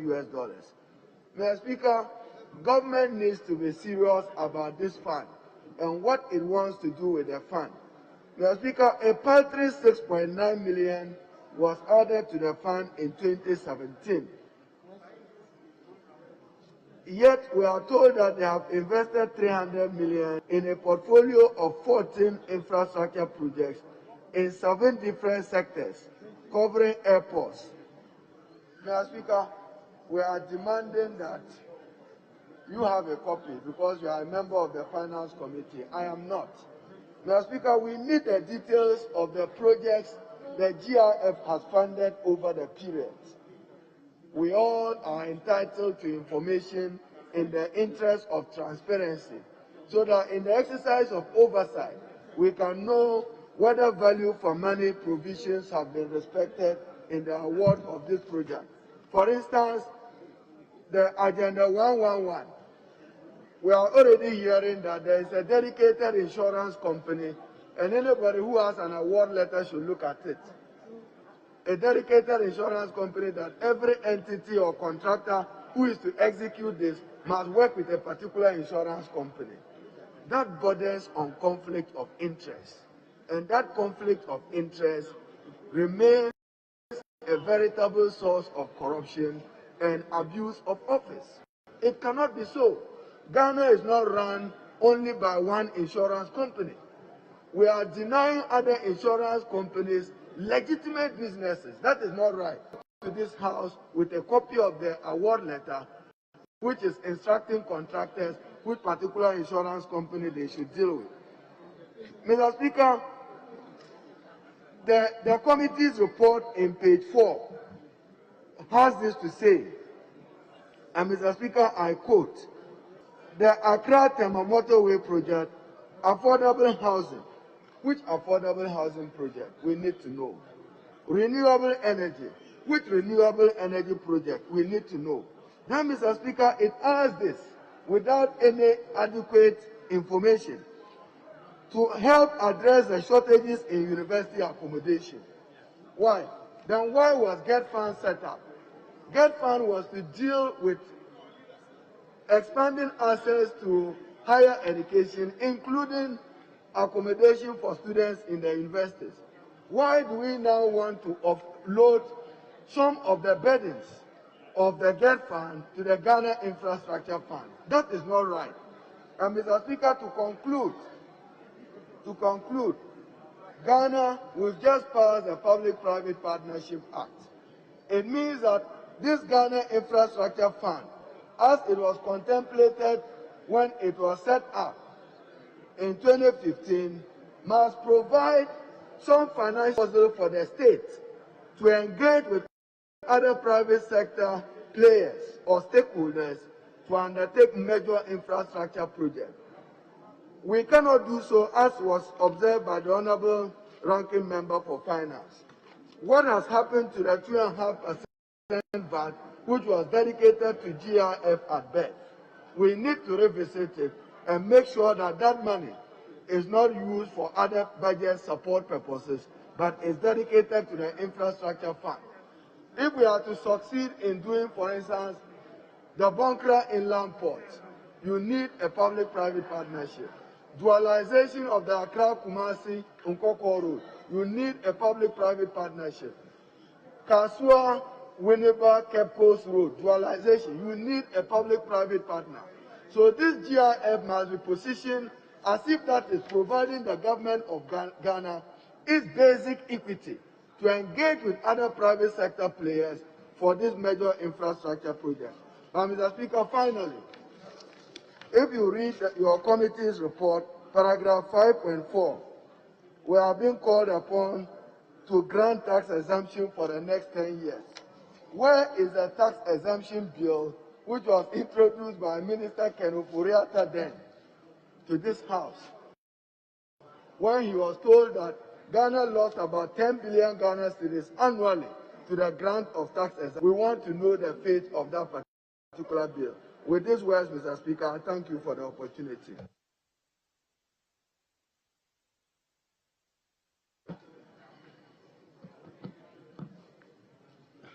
Speaker, I think recognizably, we all do appreciate that there's a huge deficit in infrastructure in the country. And that indeed is the purpose of this bill. And Speaker, I believe that spreading ourselves thinly, even with this accumulation, would not help this country. And I believe going forward as a House, perhaps we can come to some determination on which specific areas to apply, so that when we look over our shoulders, maybe 10 years after, we will know that these are the areas that we have applied the amounts to. To me, that's the most important. Otherwise, if we spread ourselves thin, we will not be able to achieve much, regardless of the country. So, Mr. Speaker, I think that with that understanding, I believe you can now put the question. I thank you very much. Thank you, honorable members. Honorable members, at the conclusion of the debate, those in favor of the motion say aye. Those against the motion say no. Honorable members, the ayes have it. An act to amend the Ghana motion Infrastructure is adopted. An act to amend the Ghana Infrastructure Investment Fund Act 2014, Act 877, to provide for additional sources of funds, extend the period of exemption from taxes, and for related matters.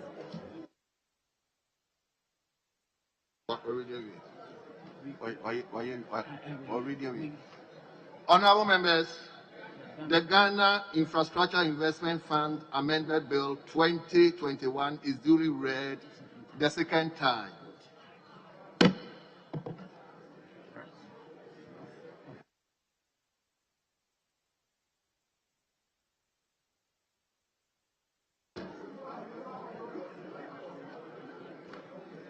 Honorable Majority Leader, motion on the normal paper 46. Speaker, I beg to motion listed as item 46 on the original order paper.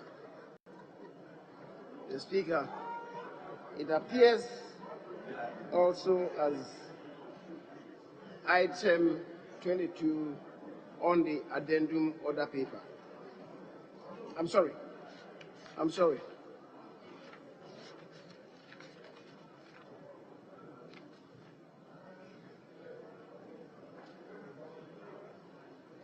The Speaker, so yes, that's what I was saying. It appears as item 22 on the addendum order paper, but it's the same thing as the item listed as 46 on the original order paper.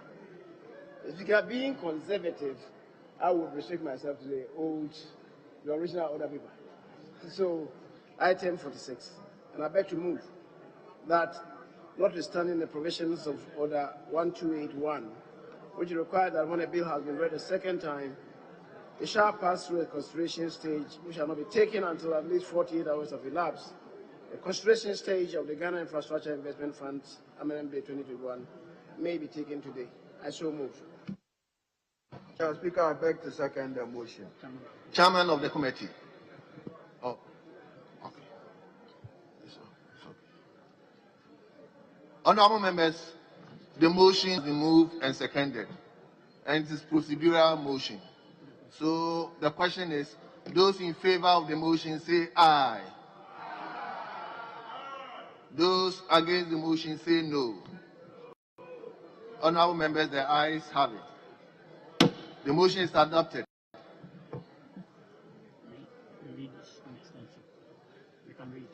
Honorable members, Ghana Infrastructure Investment Fund Amended Bill 2021 at the consideration stage.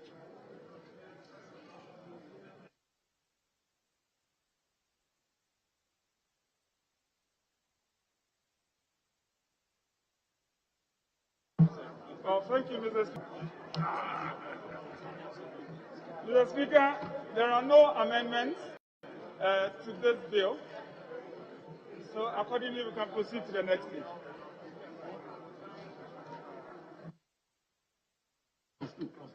Honorable members, cross one. The question is, those in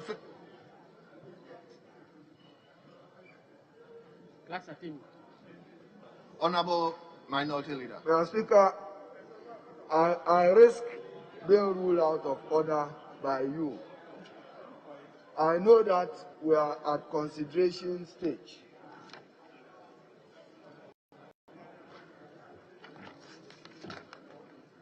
And we are taking through this in accordance with Article 106(13) of the 1992 Constitution. I just want to get that understanding from the chairman. Because normally, as I take a copy of my bill, I'm interested in the Gazette publication to satisfy myself that the minimum requirements of Article 106 have been so satisfied. But if the chairman, as I saw in the report, convinces me that we are taking this under 106(13), maybe leader will help him. Because I just got my copy of the bill and I went to see Gazette.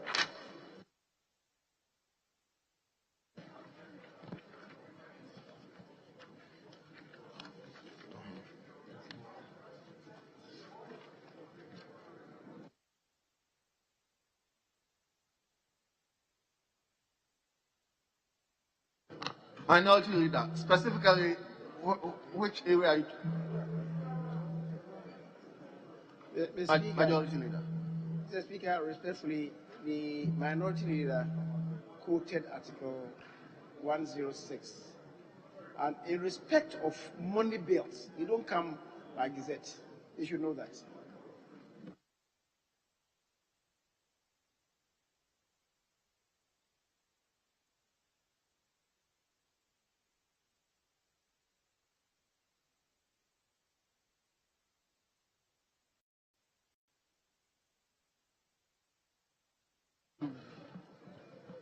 Honorable members, we shall proceed.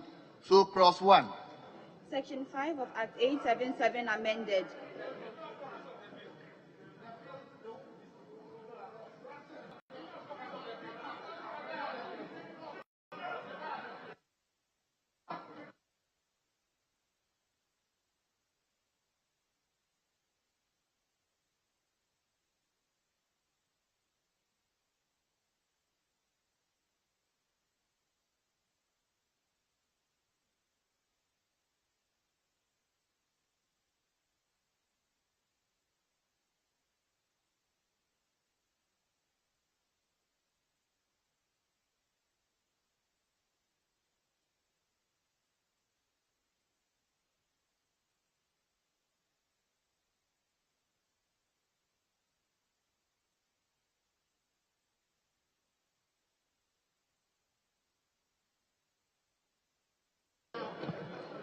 Honorable Deputy Minority Leader. Thank you, Mr. Speaker. Mr. Speaker. Mr. Speaker, we are taking the Ghana Investment Infrastructure Amendment Bill And we're supposed to have copies so that when you move from clause to clause, we'll find out whether there is a need for an amendment to the clauses or not. Mr. Speaker, members from my side do not have copies of the bill, so we need copies so that we can proceed. They have. Do you have now? Okay, my attention has been drawn to the copies being distributed.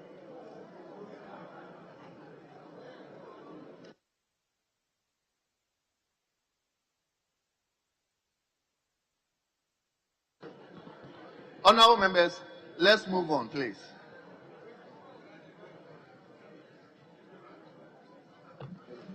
Mr. Speaker, as I earlier indicated, there are no amendments to this bill. No amendment. No advertised amendment. So the question is, those in favor of the motion, say aye. Those against the motion, say no.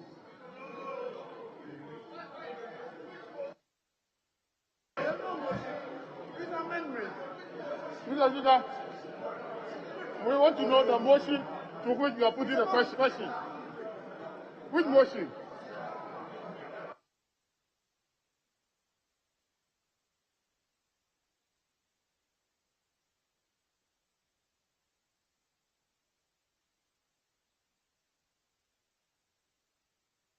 Honorable members, those in favor that clause 1 stands as part of the bill, say aye. Those against, say no. The ayes have it. The clause 1 stands part of the bill. Chairman. Section 19 of Act 877 amended.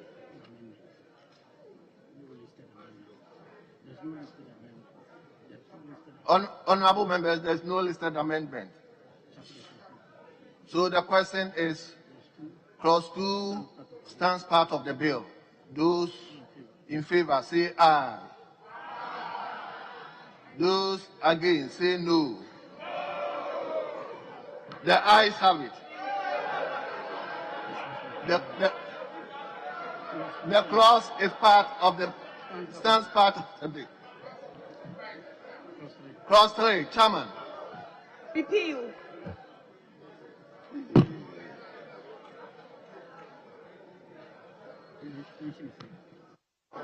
Mr. Speaker. Honorable Minority Leader, do you have any amendment or what? Mr. Speaker, I need explanation to clause 2. Clause 2 says that the fund is exempted from payment of any form of tax for the first 15 years of the operation of the fund. But, Mr. Speaker, the report that we just looked at talk about extension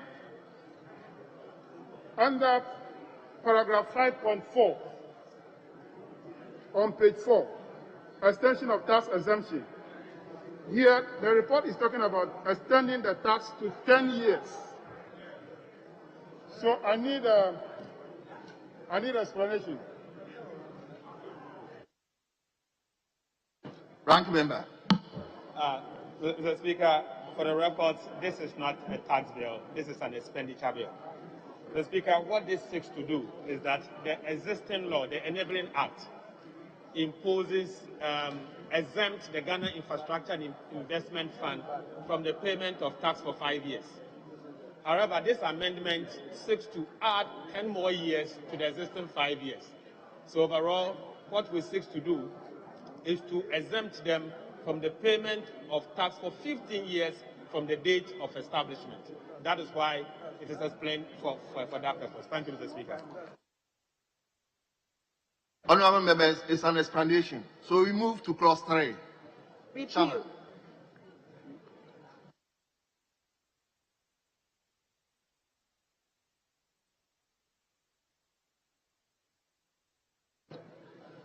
Clause 3. Repeal.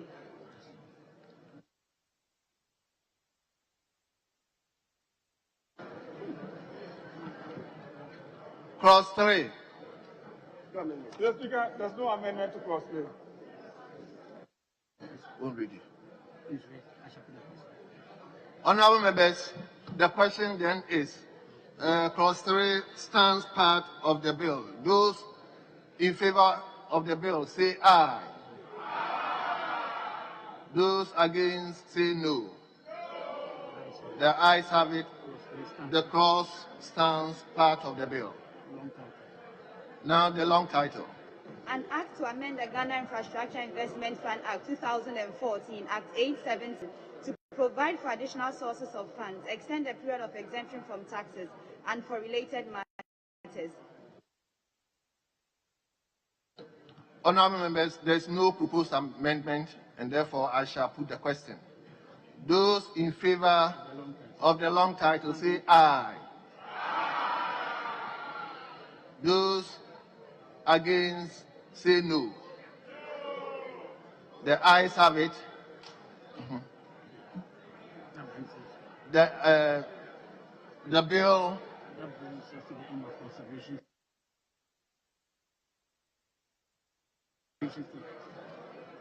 Honorable members, that brings us to the end of the consideration stage.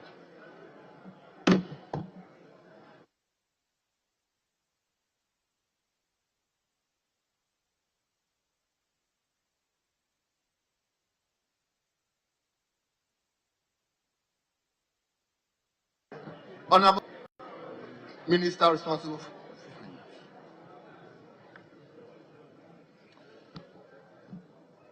Now, the motion. Honorable Minister responsible for finance.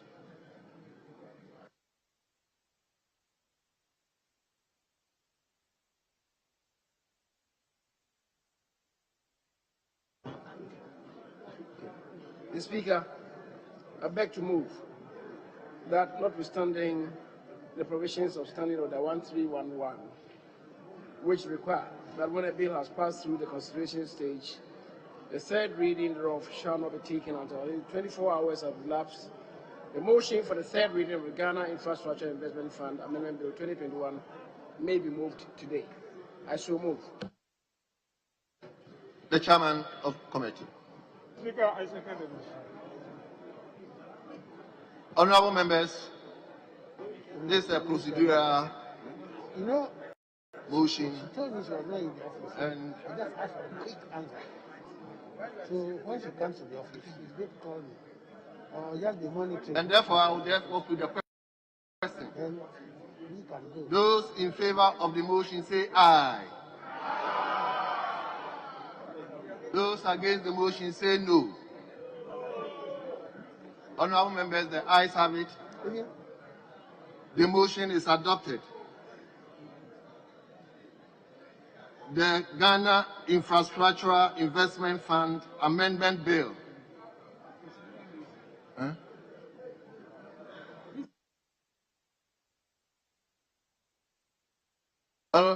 Majority Leader. Speaker, I now move the substantive motion for the third reading of the bill. Speaker, I move that the Ghana Infrastructure Investment Fund Amendment Bill 2021 be now read the third time. I so move. Honorable Minority Leader. Second the motion.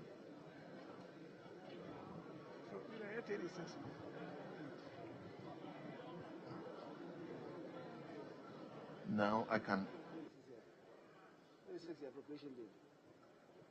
And now we Oh, no. Honorable members, I can now put the question. And the question is, those in favor of the motion say aye. What happens to the problem? Those against the motion say no. Honorable members, the ayes have it. An act to amend The the motion- Ghana Infrastructure Investment Fund Act 2014, Act 877, to now sources of funds, extend the period of exemption from taxes, and for related matters. Honorable members, the Ghana Infrastructure Investment Fund Amendment Bill 2021 is duly read the third time and passed.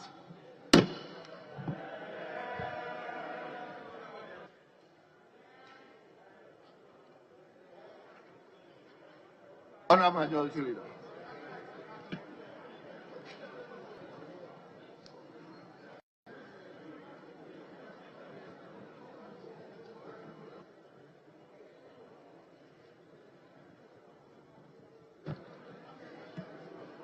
Respectfully, Honourable Majority Leader.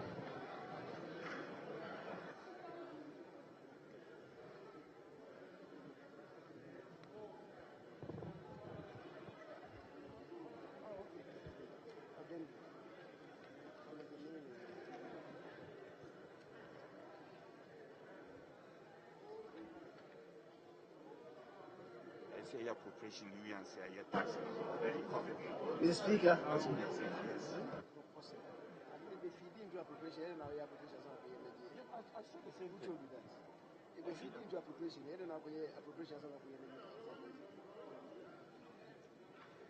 Mr. Speaker,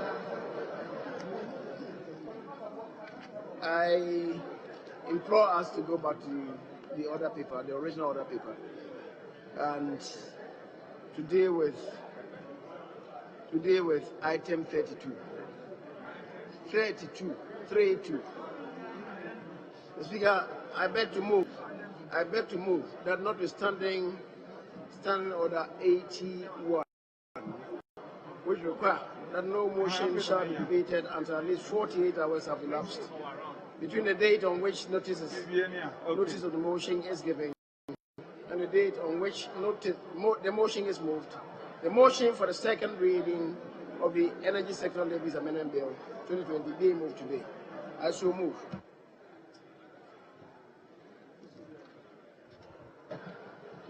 Honourable Chairman. Oh, thank you, Mr. Speaker. I rise to speak to the motion, and in the process. Second the motion, procedural. Oh, I second the motion.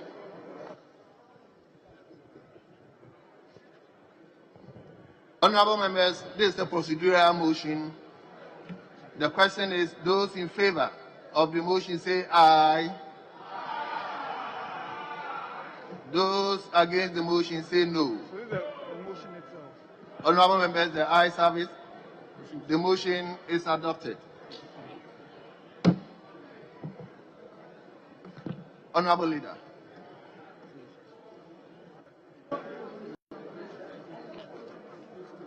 Speaker, I beg to move that the Energy Sector Levies Amendment Bill 2021 be now read the second time.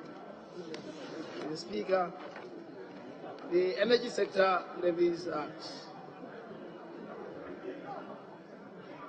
899 was enacted to consolidate the existing energy sector levies for their efficient utilization, defray legacy debts and other liabilities within the energy sector.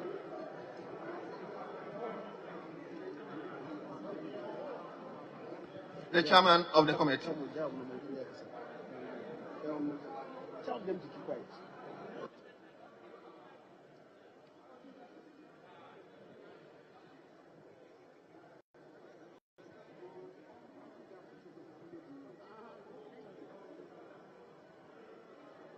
So certainly, I just have to speak to the motion and to present the report. Honourable members, order. Please, there's too much noise here.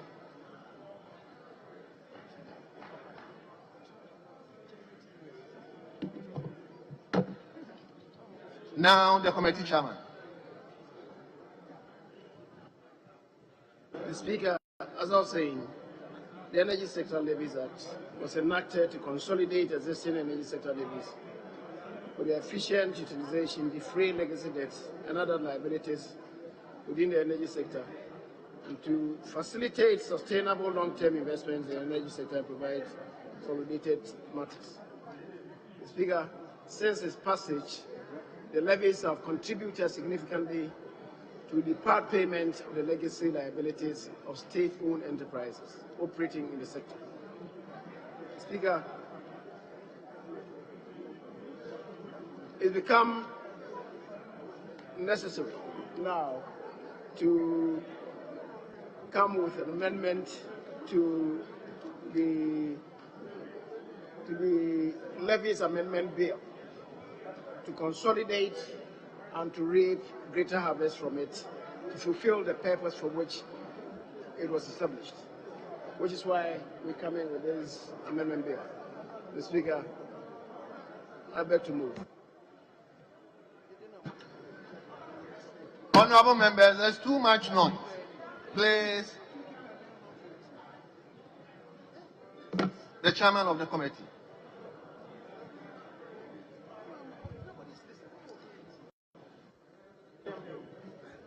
Thank you, Mr. Speaker.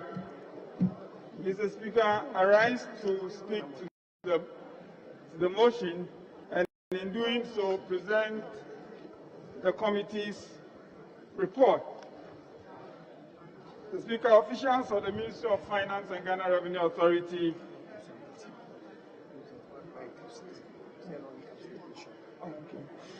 attended upon the committee. The committee in its deliberation considered that this bill was of an urgent nature and may be taken through all the stages of passage in one day in accordance with the relevant provisions of the Constitution and law. The Speaker, the objective of the bill, as has already been indicated, is to amend the Energy Sector Levies Act 2015, Act 899, to provide for an energy sector recovery levy and sanitation and pollution levy. The bill has a total of 3 clauses, Mr. Speaker, and the committee, after its deliberation, made the following observations. That the proceeds from the energy sector recovery levy will be utilized to meet the funding shortfall occasioned by the inability of the electricity distribution company to cover the cost of power supplied by power producers and associated capacity costs and related matters. Mr. Speaker, the other observations have been listed on page 6 of the report. The fiscal impact is some 666,230,000 and 311,660,000 cedis being the estimated receipts from these 2 levies for the energy sector recovery and the sanitation and pollution, respectively, in 2021. Mr. Speaker, the concerns of the minority, as registered during the meeting, have been captured under paragraph 6.4. The committee proposed some amendments to the bill. Mr. Speaker, the committee recommends to the House to adopt this report and pass the Energy Sector Amendment Bill 2021 into law, subject to the amendment proposed in accordance with the relevant provisions of the Constitution and law. Respectfully submitted, Mr. Speaker. Honorable Ranking Member.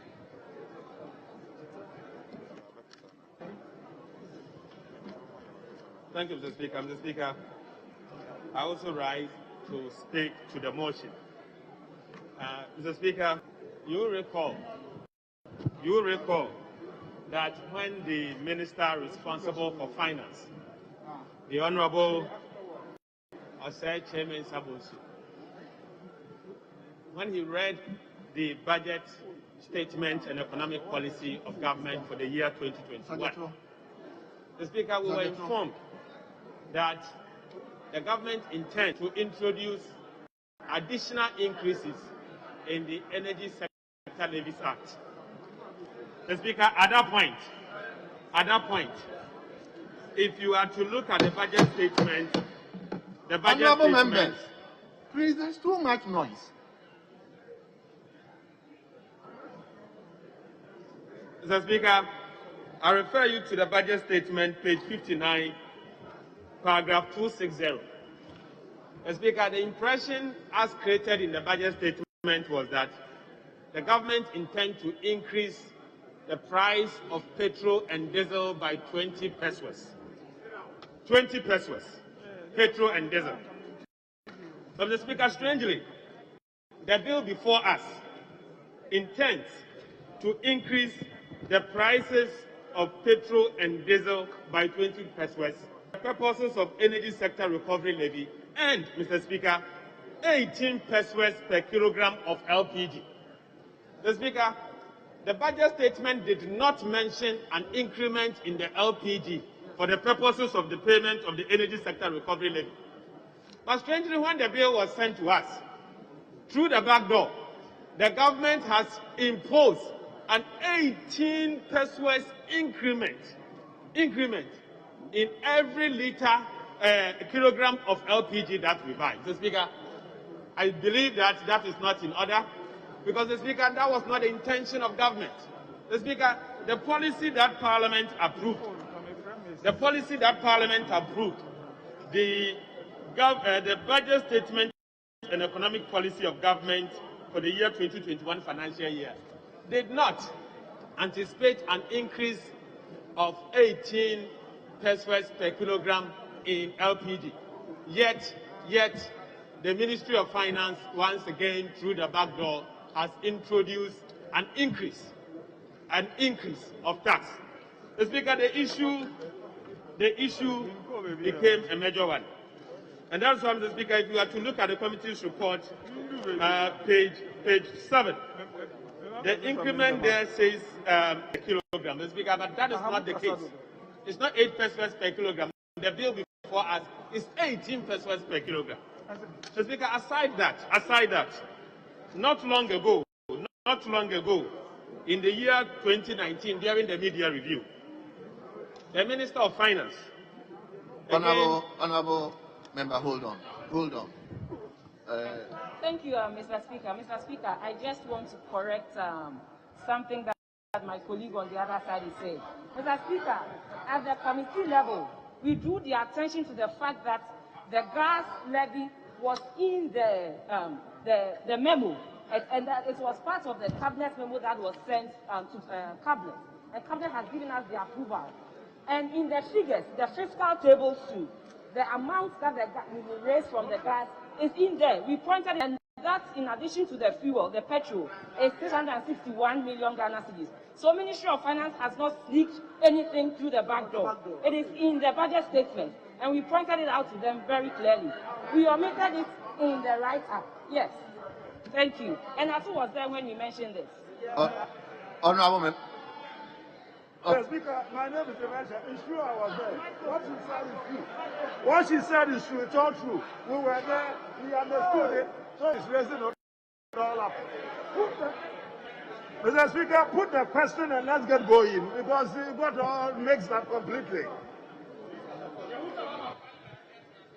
Mr. Speaker, Honorable Rankin. Mr. Speaker, I thought the Minister of Finance or the Minister of Finance would have eaten a humble pie and apologized. Mr. Speaker, I urge my colleague, my colleague Honorable Abina, to show me where in the budget statement, that says that you are imposing 18 pesos in the increment for the purposes of increasing the LPG. Mr. Speaker, it is nowhere in the budget statement. Mr. Speaker, I have referred you to page 59 of the budget statement. Mr. Speaker, in particular, paragraph 260. And Mr. Speaker, paragraph 260 said the increment relates to only petrol and diesel. And so, Mr. Speaker, for her to rise up and challenge something that she knew is not in the budget, I challenge her. She's telling me that it is in the fiscal table. Show me where in the fiscal table. That says that you have increased 18% for LPG. The Speaker, show me. The Speaker, simply put, this is an imposition of tax through the back door. The Speaker, because the very policy that this tax was premised on. Honorable Member, hold on. Honorable Minister for Energy. Mr. Speaker, for my honorable colleague to be standing in Parliament, debating on the tax that is evident. And at the committee, it being explained, to say that we are imposing tax by the back door, he should honorably withdraw. If it was a back door, you would have seen it. You have seen it, it has been discussed, you have accepted, you have written a report, and you are still talking about back door. What kind of back door is this? If this is a back door, then I don't know what will pass through the front door. Withdraw and let us continue.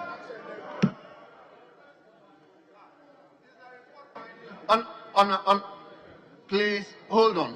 Honorable Abner, you'll get the opportunity to speak to the issue. Let the ranking member finish his. Thank you, Mr. Speaker. Mr. Speaker, I'll give you the opportunity. Mr. Speaker, I said it is through the back door for a simple reason. Mr. Speaker, the simple reason is that this budget statement. Honorable, hold on. Honorable member for Etiwa East. No, wait. Thank you, Mr. Speaker. Mr. Speaker, at the committee level, we pointed it out to them on page 210 of the budget. Appendix 3B. Under other revenues, Appendix 3B, yes. It says the Delta Fund, 666,256,700 Ghana. Yes. Yes, the fuel, the petrol, and the gas. Thank you, Mr. Speaker.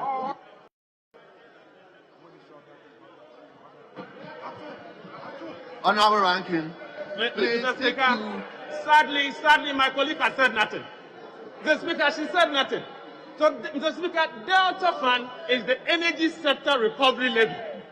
And already you said the energy sector recovery levy, you are imposing 20 pesos. I would have thought that she's pointing out to the fact that you have already indicated that you are increasing the levy for LPG. So, Speaker, that is not the case. She said nothing. Because there's nothing like LPG increase of 18 pesos. So, Speaker, I stand by my argument. So, Speaker, my point is simple. The very policy that introduced this tax is the budget statement and economic policy of government for the year 2021.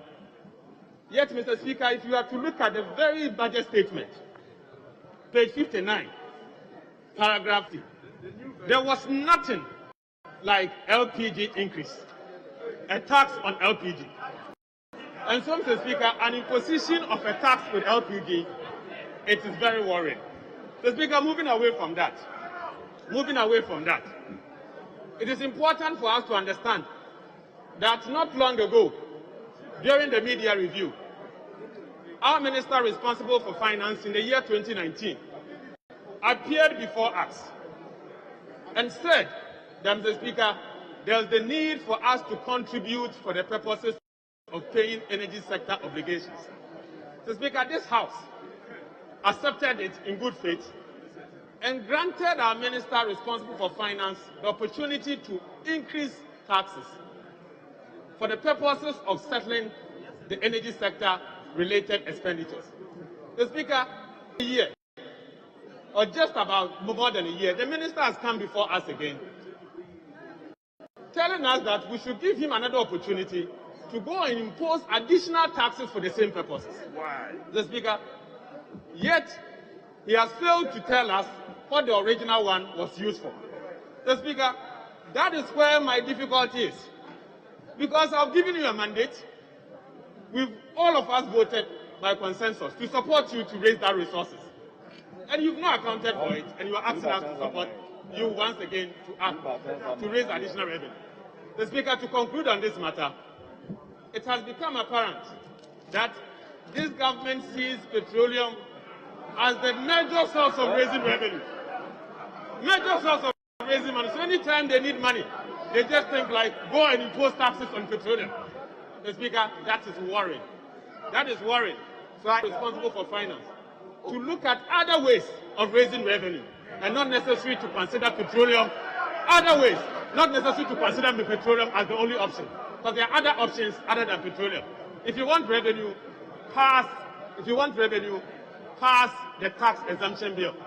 If you want revenue, implement the EPOS, that fiscal devices that this House actually approved. The Speaker, with this view, where the Speaker support the motion.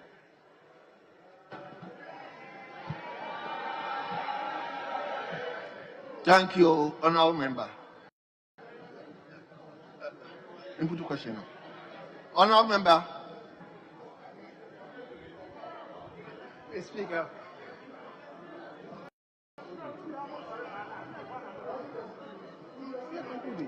No, I thought we were concluding.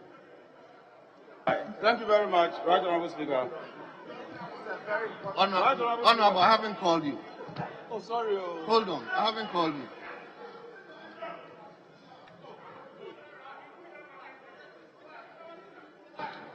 Honorable John Jinapo, but I'll.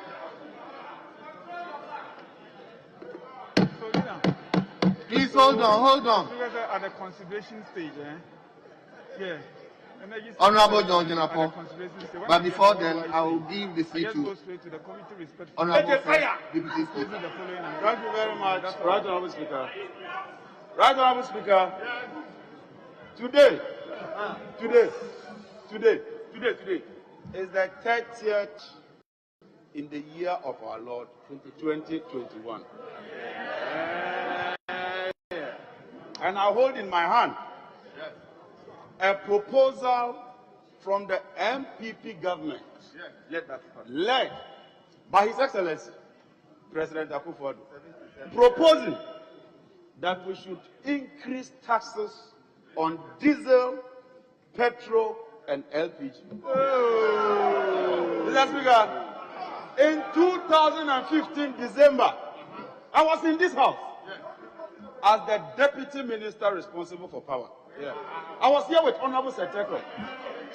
Our colleagues on the other side described the energy sector levies as obnoxious, as a nuisance levy, and went ahead to promise the people of Ghana that on assumption of office, under the able leadership of President Akufo-Addo and Dr. Bawumia, they will abolish this levy. Today, not only have they failed to abolish the levy, they are here to impoverish the already impoverished Ghanaian by increasing these levies. Mr. Speaker, in 2015, when we were handing over in 2017, out of what we collected in 2016, we left a cash amount, 134 million cedis in the account. Already, they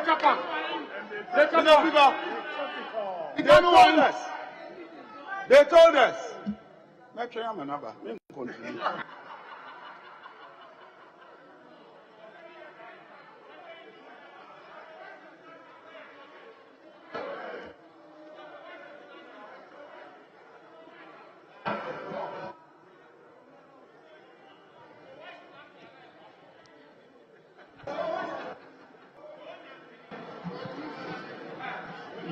John, Mama.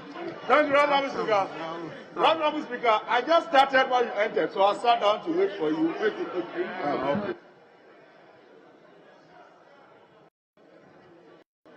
Are you done? Proceed. Mr. Speaker, I'm now taxing you. I haven't even taken off. Yeah. I'm now going to take off. Mr. Speaker, I was making the point that when we were handing over, under His Excellency John Dramani Mahama, we handed over $234 million to the Akufo-Addo government. Mr. Speaker, over the past 4 years, this levy that they described as obnoxious, 2017, it accrued 3.1 billion. 2018, 3.5 billion. 2019, 3.7 billion. 2020, over 4 billion. So far, under the visionary and able leadership of His Excellency John Dramani Mahama, President Akufo-Addo has received a colossal amount of more than 12 billion from the energy sector. Mr. Speaker, in the media review of 2019, as if this is not enough, the minister appeared before us and told us that the energy sector needed to be increased again. Hey!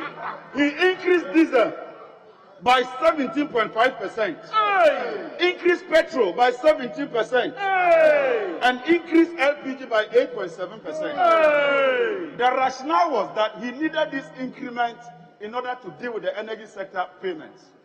Mr. Speaker, 1 year down the lane, he is here again, asking us to increase diesel, increase petrol, and increase LPG. Mr. Speaker, if this is not a failure, then what is it? That's nice. And Dr. Baumia owes us an apology as far as this country is concerned. Mr. Speaker, if President Akufo-Addo was in class 1, I tell you with this result, they will repeat it. Mr. Speaker, more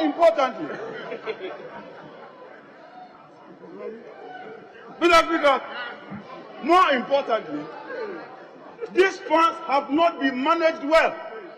For instance, under the energy sector levies, all the amounts accruing to the road fund, more than 2 billion of that amount has been withheld and has not been handed over to them. Mr. Speaker, I heard somebody saying it's never true. When we rise up to speak, we speak with facts. Facts! Tell them! Mr. Speaker, in 2018, out of a total collection of 1.2 billion, 569 billion was withheld. Hey! In 2019, out of a collection of 1.5 billion, 895 million was. Hey! In 2020, out of 1.8 billion, 900 million was withheld. Hey! In 2021, this year, they are withholding another $800 million. Hey! No wonder our roads are in such a poor and abysmal state as far as the state is concerned. Hey! But Mr. Speaker, this state is happening at a time His Excellency the President has declared the roads. Part 2, Mr. Speaker, we on the minority side, led by Mr. Speaker,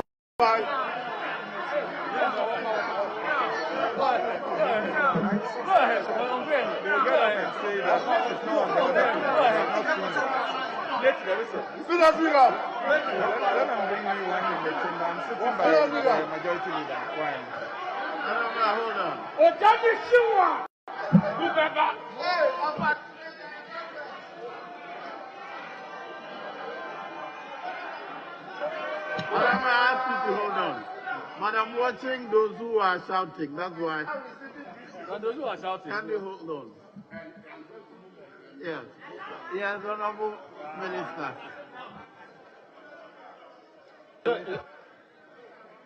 Yes, Honorable Minister, your point of order, please.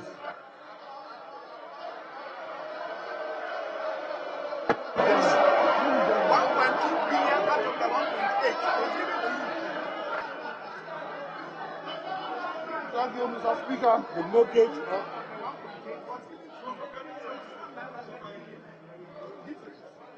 Mr. Speaker, my honorable colleague is again misleading this honorable House from so many angles.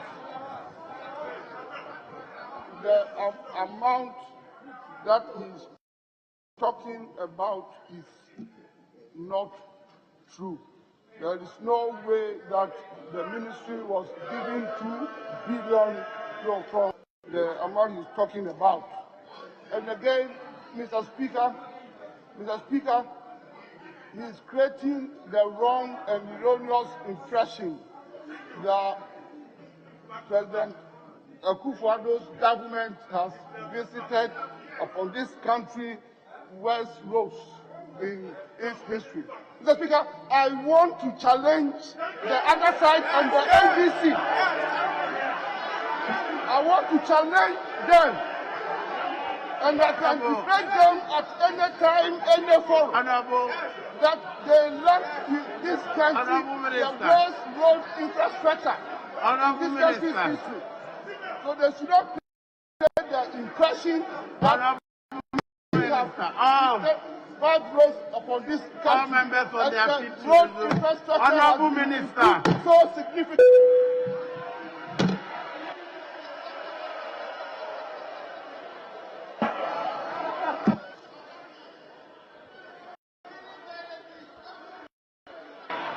Honorable Grandpa, please conclude.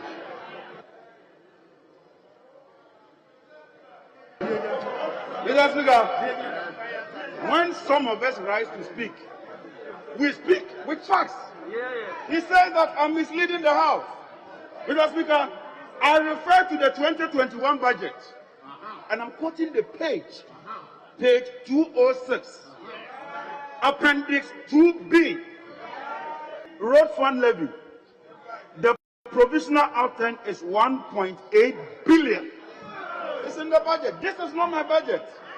This is the budget read by the venerable majority leader, the Honorable Sechemen Sabus. Then when you go to the classification in terms of expenditure, Mr. Speaker, when you go to expenditure,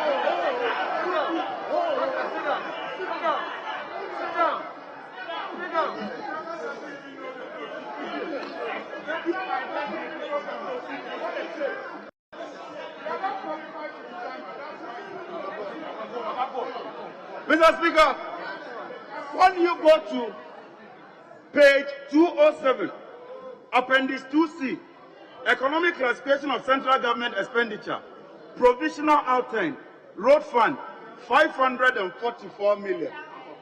So out of 1.8 billion, in the year of roads, they got only 544 million. Mr. Speaker, this is the state of Ghana's economy. Under Vice President Mahmoud Bawumia as the chairman of the economic management team. Mr. Speaker, the world over, following the COVID-19 pandemic, what sensitive governments are doing is to rather help industry. It's rather cushion their citizenry. It's to rather pursue policies and measures that are proper and that will ameliorate the suffering of the ordinary Ghanaian. Mr. Speaker, what we are doing today is a plethora of draconian a plethora, a multiplicity of draconian taxes that will put the ordinary Ghanaian in a state of melancholy. Mr. Speaker, let them point to me one country, Mr. Speaker, just one country that is imposing these harsh taxes. Just one country. Mr. Speaker, in summing up, in concluding, in winding up, Mr. Speaker, let me serve notice to our colleagues on the other side that even though we have about 4 years to elections, begin to write your handing over those because of it. Thank you very much, Right Honorable Speaker. Thank you. At the conclusion of the debate, all in favor of the motion say aye. All against. The ayes have it. The motion is carried. An act to amend the Energy Sector Levies Act 2015 Act 899 to provide for an energy sector recovery levy and sanitation and pollution levy to be imposed on specified petroleum products Item and related 37. matters. Item number 37.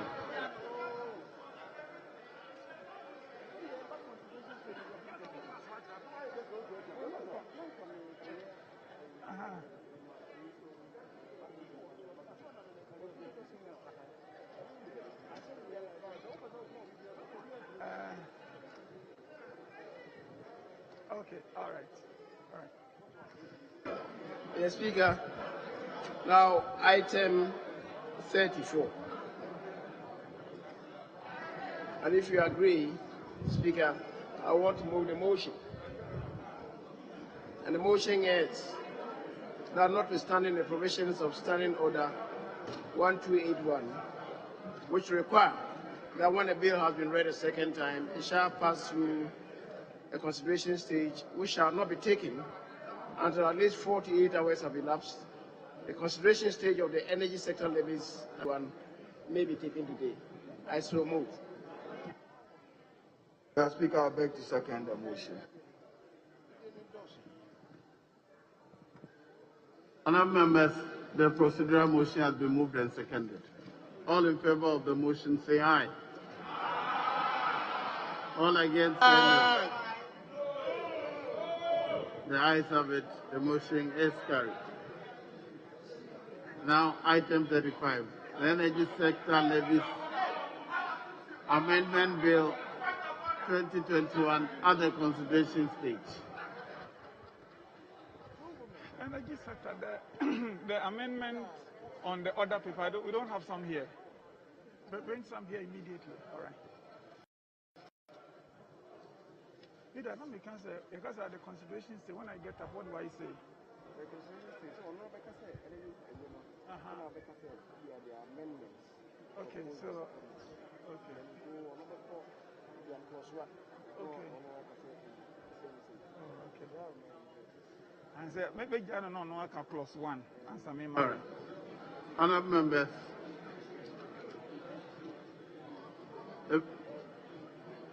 clause 1. Sections 5A and 5B inserted.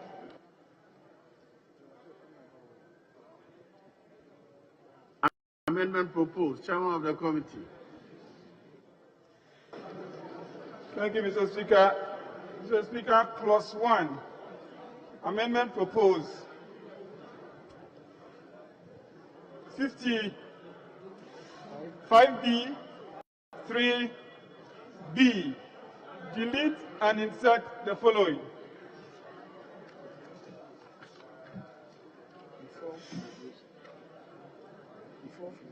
Before Fimi. No.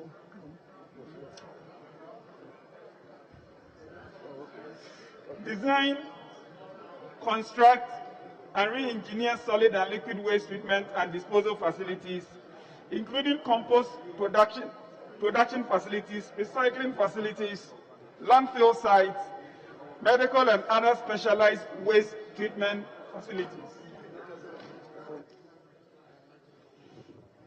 Yes. Mr. Speaker, before we come to the advertised amendment, we got the bill just today, so I couldn't advertise my amendment. 1, 2, clause 1, 5A, 2. I want to propose amendment with your leave, Mr. Speaker. Honourable member, kindly repeat what you said. I didn't repeat what you said. Which one? Mr. Speaker, clause 1, 5A, 2. 5A2. Where is 5A2? Yes. 5A2. 2. Okay. Mr. Speaker, I want to propose an amendment. Mr. Speaker, the 5A2 reads, the minister shall cause to be open and maintain an account to be known as the Energy Sector Recovery Account for the purpose of receiving monies realized from the Energy Sector Recovery Levy. Mr. Speaker, we have departed from the use of to be known as. So my proposal is that leader of government business will agree with me that we delete an account to be known as, so that a new rendition will be the minister shall cause to be open and maintain the Energy Sector Recovery Account for the purpose of receiving monies realized from the Energy Sector Recovery Levy. Mr. Speaker, I so move.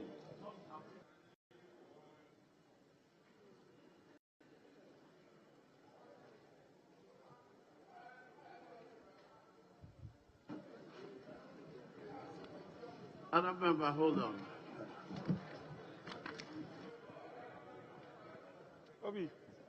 of the bill. Energy sector. Not a report, the bill itself.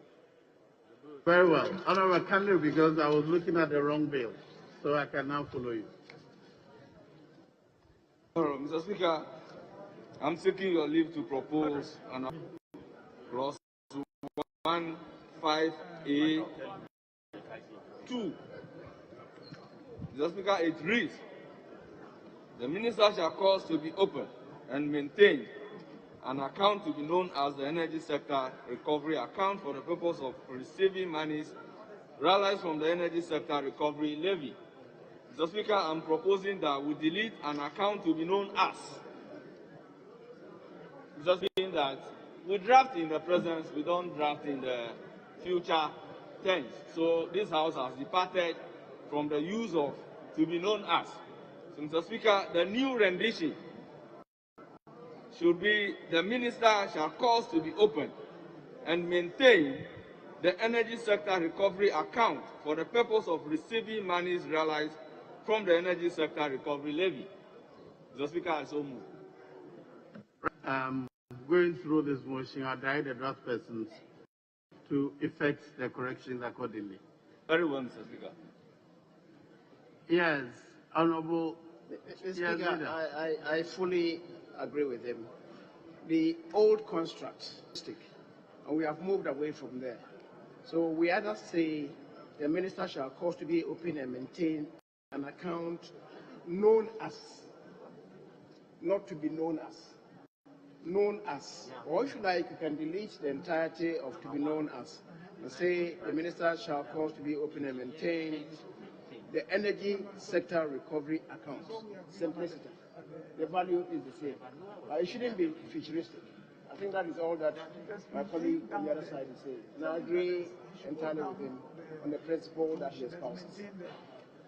Very well. I direct the draft persons to take note and effect the correction accordingly.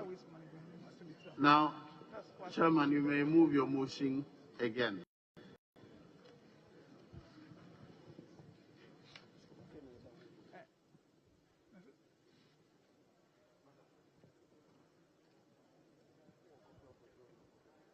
Chairman, your motion was to delete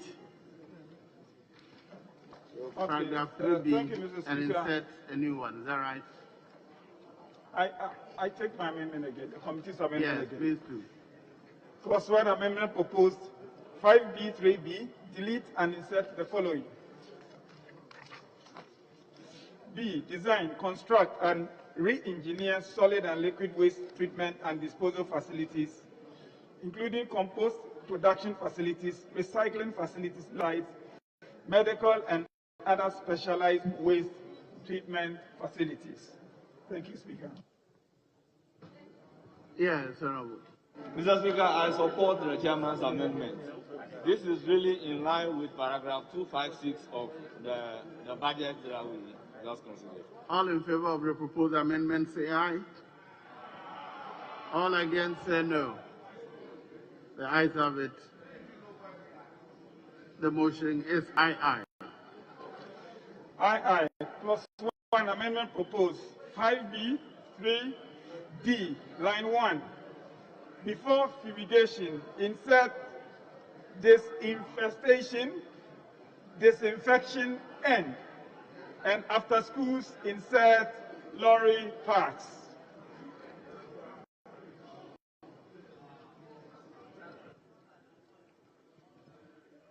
All in favor of the proposed amendment, say aye. All against, say no. The ayes have it. The amendment is carried. Item I.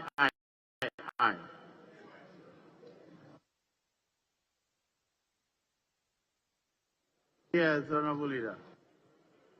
Mr. Speaker, following move by the Honorable Member for Akachi South, there is a consequential one that ought to have been moved in respect of 5B2.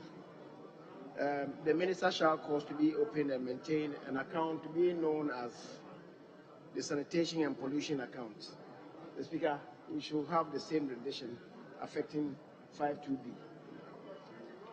I can't hear a thing. The Speaker, I was saying that consequential to the amendment moved by the member for Akachi for 5B2, we should have a consequential amendment to read, the minister shall cause to be open and maintained the sanitation and pollution account for the purpose of receiving monies realized from the sanitation and pollution levy.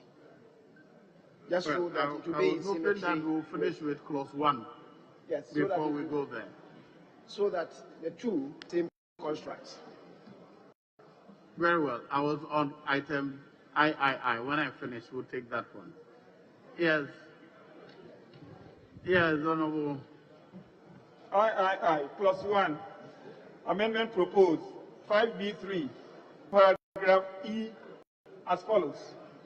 Provide dedicated support for the maintenance and management of major landfill sites and other waste treatment plants and facilities across the country. All in favor of the proposed amendment, say aye. Aye. All against, say no. Aye. The ayes have it. The motion is carried.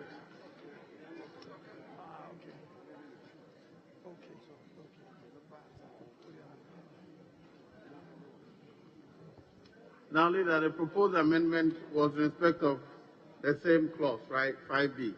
The Speaker, that indeed should precede the amendment effected by the Chair. It rather is 5B2.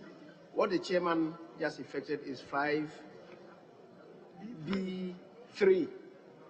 But what are related to is 5B2. Yes, let's take that now because it was not advertised. Right. The Speaker, I beg to move that we delete in line 1 and 2 of 5B2 the words an account to be known as, so that we have the minister shall cause to be open and maintained the sanitation and pollution account for the purpose of receiving monies realized from the sanitation and pollution levy.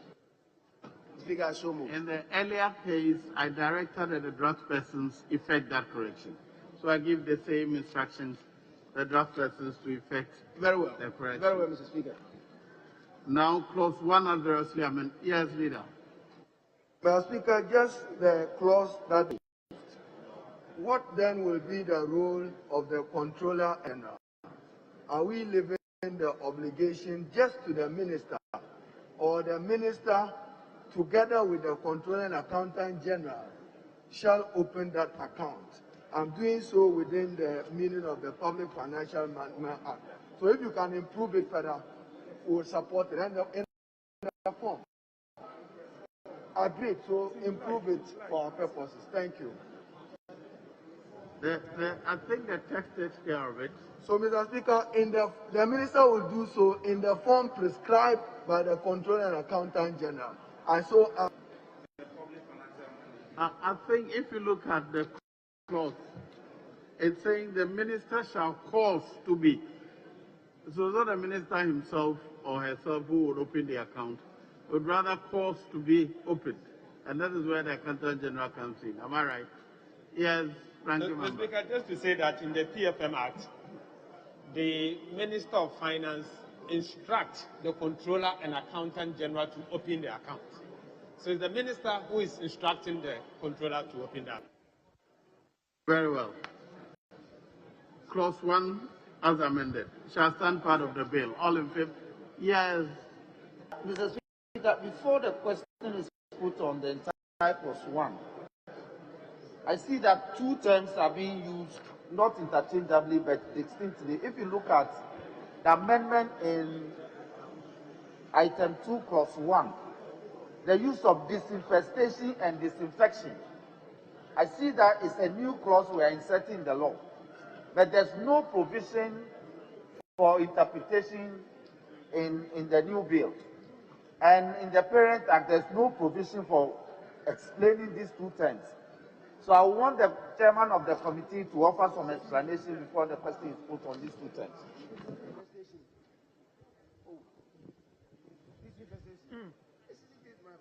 Yes, Mr. Speaker, this came up at a committee meeting, and we considered that these were ordinary words with ordinary meanings and did not require any special definition and interpretation. Very well. So clause 1 as variously amended shall stand part of the bill. All in favor say aye. All against say no. The ayes have it. Clause 1 as amended is ordered to stand part of the bill. Clause 2. Of Act 899 amended. Amendment proposed. Chairman. Chairman of the committee, your amendment. Thank you, Mr. Speaker. Clause 2. Amendment proposed. Management of account. Delete lines 1 to 4. What is that? What is before me? The advertiser is to delete the entire subsection 6. What is advertised is to delete the entire subsection 6. But what you said is delete some lines. I want to be clear what we're doing. Yeah. Yes, yes. Mr. Speaker, I please didn't get what you said. Look at the other paper addendum. Page 6. Item IV. Amendment proposed. Section 6. Subsection 1. Delete. But what you said is different from what is advertised. That's why I want you to reconcile. Yeah, Mr. Speaker, we may adopt either of them. They come to the same thing. Very well. All in favor of the proposed amendment, say aye. Yes, Honorable Member for. Mr. Speaker, if I may seek your leave for us to look at item 3, clause 1, the amendment proposed for section 5B. Mr. Speaker, if you look at what we intend to say to the effect that provide dedicated support, report. Honorable, I think we were taking a decision on clause 2. We haven't finished. Okay, Mr. Speaker, I'll seek your leave to come back. Very well. All against say no. The ayes have it. The amendment is carried. Yes, item V. Mr. Speaker, actually item B is consequential. An amendment proposed as follows. In the third column of the second row, delete paragraph B and insert the following. Design, construct, and re-engineer solid and liquid waste treatment facilities, including compost production facilities, recycling facilities, landfill sites, medical and other specialized waste treatment facilities. B, in the third column of the second row, delete paragraph D and insert the following. Support disinfection, and fumigation of public places, schools, lorry parks, health centers, and markets. C, in the third column of the second row, insert a new paragraph E as follows. E, provide dedicated support for the maintenance and management of landfill sites and other waste treatment plants and facilities across the country. Thank you, Speaker. Yes, let me put the question on clause 2 as amended. The question is that clause 2 as amended shall stand part of the bill. All in favor say aye. All against say no. The ayes have it. Clause 2 as amended is ordered to stand part of the bill. Now,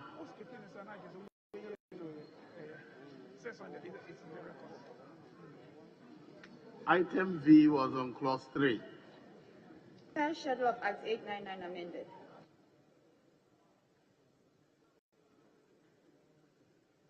Honourable members, all in favor of the proposed amendment in clause 3 say aye. All against say no. The ayes have it. The amendment is carried. Item VI. VI, amendment proposed, add a new clause as follows. Section 8 of Act 899 amended. The principal enactment is amended in Section 8 by the insertion after the definition for debt recovery levy of feedstock means fuel utilized by a power plant to generate and produce energy. Thank you, Speaker. Sorry, Mr. Speaker, I take that again. The principal enactment is amended in Section 8 by the insertion after the definition for debt recovery levy. Honourable Member, hold on.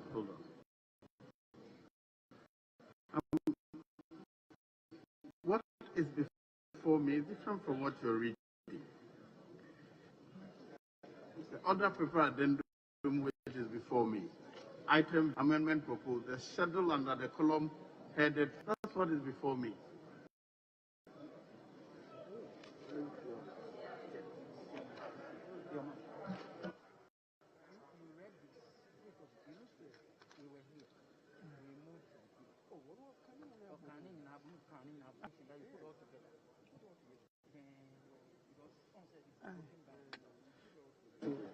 Yeah, Mr. Speaker, I actually put all together because they were all under V. So I took all of them together. Kindly let's go by the text. Because what is advertised is saying a schedule. Or what you're reading does not mention any schedule according to Section 8, which is not before me, so I get confused.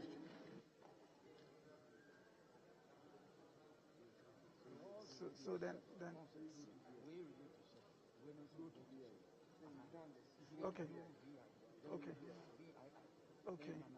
Okay, so. Thank you, Mr. Speaker. Clause BI, Clause 3, opposed. The schedule, under the column headed purpose, second row, paragraph D, delete and insert the following. Support disinfestation, disinfection and fumigation of public spaces, schools, lorry parks, health centers, and markets. Yes. Markets. All in favor of the proposed amendment, say aye. Market. Yes, Honourable Leader. Mr. Speaker, I support the amendment, but using COVID as an example,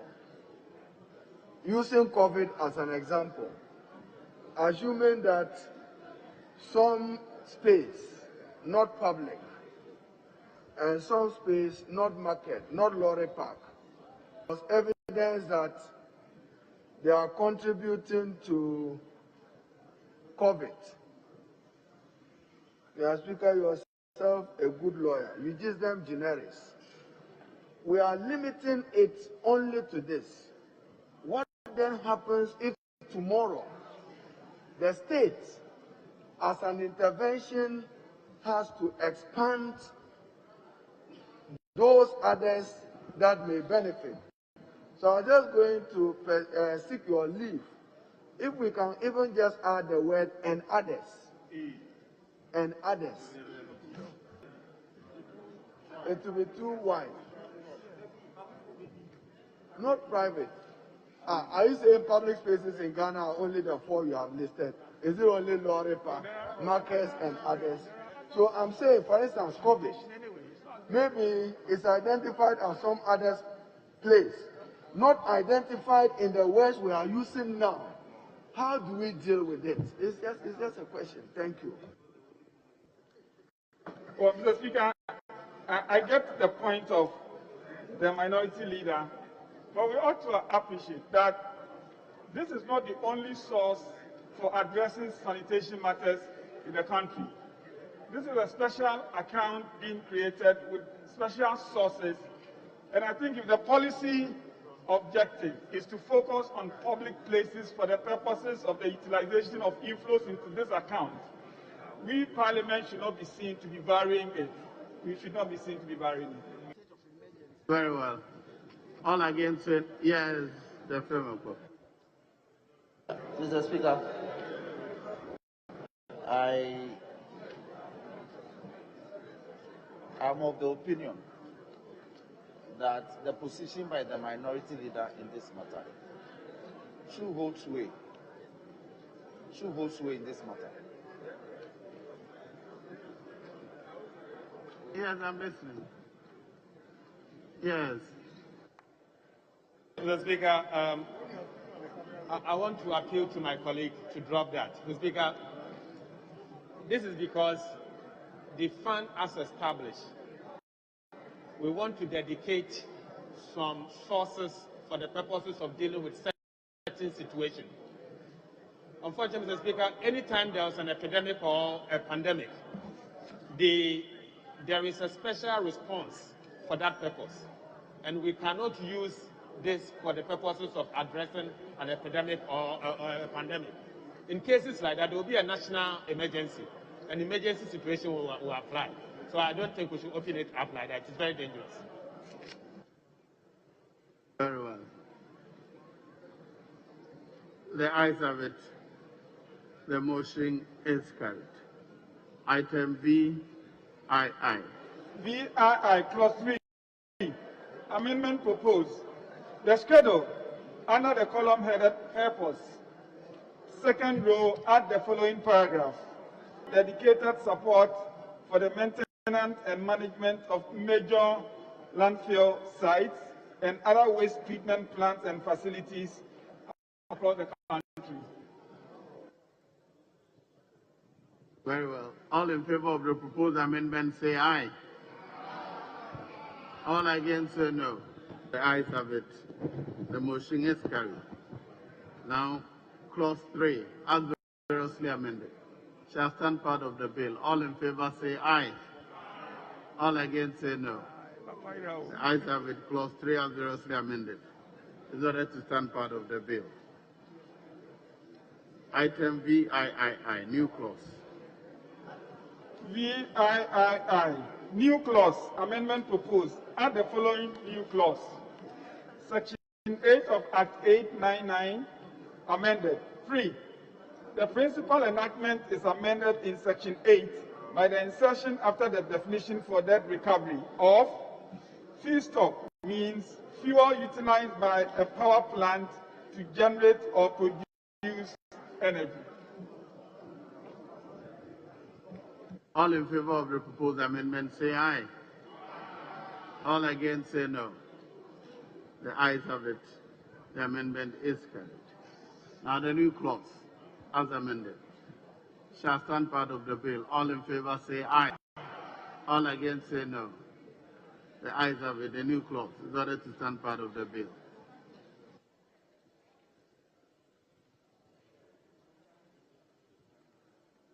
The long title.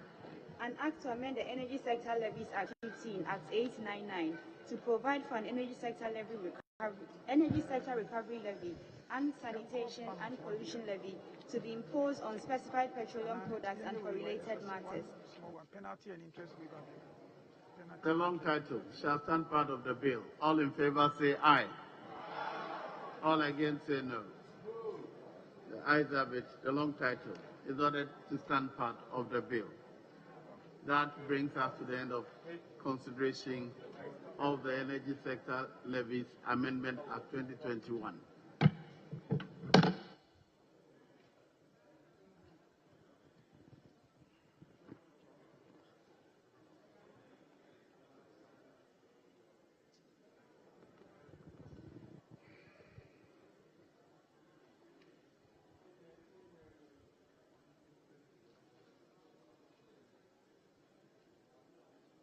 Item number 18. Leader, is that right? Mr. Speaker, item 36. Only in the original order paper. Original order paper, yes. Very well. Item number 36. Motion.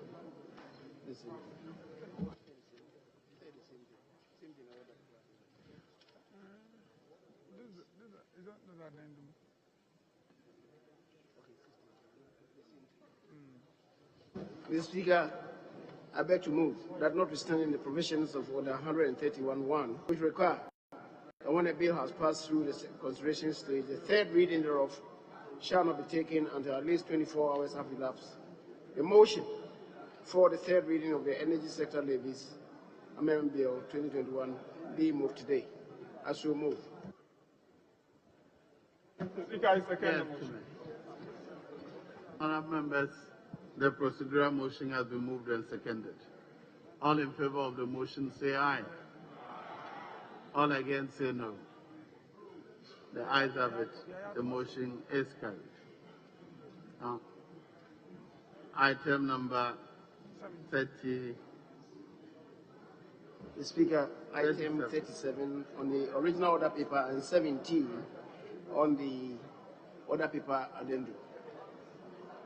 The Speaker, I beg to move that the Energy Sector Levies Amendment Bill 2021 be now read the third time. I so move. Yes, Chairman of the Committee.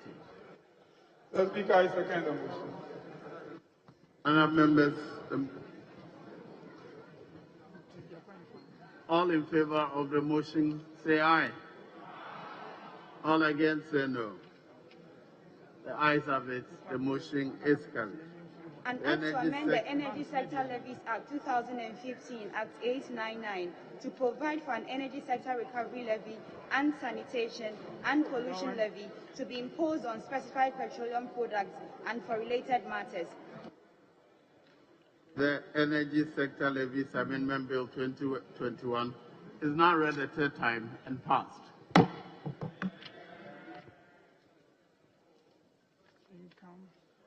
penalty.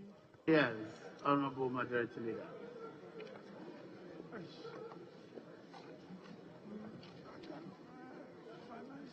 Energy sector.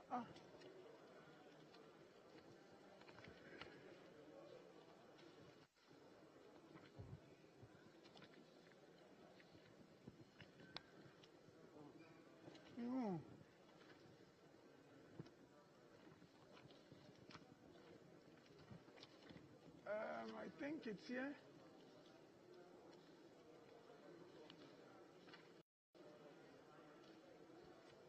Yes, Honourable Leader. What item? I can't find it here.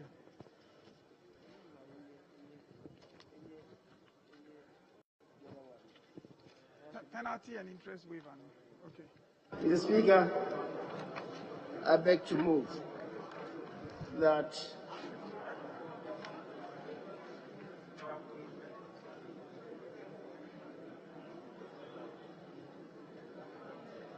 we're going to do the penalty and Mr. Speaker, motion 20. Penalty. Item 20 on the original order paper. Item 20. On the addendum order paper or Original the order original? paper.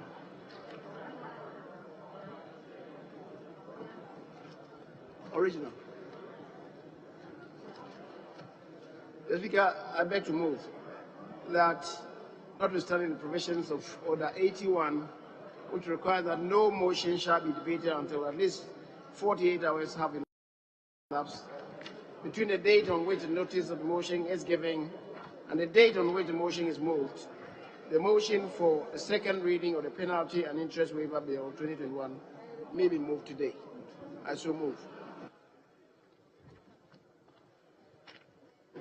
Yes, Chairman. These are for you, Mami. Or report. Oh. I second the motion. Honourable members, the procedural motion has been moved and seconded. All in favour say aye. All against say no. The ayes have it. The motion is carried. Item number 21.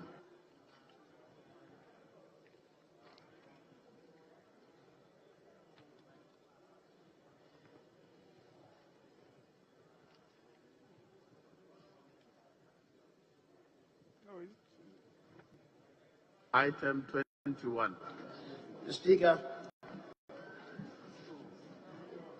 I beg to move that the Penalty and Interest Waiver Bill 2021 being now read a second time. Mr. Speaker, the object of this bill is to grant a waiver of penalty and interest on accumulated up to December 2020 for persons who make arrangements with the Ghana Revenue Authority for payment of the principal tax by December 2021. Speaker, that indeed is at the heart of this proposal that is before Parliament. So, Speaker, I so move. Yes, Chairman of the committee. Thank you, Mr. Speaker. I rise to speak to the motion. And I proceed, Mr. Speaker, by reporting that the committee met and determined that the bill was of an urgent nature and therefore certifies that it must be taken through all the stages of passage in one day in accordance with the relevant provisions of the Constitution and our standing orders. The object of the bill is to grant a waiver of penalty and interest on accumulated tax arrears up to December 2020 for persons who make arrangements with the Ghana Revenue Authority for payment of the principal tax by December 2021.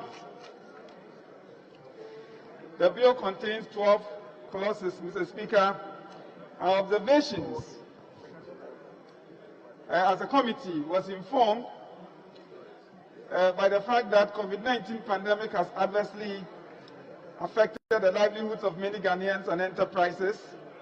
Some sectors of the economy and sections of the population continue to suffer the devastating consequences of the pandemic, such as job losses and closure of businesses. It has additionally created cash flow challenges for some businesses. This, that a bill grants a waiver of penalty and interest on accumulated tax arrears up to December 2020 for persons who make arrangements with the Revenue Authority for payment of the principal tax by the close of 2021.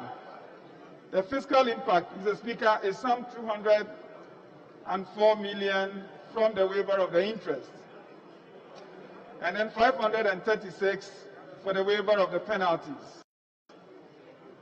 Mr. Speaker, the committee, having carefully scrutinized the bill, proposes the following amendment.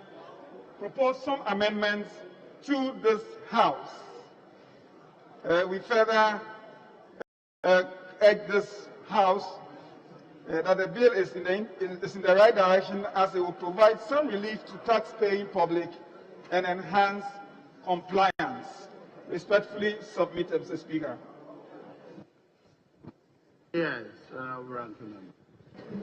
Mr. Speaker, this bill seeks to, one,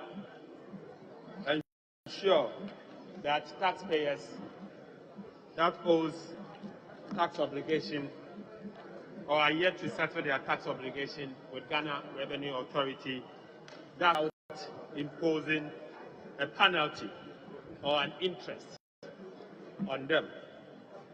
Mr. Speaker, there is a belief that this will go a long way in encouraging taxpayers to settle the obligation of paying their taxes. Penalties and interest waiver. Mr. Speaker, if I may refer you to the committee's report. Mr. Speaker, in particular, refer you to the observation. Mr. Speaker, we were told that the rationale for the bill is that the committee was informed that COVID-19 pandemic has adversely affected the livelihood of many Ghanaians. Some sectors of the economy and sections of the population continue to suffer the devastating consequences of the pandemic, such as job losses and closure of businesses. It has additionally created cash flow challenges for some businesses. Mr. Speaker, we were told that to cushion the effect of the pandemic on individuals and businesses, government has decided to introduce this bill. Mr. Speaker, I see some inconsistencies in government policy. In one breath, you are acknowledging that COVID-19 has had a devastating impact on Ghanaian businesses and livelihood. In another breath, you are saying that as a result of that, you are going to give them some form of waivers But the same government is imposing taxes on the same livelihood and businesses. So you see the inconsistencies.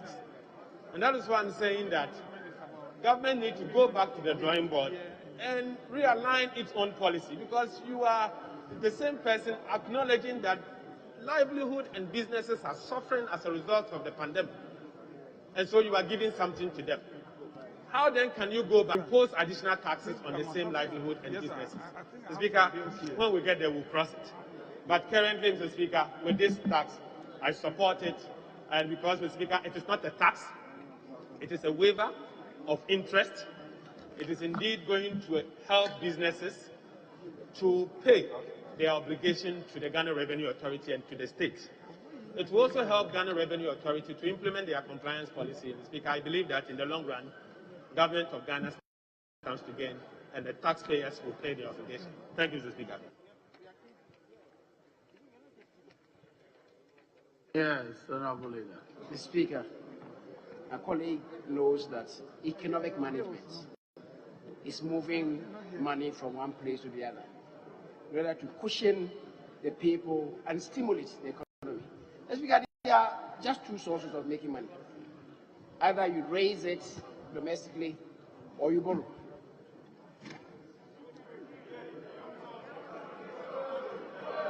Mr. Speaker, you raise it domestically or you borrow. Either way, if you borrow, you provide momentary relief, and in due time, hardships will be imposed on the people to pay back. Or you provide momentary inconvenience to cushion the benefit for tomorrow. My colleague knows that. So I believe that the principle, he appreciates that monies should be raised to stimulate the economy and cushion the heart of it. So I believe you can put a question on this. Honourable members, at the conclusion of the debate, the question is all in favour of the motion, say aye. All against, say no. The ayes have it. The motion is carried. An act to grant a waiver of penalties and interest on accumulated tax arrears up to December 2020 for persons who make arrangements with the Ghana Revenue Authority for payment of the principal tax by December 2021 and to provide for related matters. The penalty interest waiver bill 2021 is now read the second time. Item number 22. Speaker, I beg to move that notwithstanding the provisions of Standing Order 1281, which require that when a bill has been read a second time, it shall not pass through a consideration stage which shall not be taken. It shall pass through a consideration stage which shall not be taken until at least 48 hours have elapsed. The consideration stage of the penalty and interest waiver bill 2021 may be taken today. I so move. Yes. The Speaker second the motion. Honourable members, this is a procedural motion. All in favour of the motion, say aye. All against, say no. The ayes have it.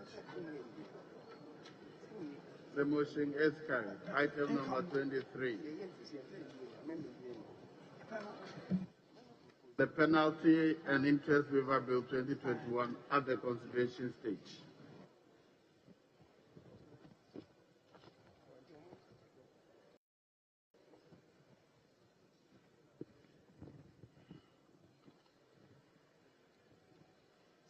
One clause.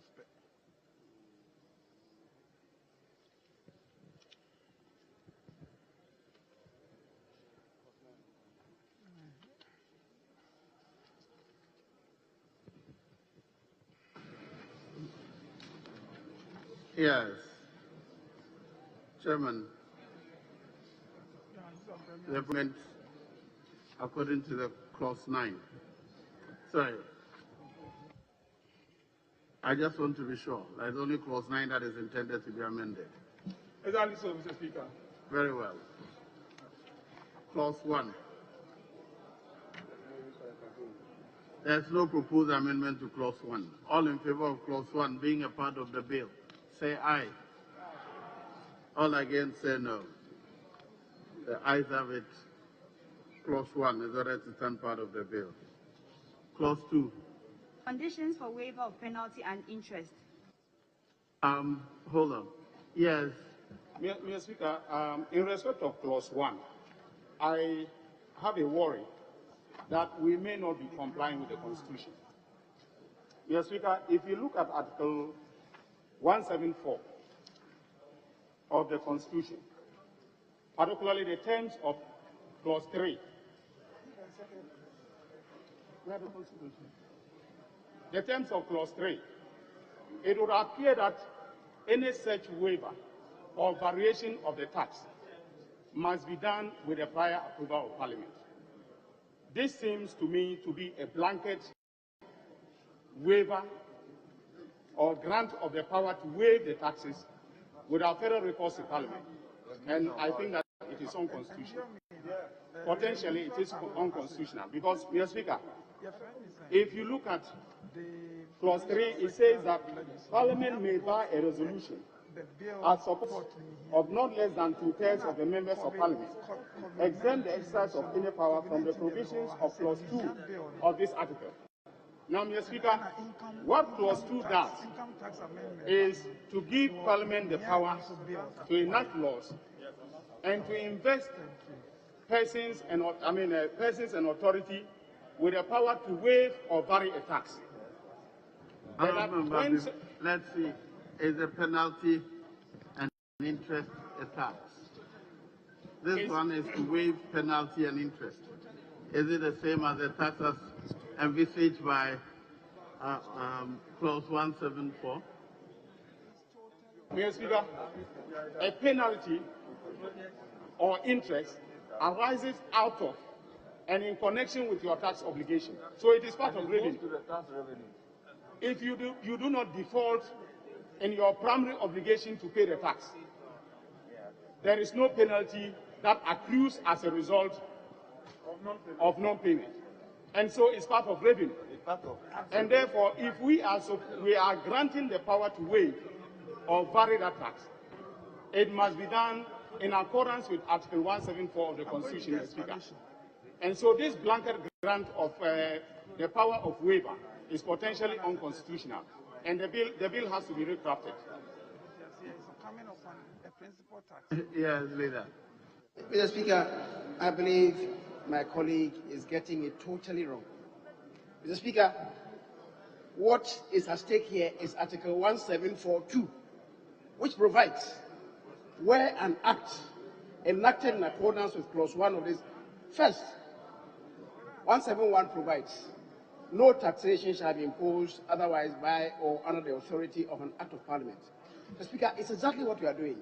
When we come to 2 then provides enacted in accordance with Clause 1 of this article confers power on any person or authority to waive or vary a tax imposed by that act. The exercise of power of waiver or variation in favor of any person or authority shall be subject to prior approval of Parliament. Mr. Speaker, when Parliament decides not to do this, but grant an authority to another body to do that, then you will kick in Article 1743. What you are saying now does not apply. It is 1741. The Speaker is totally wrong in his understanding of Article 174. Leader, you got it wrong. Mr. Speaker, for precisely the reasons given by the majority leader, I am perfectly correct in the interpretation that I have given of 174.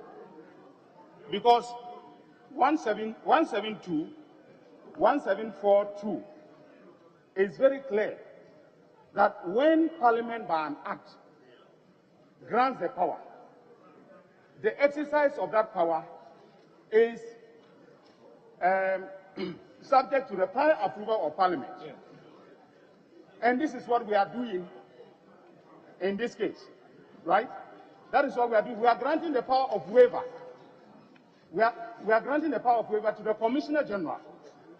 We are shifting that primary responsibility of Parliament to the Commissioner General. And therefore, it must be done with the prior approval of Parliament. Now, the mechanism that allows it not to be done with the prior approval. When we pass this bill, we grant the power to the commissioner. Is that right? That is so. So when does the commissioner exercise the power? The relying on this act to grant a waiver, that he will need the resolution. But now we are, by this act, giving him the power to grant a waiver. Sure. So he will look at, or you confess your sins, and then say, okay, I should have charged you, sorry, can you resume your seat? I should have charged you 10%, but because the law gives me the power to grant you, I'm preparing this resolution to Parliament to say that this company has confessed, or these companies have confessed, and therefore I kindly, by resolution, grant them the concession. But the law must give the power first before the exercise of it will require the resolution. So I think we are not wrong. Let's proceed. Mr. Speaker, with all due respect, Article 1743 becomes odious if we go by the logic that is on the floor now. It becomes odious. And the Constitution was enacted to become effective in compliance, and we cannot allow a provision of the Constitution to become odious in practice. Mr. Speaker, Mr. Speaker, if you would allow me, we do not, contemplate a situation where this piece of legislation that we are enacting today would become contested as unconstitutional. And we can prevent that by couching it in a way that prevents future litigation. So, Mr. Speaker, the point I'm making is that you are right in saying that it is at the point of the waiver, that the Commissioner General exercises the power.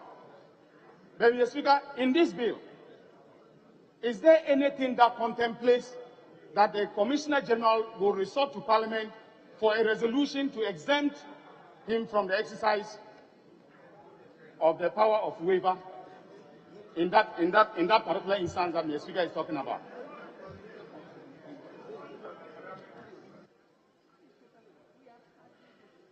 Yes, leader. Yes. Thank you very much, Mr. Speaker.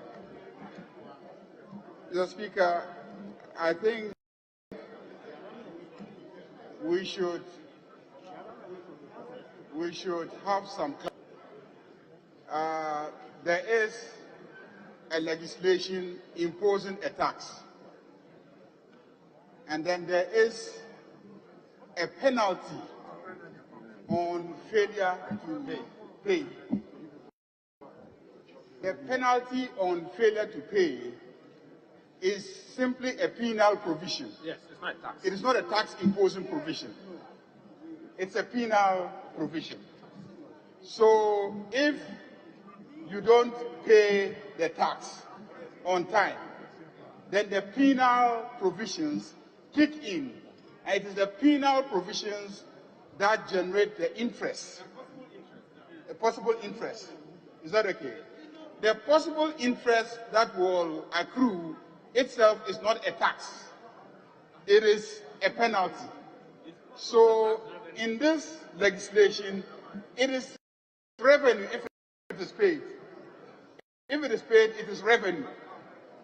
It is revenue, but it is not a taxing provision. And so in this is what the legislation is doing is waiving the penal provisions if you haven't paid. And Parliament is doing that. So I beg to say, not to disagree, but to say, Mr. Speaker, I beg to say that to the extent that we are not doing anything about this vision imposing the tax, but that we are tinkering with the penal provision, then the constitutional argument has to be around our capacity to waive a penal provision. That is a penalty that has arisen, not the tax. We are not touching the tax. We are touching interest that will arise as a penalty if you don't pay the tax. And Parliament is saying that it is waiving that consequential penal effect of not paying the tax. Nothing is being done about the tax itself. And so I am minded to think that this Parliament is not in any way undermining the constitutional provisions. Thank you, Mr. Speaker.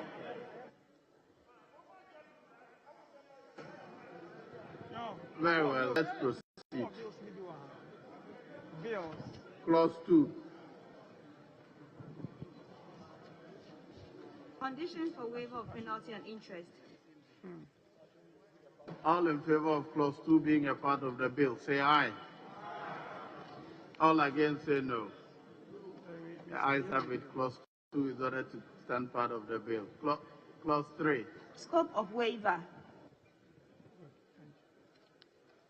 All in favor of clause 3 being a part of the bill, aye. All against, say no. The ayes have it. Clause 3 is ordered to stand part of the bill. Clause 4. Application for waiver. All in favor of clause 4 being a part of the bill, say aye. All against, say no.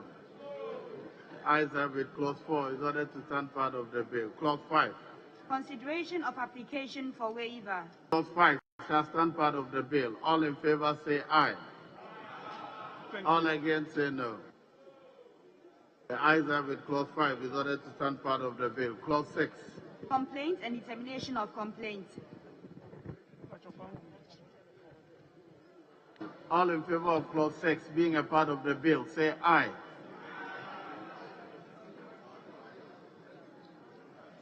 All against, say no. The ayes have it. Clause 6 is ordered to stand part of the bill. Clause 7, clause 8. Terms of payment, remission of tax. All in favor of clause 7 and clause 8 being part of the bill, say aye. All against, say no. The ayes have it. Clause 7 and 8 are ordered to stand part of the bill. Clause 9. Reporting. Amendment proposed. Chairman. Thank you, Speaker. Clause 9. Amendment proposed. Paragraph A. Delete a waiver and insert waivers. All in favor of the proposed amendment?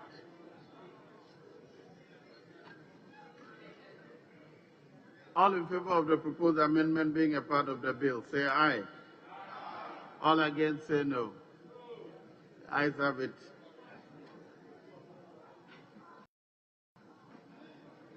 The amendment is carried. Now, clause 9, as amended, shall stand part of the bill. All in favor, say aye. All against, say no. The ayes have it. Clause 9, as amended, of the bill. Clause 10. Regulations. There's no advertised amendment to clause 10. All in favor of clause 10 being a part of the bill, say aye. All against, say no. The ayes have it. Clause 10 is ordered to stand part of the bill. Clause 11, clause Administrative 12. guidelines. Clause 12. Interpretation. All in favor of clauses 11 and 12 being part of the bill, say aye. All against, say no. The ayes have it. Yes. Mr. Speaker, I think we did not take 7II. Clause what? Clause 9. 7II, clause 9. There's a second. Very well. There were two amendments. The amendment to 7II, clause 9, amendment proposed, paragraph B, delete a waiver and insert waivers. Delete a waiver and insert? And insert waivers. Waivers. Very well. All in favor of the proposed amendment, say aye. All against, say no. The ayes have it. The amendment is carried. Now, clause 9 as amended shall stand part of. All in favor, say aye. All against, say no. The ayes have it. Clause 9 as amended is ordered to stand part of the bill. The long title. An act to grant a waiver of penalties and interest on accumulated tax arrears up to December 2020 for persons who make arrangements with the Ghana Revenue Authority for payment of the principal tax by December 2021 and for related matters. All in favor of the long title being a part of the bill, say aye. All against say no. The ayes have it. The long title is ordered to stand part of the bill. That brings us to the end of consideration of the Penalty and Interest Waiver Bill 2021.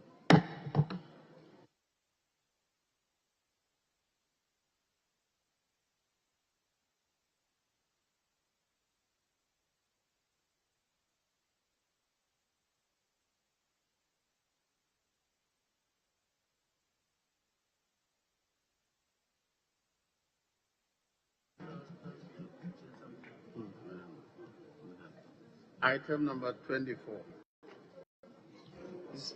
Speaker, I beg to move that notwithstanding the provision of Standing Order 1311, which require that when a bill has passed through the consideration stage, the third reading thereof shall not be taken until at least 24 hours have elapsed.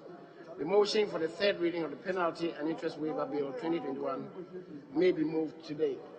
The Speaker so moved. Yes.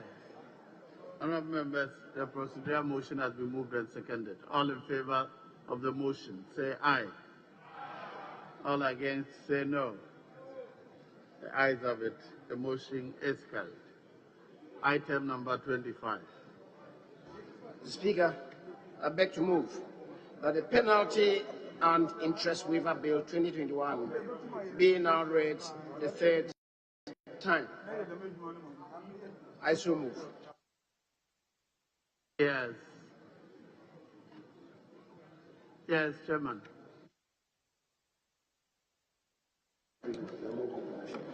I second the motion. Honourable members, the motion for the third reading has been moved and seconded. All in favor of the House adopting the motion, say aye. All against that, say no. The ayes have it. The motion is carried. An act to grant a waiver of penalties and interest on accumulated tax arrears up to December 2020 for persons who make arrangements with the Ghana Revenue Authority for payment of the principal tax by December 2021 and for related matters.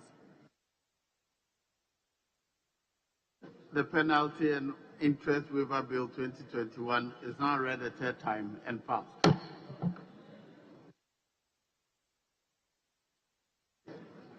Yes, Honourable Leader.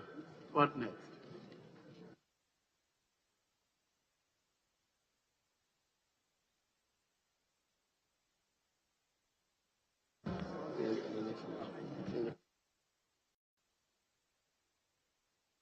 Speaker, I beg to move that notwithstanding, I move item listed as 26. Speaker, item 26. Yes, you may move. I beg to move that notwithstanding the provisions of Order 81, which require that no motion shall be debated until at least 48 hours have elapsed between the date on which the notice of motion is given and the date on which the motion is moved. The motion for the second reading of the Income Tax Amendment Bill 2021 may be moved. I so move. I second the motion.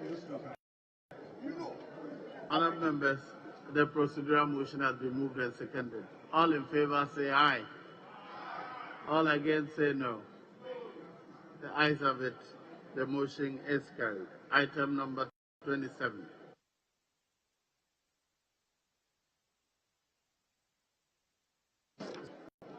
I beg to move that the Income Tax Amendment Bill 2021 be now read a second time.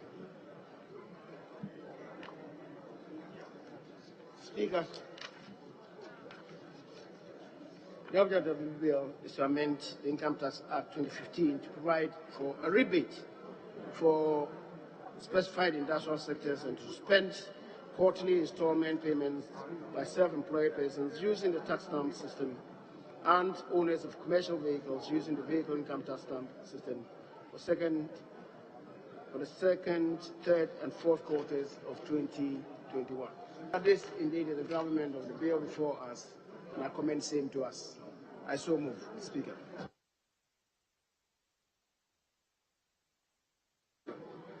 Yes, Chairman of the Committee. I thank you, Mr. Speaker. I rise to speak to the motion and in the process submit the committee's report. The committee, Mr. Speaker, determined in respect of the bill you referred to us that it was of an urgent nature and must be taken through all stages of passage in one day in accordance with the relevant constitutional provisions and outstanding orders. The object of the bill is to amend the income.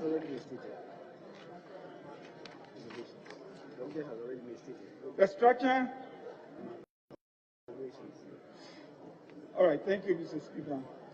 The Speaker, the committee observed that this is part of measures to support the transport sector and to reduce the cost of transportation, and therefore urge the House to support this bill to become law in order that we may benefit from its impact. Mr. Speaker, the fiscal impact of the rebate is estimated at 55,450,000 Ghana cedis, while the suspended installment payments are estimated at 16,800,000 Ghana cedis for the year. In conclusion, Mr. Speaker, the committee is of the view that the bill is in the right direction as it would provide some relief to businesses and transport operators. The committee therefore recommends to the House to adopt its report and pass the Income Tax Amendment Bill 2021 in accordance with the Constitution and outstanding orders. Respectfully submitted, Mr. Speaker. Yes, thank you, Member. Thank you, Mr. Speaker. Mr. Speaker, I rise to also speak to this motion and to support. Mr. Speaker, it is important that government grant some form of tax rebate to certain sectors of the economy. Mr. Speaker, this tax rebate is to ensure that people in Category A, such as retail traders, susu collectors, drinking and chopper owners, bakeries, business centers, state and accommodation agents, and others be given some form of tax rebate. Mr. Speaker, the intent here is to rebate on the chargeable income payable for the second, third, and fourth quarter of 2021. Mr. Speaker, what I don't understand is that if this rebate is to support households and businesses in the informal sector that are really suffering from the impact of the pandemic, then it is important this rebate to the year 2022 at a minimum. Mr. Speaker, this is particularly important that we extend the rebate not only to the second, third, and fourth quarter of 2021, but into the year 2022. Because projections from government shows that the COVID-related expenditure and its impact is staying with us till 2023, according to the acting Minister of Finance. Mr. Speaker, and if he's saying that the impact is going to stay with us till 2023, why are you only rebating these individuals and companies till end 2021? Mr. Speaker, I recommend strongly that we extend this further at a minimum to December 2022. And we would like to serve notice that when we get there, I will move an amendment that this continues to the year 2022. Thank you, Mr. Speaker. Yes, Honorable. Thank you, Mr. Speaker. Mr. Speaker, this is important and welcoming bill for the good people of this country, especially looking at the fiscal impact of this bill under paragraph 5.2, that the committee was informed that the rebate is estimated at 55,450,000 Ghana cedis, and the suspended installment payments are estimated at 16,800,000 cedis. Mr. Speaker, if you look at the bill and the category of persons that this government seeks to support in these trying times under this pandemic, government has to be commended. It's very unfortunate that when government seeks to cushion the poor in society, you won't get the same response from my brothers on the other side. Mr. Speaker, the retail traders, Suzuki and Choba operators, bakeries, business centers, estate and accommodation agents, and those in Category B, Mr. Speaker, dressmakers, tailors, hairdressers, artisans, plumbers, laborers, hiring services, butchers, individuals within that are being supported by government to enable them pick up their businesses to the level before the pandemic. So government ought to be commended for coming to the aid of those in the informal sector. With these few words, Mr. Speaker, I support the motion. Thank you. Yes, Honorable Ho Central. Thank you, Mr. Speaker. I think that the starting point for this bill is to really clarify. We have to clarify to the intended beneficiaries that it is a suspension, either a suspension or a cancellation. Let's be very clear about that. Is it forgiveness of those taxes, or is it just a suspension so that they could be called upon to subsequently pay the same taxes? Because the word suspension means hold it for now. I could come back for it, just as the Japan deal was suspended and it is going to be brought back. Mr. Speaker, the reason why I have asked for this clarification is that we are here. Government announced a reduction in electricity tariffs by up to 17.5%. But gradually, this has been clawed back. The increases have been clawed back. Mr. Speaker, so we should look at the text. Banks were cleaned up at a cost of 21 billion Ghana cedis. Now we are here. We have something called Financial Sector Recovery Levy in order to get that money back. You were here, Mr. Speaker. We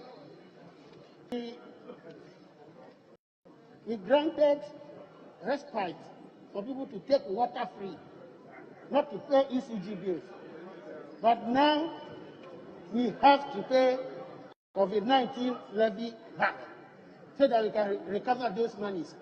So you see, when a Greek man is bearing gifts to you, you should be very, very careful. This thing seems like a Greek gift. A Greek gift. So, so be careful when the Greeks come bearing gifts. That is falling on the minister to clarify this, whether it is a clear cancellation of the debt or it's a mere suspension, in which case they can come back and ask that pay these taxes which you were apparently forgiven. So, Mr. Speaker, in any case, these people are living any gift because they are part of the general society, which is going to suffer the even more bone-shaking tax measures that are being introduced. So, what at all is it? Some of them are not even registered with DRA as part of the qualification to even get the relief. So, to me, I'm not being scornful, but I am worried that it may not really benefit people in reality. So, Mr. Speaker, well, we have agreed to recommend it because half a loaf is better than bread. So I support the motion. I also support the view my ranking has earlier stated that it should not be limited to only 2021. It should extend to 2022 if it is clarified, so that those who suffered really under the pandemic can get benefit over a reasonably long time, rather than just this 2021, which is already ending in a few months' time. Thank you very much for the opportunity, Mr. Speaker.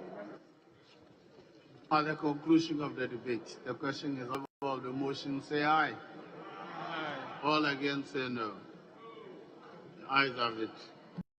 And ask to amend the sixth schedule to the Income Tax Act 2015, Act 896, for a rebate for selected industrial sectors, suspend quarterly installment payments by specified self-employed persons and owners of commercial vehicles, and for related matters. There are no amendments. The Income Tax Amendment Bill 2020 is now read a second time. Yes, Honourable Member for who? Mr. Speaker, please, you did not give the opportunity to the Minister to clarify whether the tax is a suspension or it's a forgiveness. Honourable Majority Leader, what next? Speaker, I think the understanding is clear that it is not being uplifted to be paid, the accrual is not to be paid. So momentarily is waived. That's the import of it. For the second, third, and fourth quarters. That's the import of it. That indeed is the import of it. Speaker, I guess you can move.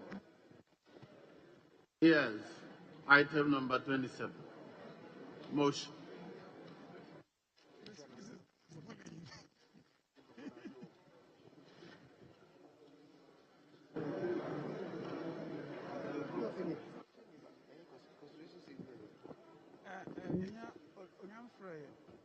There are no amendments.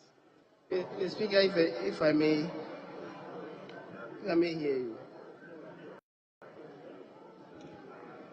We've dealt with item 21. We're coming to 22. Item 26. Sorry, it's 27, yes.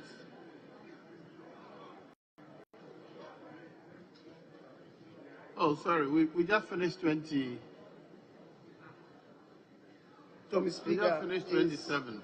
28 now. 28. So we'll be going to 28. Yes. Mr. Speaker, that notwithstanding the provisions of Order 1281, which require that when a bill has been read a second time, it shall pass through the consideration stage, which shall not be taken until at least 48 hours have elapsed. The consideration stage of the Income Tax Amendment Bill 2021 may be taken today. I so move, Mr. Speaker. I second the motion. All in favor of the motion say aye. All against say no. The ayes have it. The motion is carried. Item number 29, the Income Tax Amendment Bill 2021 at the consideration stage.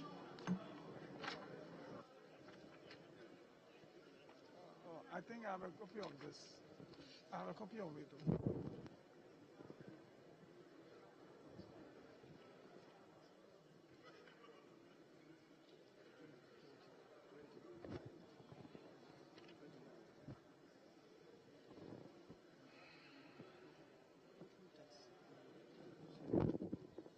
Income tax in our hall.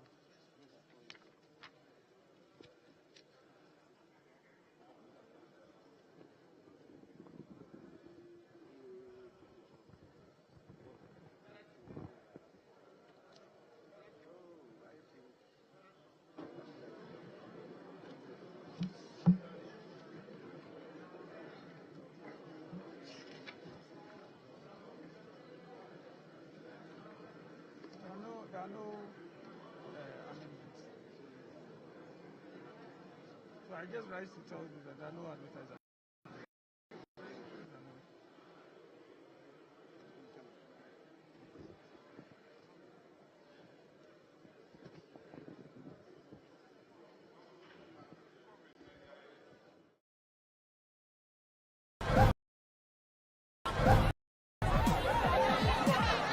Powers and principalities. There's so much fire inside me. Tragedy struck when part of the largest hillside at the kosher rubbish dump collapsed. It's going to be fun to see how he goes about approaching this game.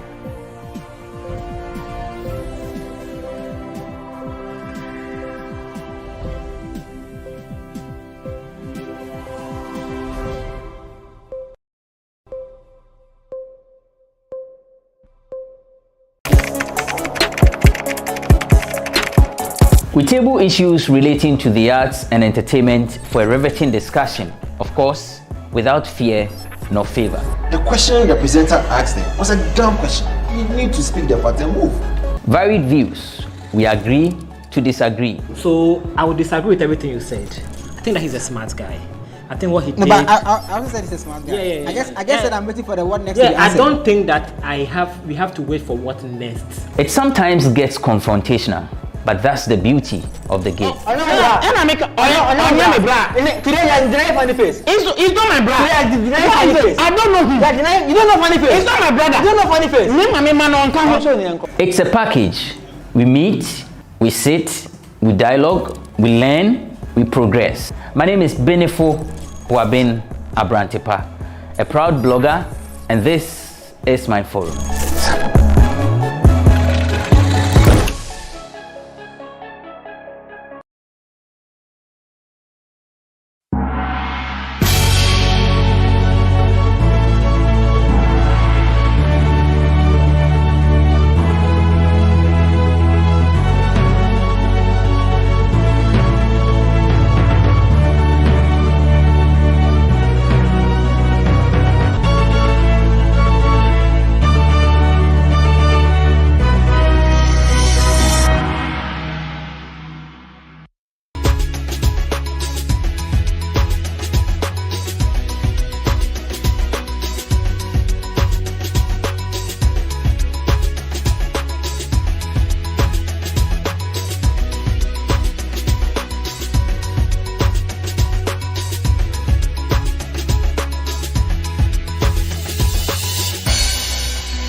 My name is Lieutenant Alexander Kweku Obin, Director in Charge Education, Research and Training at the Motor Traffic and Transport Department at the Police Headquarters. On the 22nd anniversary of GhanaWeb, and as stakeholders, we are proud to be associated with GhanaWeb Road Safety Campaign. And I hope all will also join, because road safety is a shared and collective responsibility. Thank you.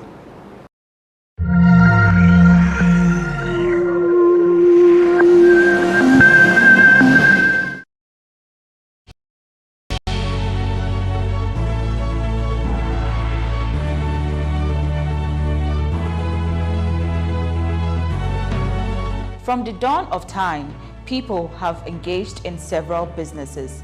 With the onset of technology and innovation, life has relatively been made easier. By using debit or credit cards, mobile banking. Thank you. And your favorite, mobile money? Tech has indeed married business. On BizTech, we spend time with faces behind known and upcoming businesses in the country. Learn more about the new technologies and innovation, as well as find out about the trending issues in the world of business. Join us as we serve you with a variety of compelling interviews, projects, and others right here on GhanaWeb TV.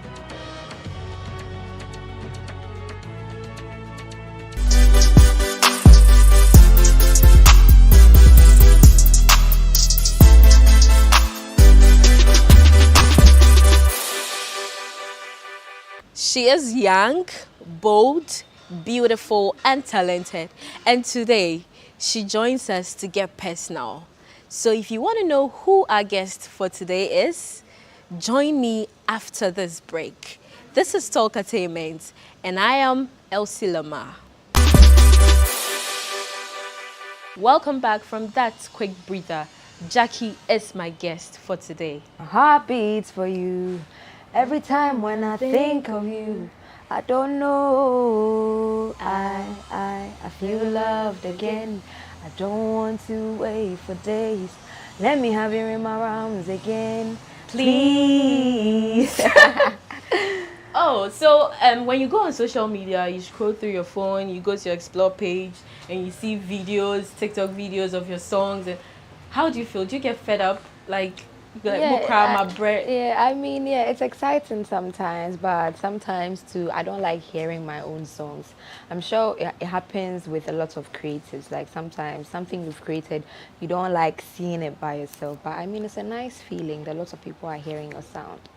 Tell us about your Nigerian experience. How was it? Yeah, okay, so I went to Nigeria, I think last week or a couple of days ago. I went to do media tour, and then I also shot the video for Forever, which is on YouTube.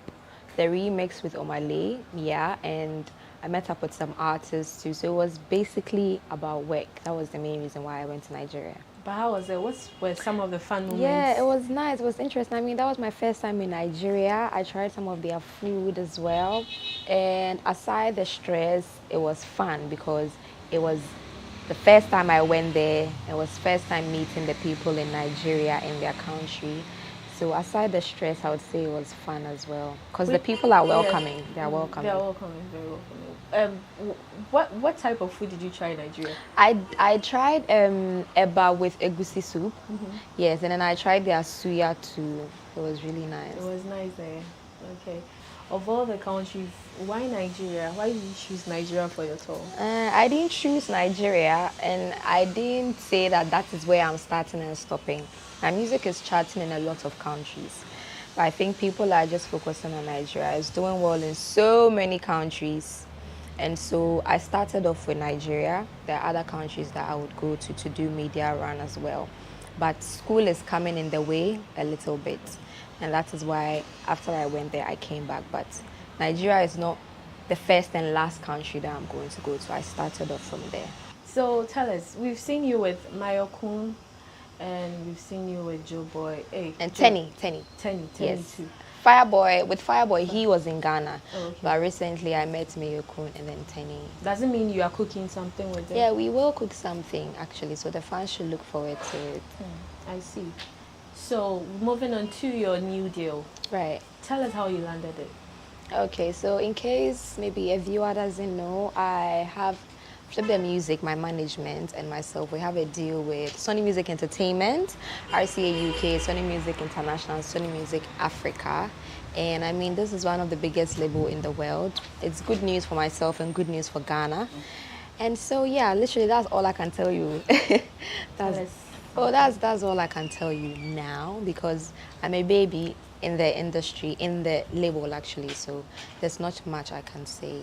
Is it a dream come true for you? Oh, it is. I mean, I wouldn't say, it's part of some of the things I was working towards. I mean, from the beginning part of my career, like these are some of the things that I was gearing towards. And being able to catch a deal as big as this is good news for me, and I mean, it means my hard work is actually manifesting. Yeah. Your recent post that your song is not good enough for... What did you say in your post? Okay, my tweet? Yeah. Oh yeah, when I tweeted that the songs I make are for people that connect with me. Yes. They're not for some specific people. What did you really mean by that? Yeah, actually, that tweet I made was actually from a positive angle, and literally what I was trying to say was I make the music for people that love my craft or people that connect with my sound. You know, there are some people that probably don't listen to the kind of music I do, and I was trying to say that I make music for the people that connect with it from a positive angle. But it's quite unfortunate that people read a different meaning. Some people read a different meaning into it, and then it brought a lot of back and forth on Twitter. And I had to apologize to the people that didn't really like what I said. But why did you apologize so quickly? So the thing is, people were saying I shouldn't have, but I felt like there were too many people that misunderstood it. Now, I respect that because that is people's opinions, right?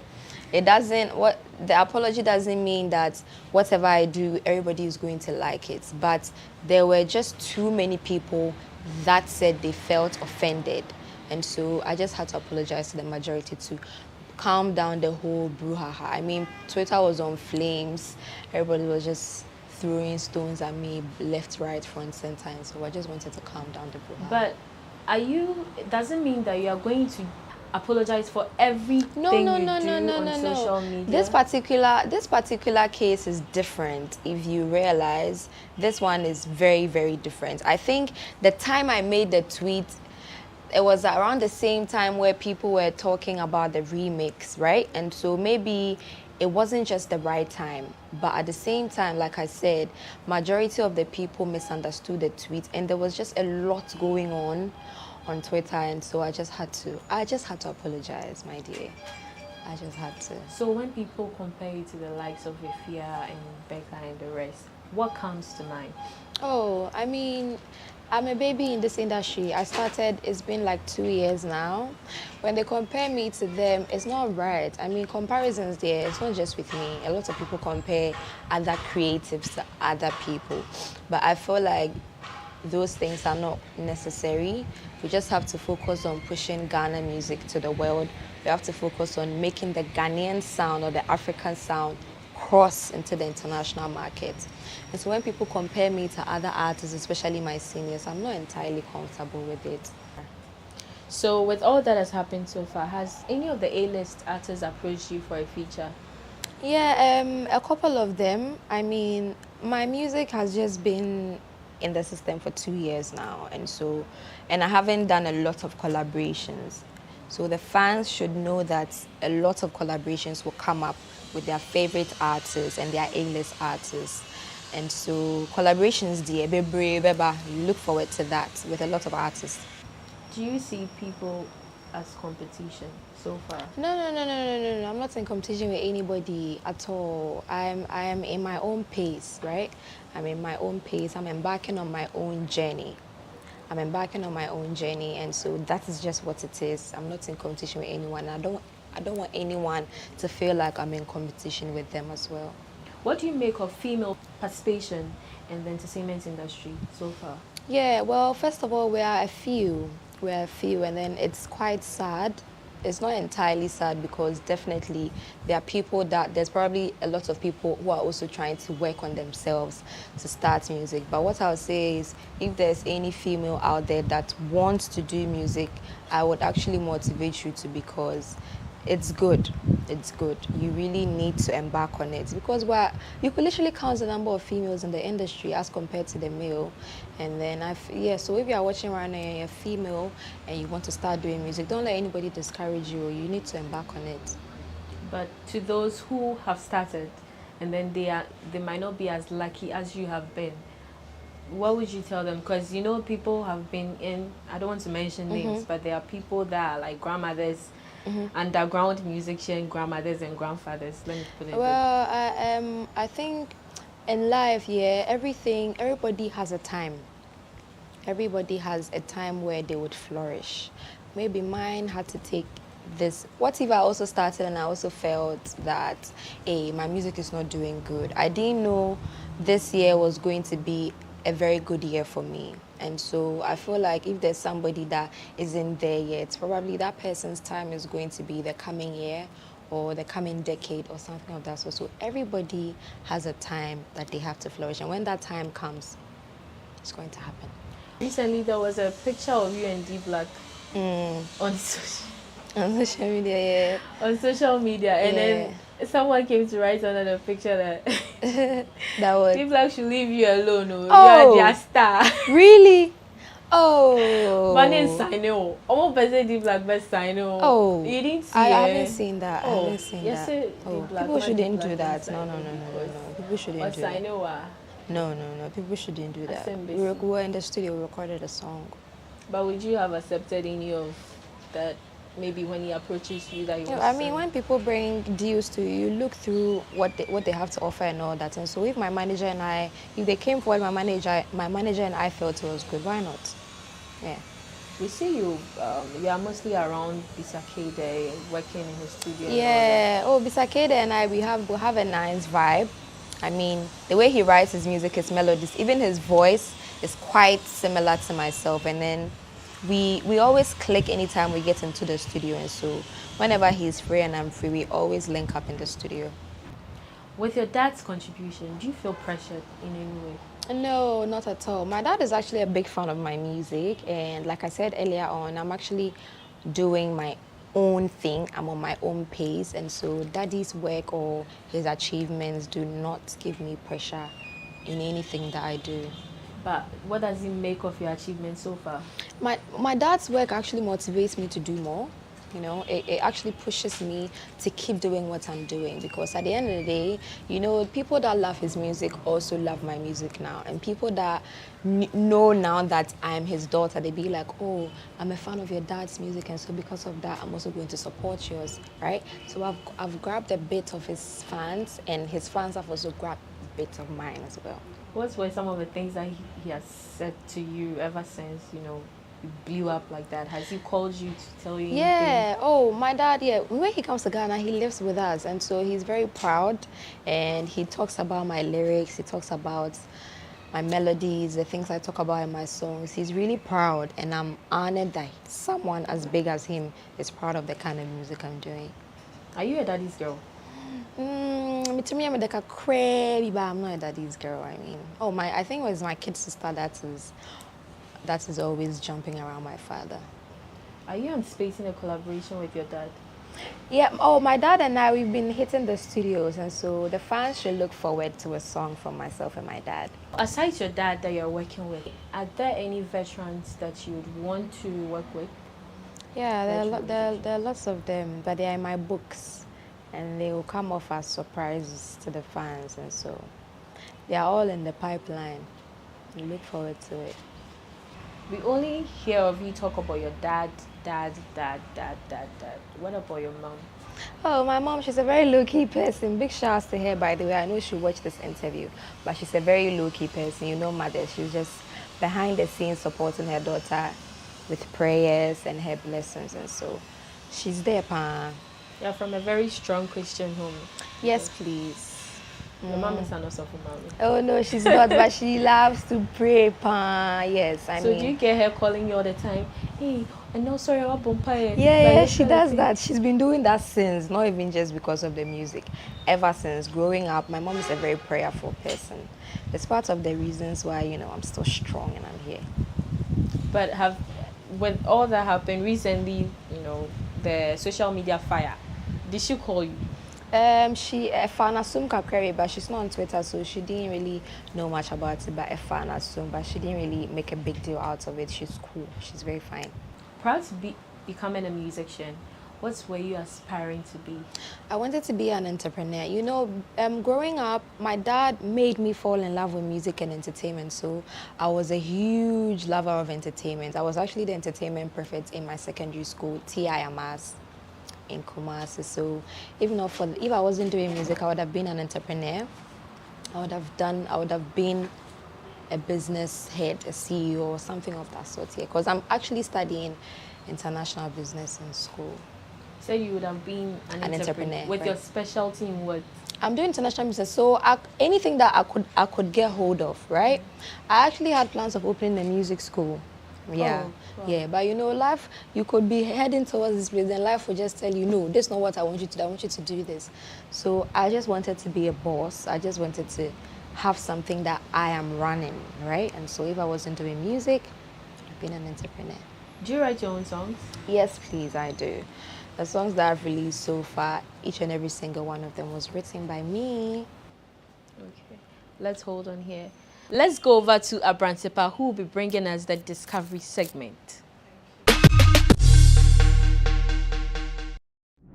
Life has never been easy. Always the hustle. Tianopedia, my busy. Mitimichi come the whole day, mama nisu ye dizzy. I know the figure lengths. My guy, no be easy. Miss one me pese me nyesi catch and low wheezy. My breath it in color brim. Still me da so bre. Na kopo se uti me away dia me de koto sre. Na my ye juma bia krama me body no ayambre. Bad mind. So time ya. Debe na ubenya. Bad mind. Bad mind. So time ya. Debe na ubenya. Bad mind. Bad mind. If you hate me, I'll wait till you go get to bad mind, bad mind. Joining us on the Discovery segment is Kweku Sniper and Shishi Boss. Welcome, guys. How are you doing? We're doing great. Nice one. So, are you a group or you do your individual stuff? Yeah, we do our individual stuff, but sometimes we do collaborate more. Yeah. I see. Yeah. How did you meet? Oh, we met through a friend, like a friend of mine. Yeah, so he introduced me to Kweku Sniper. Okay. Yeah, on the street, you know, we are street boys, so yeah, everything just back and all. So, how do you do it? You go to the studio together, you sit, yeah, or you do your individual stuff, then he comes in? The funniest part is that I come up with the concept, the concept, okay, and then I write on it, and then I do my part. I forward it to him, then he also does his part. So far, how be the progress? How you see that thing? Like everybody way good TV, they talk say like if a positive this thing then they give me. So yeah, we just hope for the best. Yeah. Okay. You go mention any of the songs? Just the title. Oh yeah, we get Mr. Badman. We get the one he just performed. Yeah, the one we just performed. We get Abuasika. We get Formula D. We for girls. We get for girls. For girls. Yeah, for girls. Hey, you know, I don't know why I don't want to hear that, but okay. So you mostly they come out with the idea. Yeah. Why for girls? For girls, you know, the for girls concept. I don't know. We did it with Familiars Nothing Against. Yeah, it be love and they love you. No, be for girls. Yeah. No, be for girls, it be love and they love you. No, be for girls. Yeah. Yeah, so that's how it goes. So we're trying to like... Initially, then me, as you mentioned, forget I think say Agbala something. You don't want to forget. Share with us your struggles. You say it's not been easy. How has the journey been? What's making it not easy for you? You know, so now we are not under any kind of record label or something. You see, and everything we do is from our pocket. Okay. How you understand? Yeah, even if you are supposed to record, I call Kweku, we meet, we plan, Charlie. At the end of the day, you know, we all work in our individual places. So after that, we just gather some small coins, then we go and record. Okay, okay, right. All right, so that's Kweku Sniper and Shishi for you. Come and see me swiping photos of you. Hold on, me, I need a tattoo with your name on it. Metro Woodin Kwame. May a tough girl, but see the way I make timid. But call me Dre, so me mu eh. And then I will pecky babo to fe. My folly and casa, Reno bian pata. Se uja me ame u by Messiah babak. Oh, oh, I'm waiting for the chorus. Oh, so me mu. Otoyewu, anajuwe diemenewa. Beso mi mu. Otoyewu, anajuwe diemenewa. Beso mi mu. Otoyewu, anajuwe die. I go show you love odo, love odo. Right. Welcome back from that short break. Jackie is still our guest. We are still chit-chatting with her. I read in this article, I was once scrolling through my phone and I saw in this article that they said you are worth $150,000. Really? Yes. I've not seen it. $150,000 to $200,000. Eh. Okay. Is it true that you're Oh, then I need to find the person as because this one I don't know. If you're sick on the whole you the bad. Hey, because honestly, this one I've not seen it. So we have to ask the person. Okay. Yeah. In fact, I'll give his number to If you. you're on the share accounts, so the person knows it. I don't know about that. I haven't seen it. I also read in another article that you look up to the likes of RTBs. No, Or rather Payday movie. Yes, so growing up, I listened to Omar Sterling, I listened to Efia, I listened to Asha. So they inspire some of the songs that I write. Yeah, if you look at the CDP, for instance, the intro and the outro, the melodies, you know, it's rap actually. It was inspired by Payday. I said it in the song, and so they inspire my music. Yeah. So does Payday know that he inspires your music? Oh yeah, he does. I've met him a couple of times. And he grooms you sometimes? You know, but Payday is a rapper. Yeah, yes, I love rap. Eh. I love hip hop. Yes, I'm not a very good rapper, but I try sometimes. I'm a fan of it, and then he's very good. If you don't listen to him, you should try. And then you give us one before you leave. Okay. As an artist, what's your take on awards? They're good. I mean, it's all part of some of the little things that motivate you, right? I mean, if you get awarded for something that you're doing, it makes you feel good. It makes you feel like, you know, you're working hard. And so awards are fine. Will you purposely release a song or an album just for an award? No, I wouldn't do that. I wouldn't do that. Whenever I'm recording songs, it's just my fans I think about. The people that love my music and the people that the music does something for them. They are the people that I think about first thing when I'm writing music or when I'm recording a song. But with the way you are going, do you think you'll be the first artist to win a Grammy? Oh, I mean, I can't tell. I can't tell. Maybe tomorrow another artist will come, very talented, and there are other people ahead of me who are super talented, who are also big artists. And so as for the Grammys, anybody can get it. We are all working hard and we can all get it. In terms of award, which record would you want to set or break? Oh, I would want to occupy the biggest auditorium in the world. Just that, no. Yes. We are talking in terms of award. No, with awards, I told you, like, my mind is not really there as much. But if there's something that I actually want right now, that is what I want. Oh, you're still in school? Yeah, I'm still in school. I'm a final year student at Ghanian University. Okay. But how are you juggling between the two, music and school? Yeah, it's not easy, but I'll finish it, and I'll finish it very hard. Maybe my graduation, you can come. Yeah. You're mostly in Accra, or? No, I'm not mostly in Accra. I live in Kumasi. I school in Kumasi. If I come to Accra, it's usually for work. And that's when you find me here. So when are you going back? I'll go back to school very soon because we are even about to write our end of sem exam. So I need to go back and study very quick. Okay. What's your type of guy? I don't have a type at all. I don't have a type. You're open for everything? Yeah. Anything? Anything sure? at all. Yes, please. With cute girls like your type, I know they're mostly going for the tall ones. Is it because you're cute? Is that what you want? Oh, I'm not cute. Oh, you are. Yeah. So, no, I don't have a type at all, actually. When it comes to relationships, my mind, I don't pay much attention to it. Yeah, and so, me, I'm in my corner. Anything that comes my way. So you're open? Anything that, at the moment, I'm not. I'm actually focusing on my work and my school. And so later on in the future, when God sends someone to me, I would know it. Money or love? Money, oh. Hey.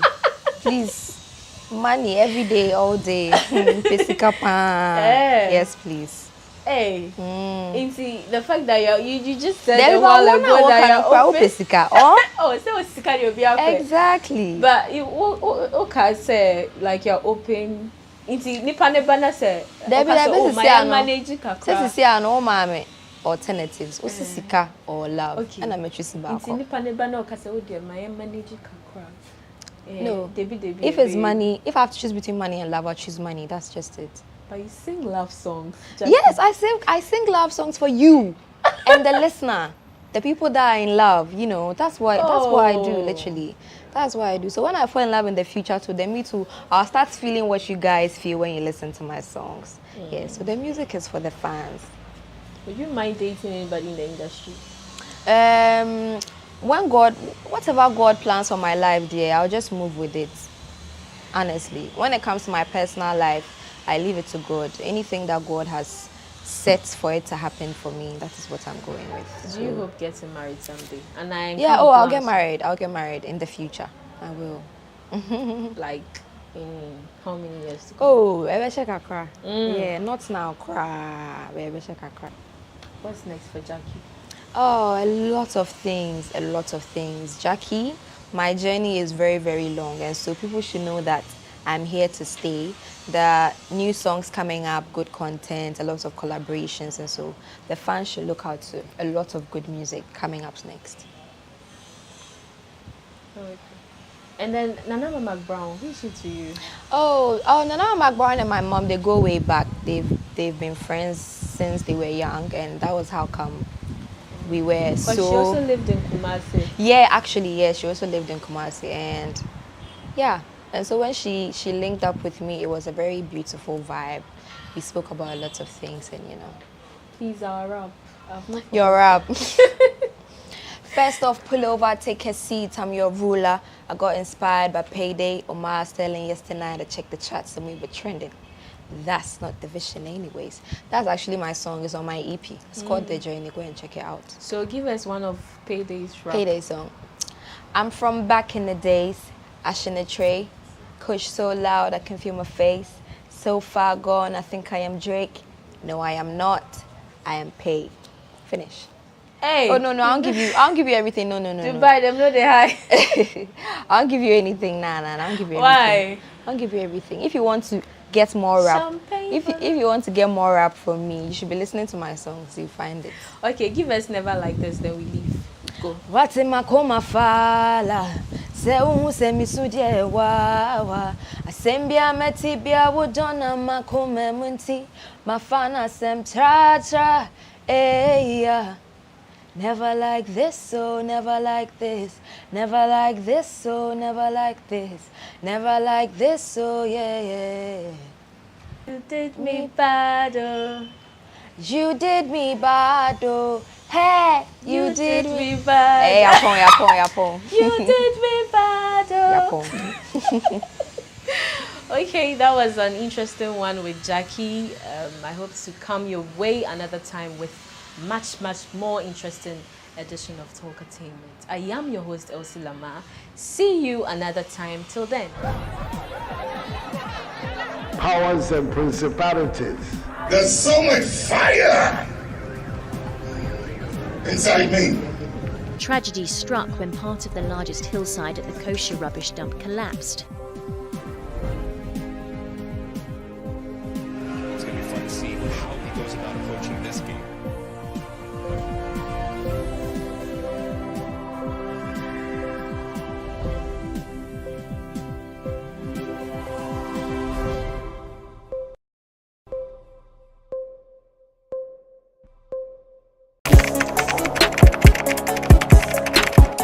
We table issues relating to the arts and entertainment for a riveting discussion, of course, without fear nor favor. The question the presenter asked them was a dumb question. You need to speak the part and move.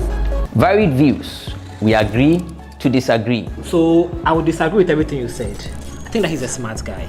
I think what he did. No, but I also said he's a smart guy. Yeah. I guess that I'm waiting for the what next. Yeah, I don't think that we have to wait for what next. It sometimes gets confrontational, but that's the beauty of the game. Today you are denying funny face. It's not my brother. Today you are denying funny face. I don't know him. You don't know funny face. It's not my brother. You don't know funny face. It's a package. We meet, we sit, we dialogue, we learn, we progress. My name is Benefo Huabin Abrantepa, a proud blogger, and this is my forum.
He has always cited the saving grace of Christ Jesus as the reason he escaped a near-death experience in 2013 when he was involved in a car accident. The former musician whose hit song Opedodo made waves in 2011 when it emerged, is a preacher today, and he's our guest on today's episode of GhanaWeb's Road Safety Campaign as part of our 22nd anniversary celebrations. Yaosiki is our guest. Welcome, sir. Thank you. How are you doing? I'm good by grace. It's been about 7 years since you had your experience. Sure. Does it come back to you from time to time? Yeah. I think even just last week, I was praying, and while I was praying, it came back to me. I visualized again how God took me out and how it was a near-death experience, and I just thanked God that moment, So it does come sometimes. It does come, and when it comes, I just realize how good God has been to me, and how faithful and merciful He has been, and then I thank Him. Yeah, so it does come like that. So the most recent one, where it came back to you during your prayer session, how was it like? What did you see? Can you just recount everything, the whole experience? I was praying, but then I was in a place of thanksgiving. So I was thanking God, and then I just remembered how I nearly lost my life some years ago, and how it was a near death experience. That moment, I just thought of the car, how it was upside down, how it landed on its head after veering off or swaying off the road, the motorway, from the inner lane to the outer lane, somersaulting 3 times and landed on its head like that. I was actually unconscious when that happened.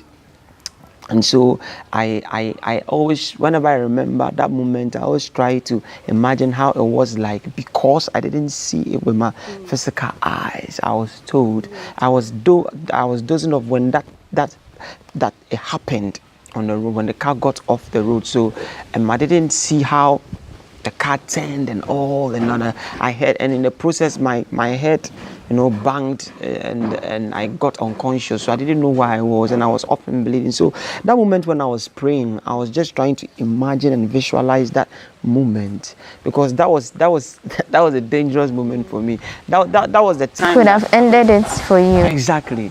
I would have died. So I just remembered that time, and I tried visualizing how it was like, because I didn't see with my eyes, with my naked eyes. Who was in the driver's seat? A friend of mine, Puku. He was driving the cars at that time. It was his car, and I was in the passenger seat. We had gone for a meeting at the Accra Mall, and we were coming back, and he was driving. So when we got to the toll booth, I was a bit tired, so I laid back like that. I was in the passenger seat and closed my eyes. I dozed off. After some time, I heard his voice. I heard him saying, complaining, "This driver, why did he cross me like that?" And so without opening my eyes, I was like, "Oh, don't mind him," because I was sleepy. So no mind. And then everything just went off. I didn't know what had happened. Everything went off. I was shut down, off, total blackness out. So the last thing you said before the blackout was no mind them. I see. So, and when I woke up again, I was laying on my back like that, and I was in so much pain, my head and my neck, my arm, and I was in tears and complaining, wailing, and there was someone beside me trying to console me. It could be cool down, and then everything just. You know who that was?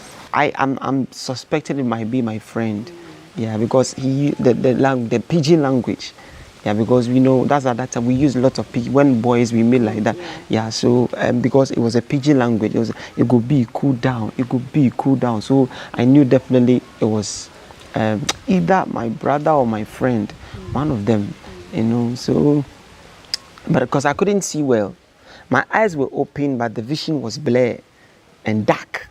Because I think as at that time, the blood also had covered my eye because I had to stand severe head injuries, deep cuts on my head and my arm, and I was bleeding all over. And so my eye, I saw a picture of me covered with my face covered in blood like that. So I'm now, after seeing that picture, I'm suspecting that when I was on my back, after getting conscious and wailing with someone beside me trying to console me, I'm suspecting that at that time I couldn't see well and the vision was dark because blood had covered my eyes. So my vision was dark and blurred. The blood had blocked my eyes, my vision. And if you were in the passenger seat and this happened to you, what happened to your friend? Yeah, God be so good. Nothing happened to him. You see, he was on the wheel, behind the wheel, and the eye conscious. And when he knew. He told me that when the driver came from behind, overtook him and was in front of him all of a sudden on the motorway in the inner lane, he was also speeding, top speed, and he wanted to swerve because he feared that even if he hits his brake, there might be a head-on collision. So he wants to swerve out into the outer lane and then carry on. And so in the process of swerving, the car, he lost control. So he knew what he was about to do and the car lost control. So I'm thinking probably he was able to manage. But then we thank God, because nothing happened to him. He sustained no injury.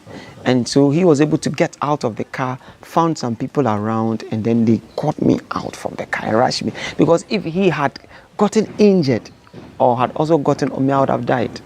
Because I was bleeding massively. I was bleeding. If you see a picture, there are pictures of me that I was seriously I don't like seeing them, and so we've not given them out also. Yeah, it's really, really unpleasant. Bloody power, and I would have died. But I mean, it's been some years after the whole incident. Before that, though, were you in a seatbelt? Yes. God being so good, we're in seatbelt. And you were that injured, even with a seatbelt? Even with the seatbelt. I can only imagine how bad it would have been. I would have gone through the shield, the glass of the car. I would have gone through it, or I would have been somewhere else. Both I and my friends were in seatbelts, and because we're in seatbelts, when the car somersaulted like 3 times and landed on its head, it was upside down like that. Because of the seatbelt, I was hanging like that.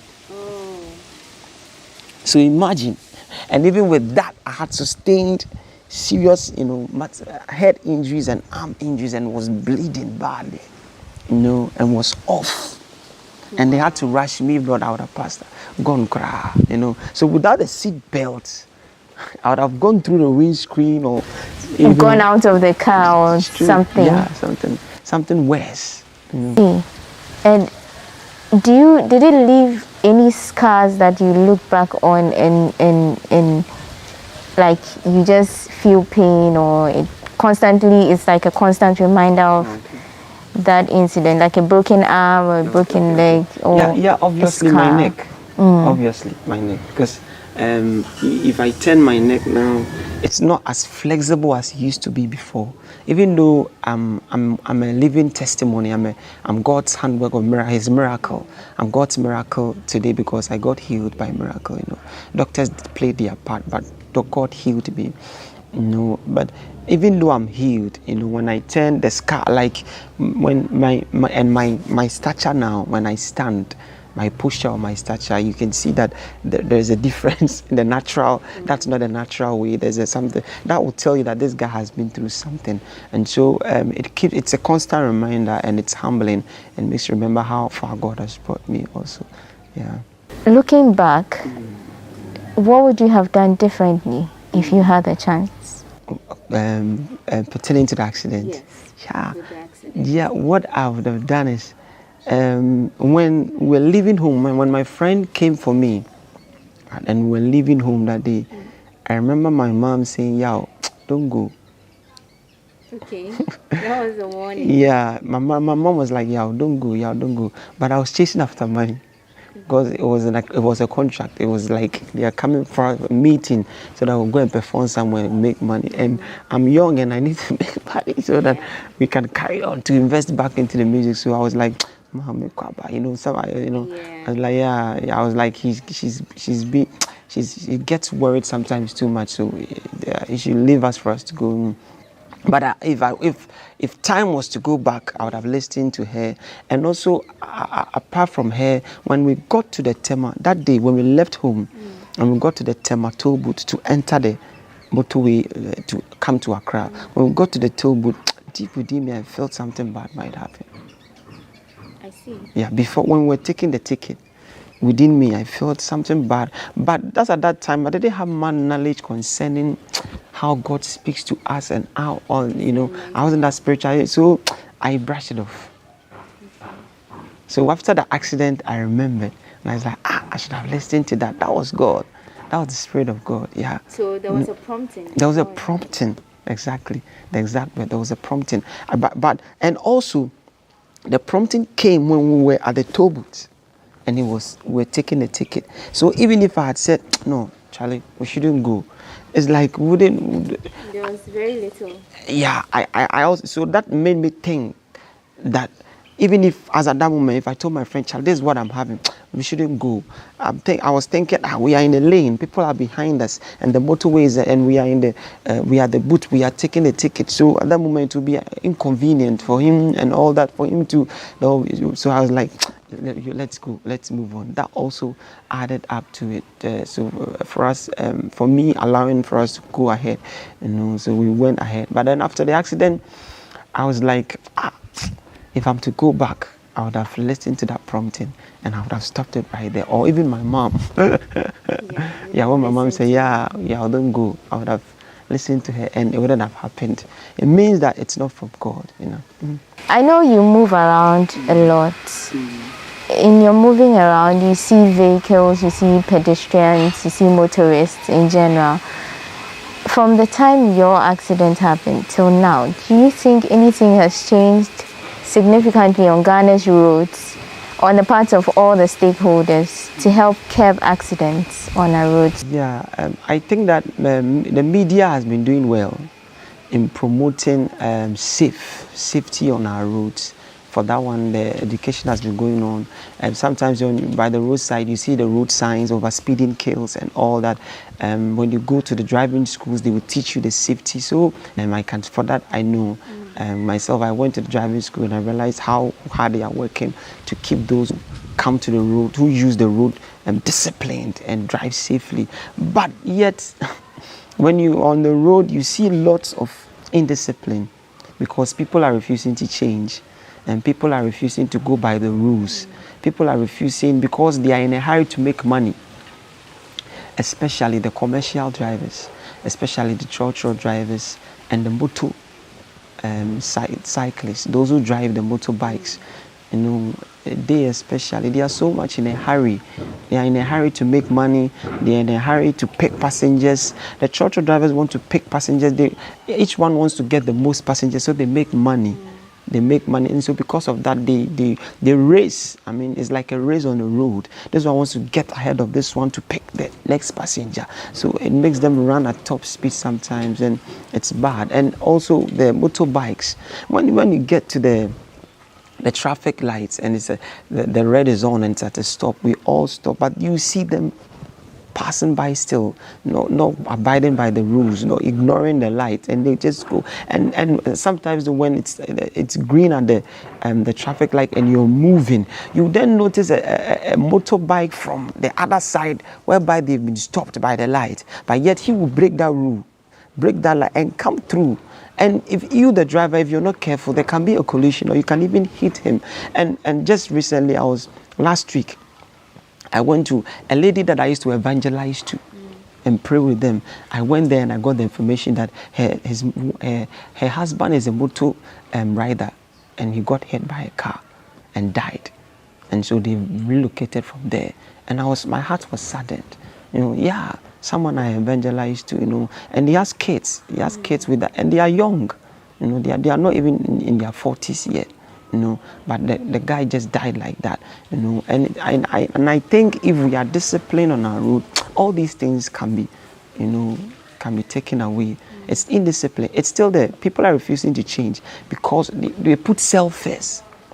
Self first. I'm going for that money. I need to get there in time. I need to, you know, put in, you know, thinking, caring less about others and those on the road, other people using the road, you know, caring less about them, thinking of self. They place self first, and so other people end up dying, you know, and it's bad. So please, we need to be disciplined, and we need to put that first. You've identified a lot of things you're seeing wrong with our system, and that are encouraging a lot of crashes on our roads.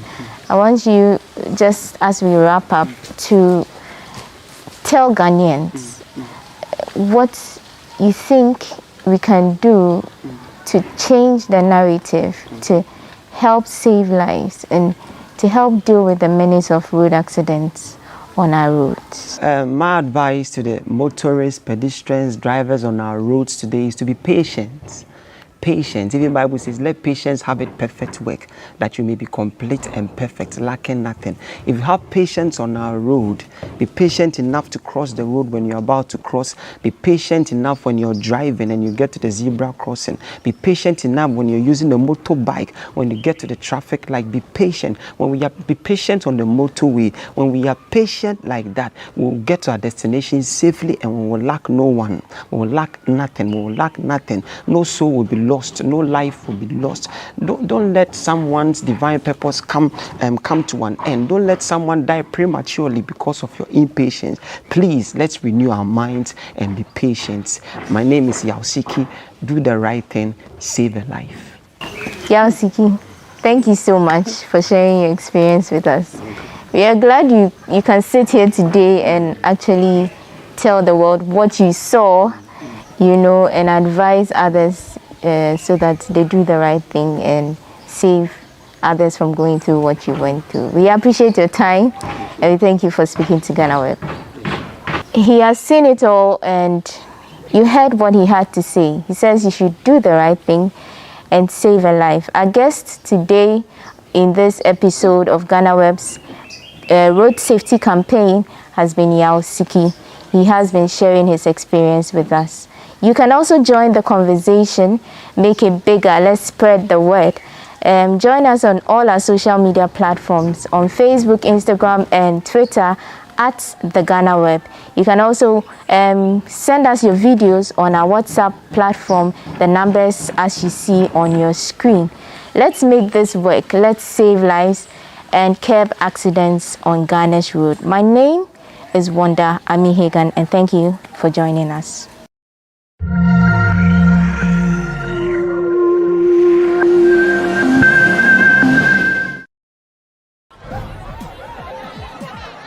Powers and principalities. There's so much fire inside me. Tragedy struck when part of the largest hillside at the kosher rubbish dump collapsed. It's going to be fun to see how he goes about approaching this game.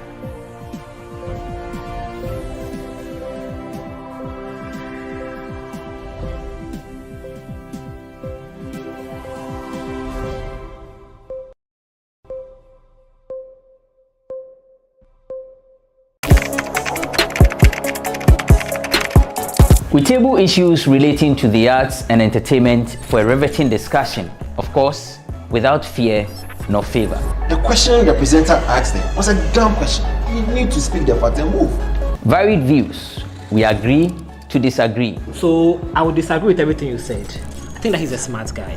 I think what he did. No, but I also said he's a smart guy. Yeah. I guess that I'm waiting for the what next. Yeah, I don't think that we have to wait for what next. It sometimes gets confrontational, but that's the beauty of the game. Today you deny funny face. It's not my brother. I don't know him. You don't know funny face. It's not my brother. You don't know funny face. It's a package. We meet, we sit, we dialogue, we learn, we progress. My name is Benefo Abrantepa, a proud blogger, and this is my forum.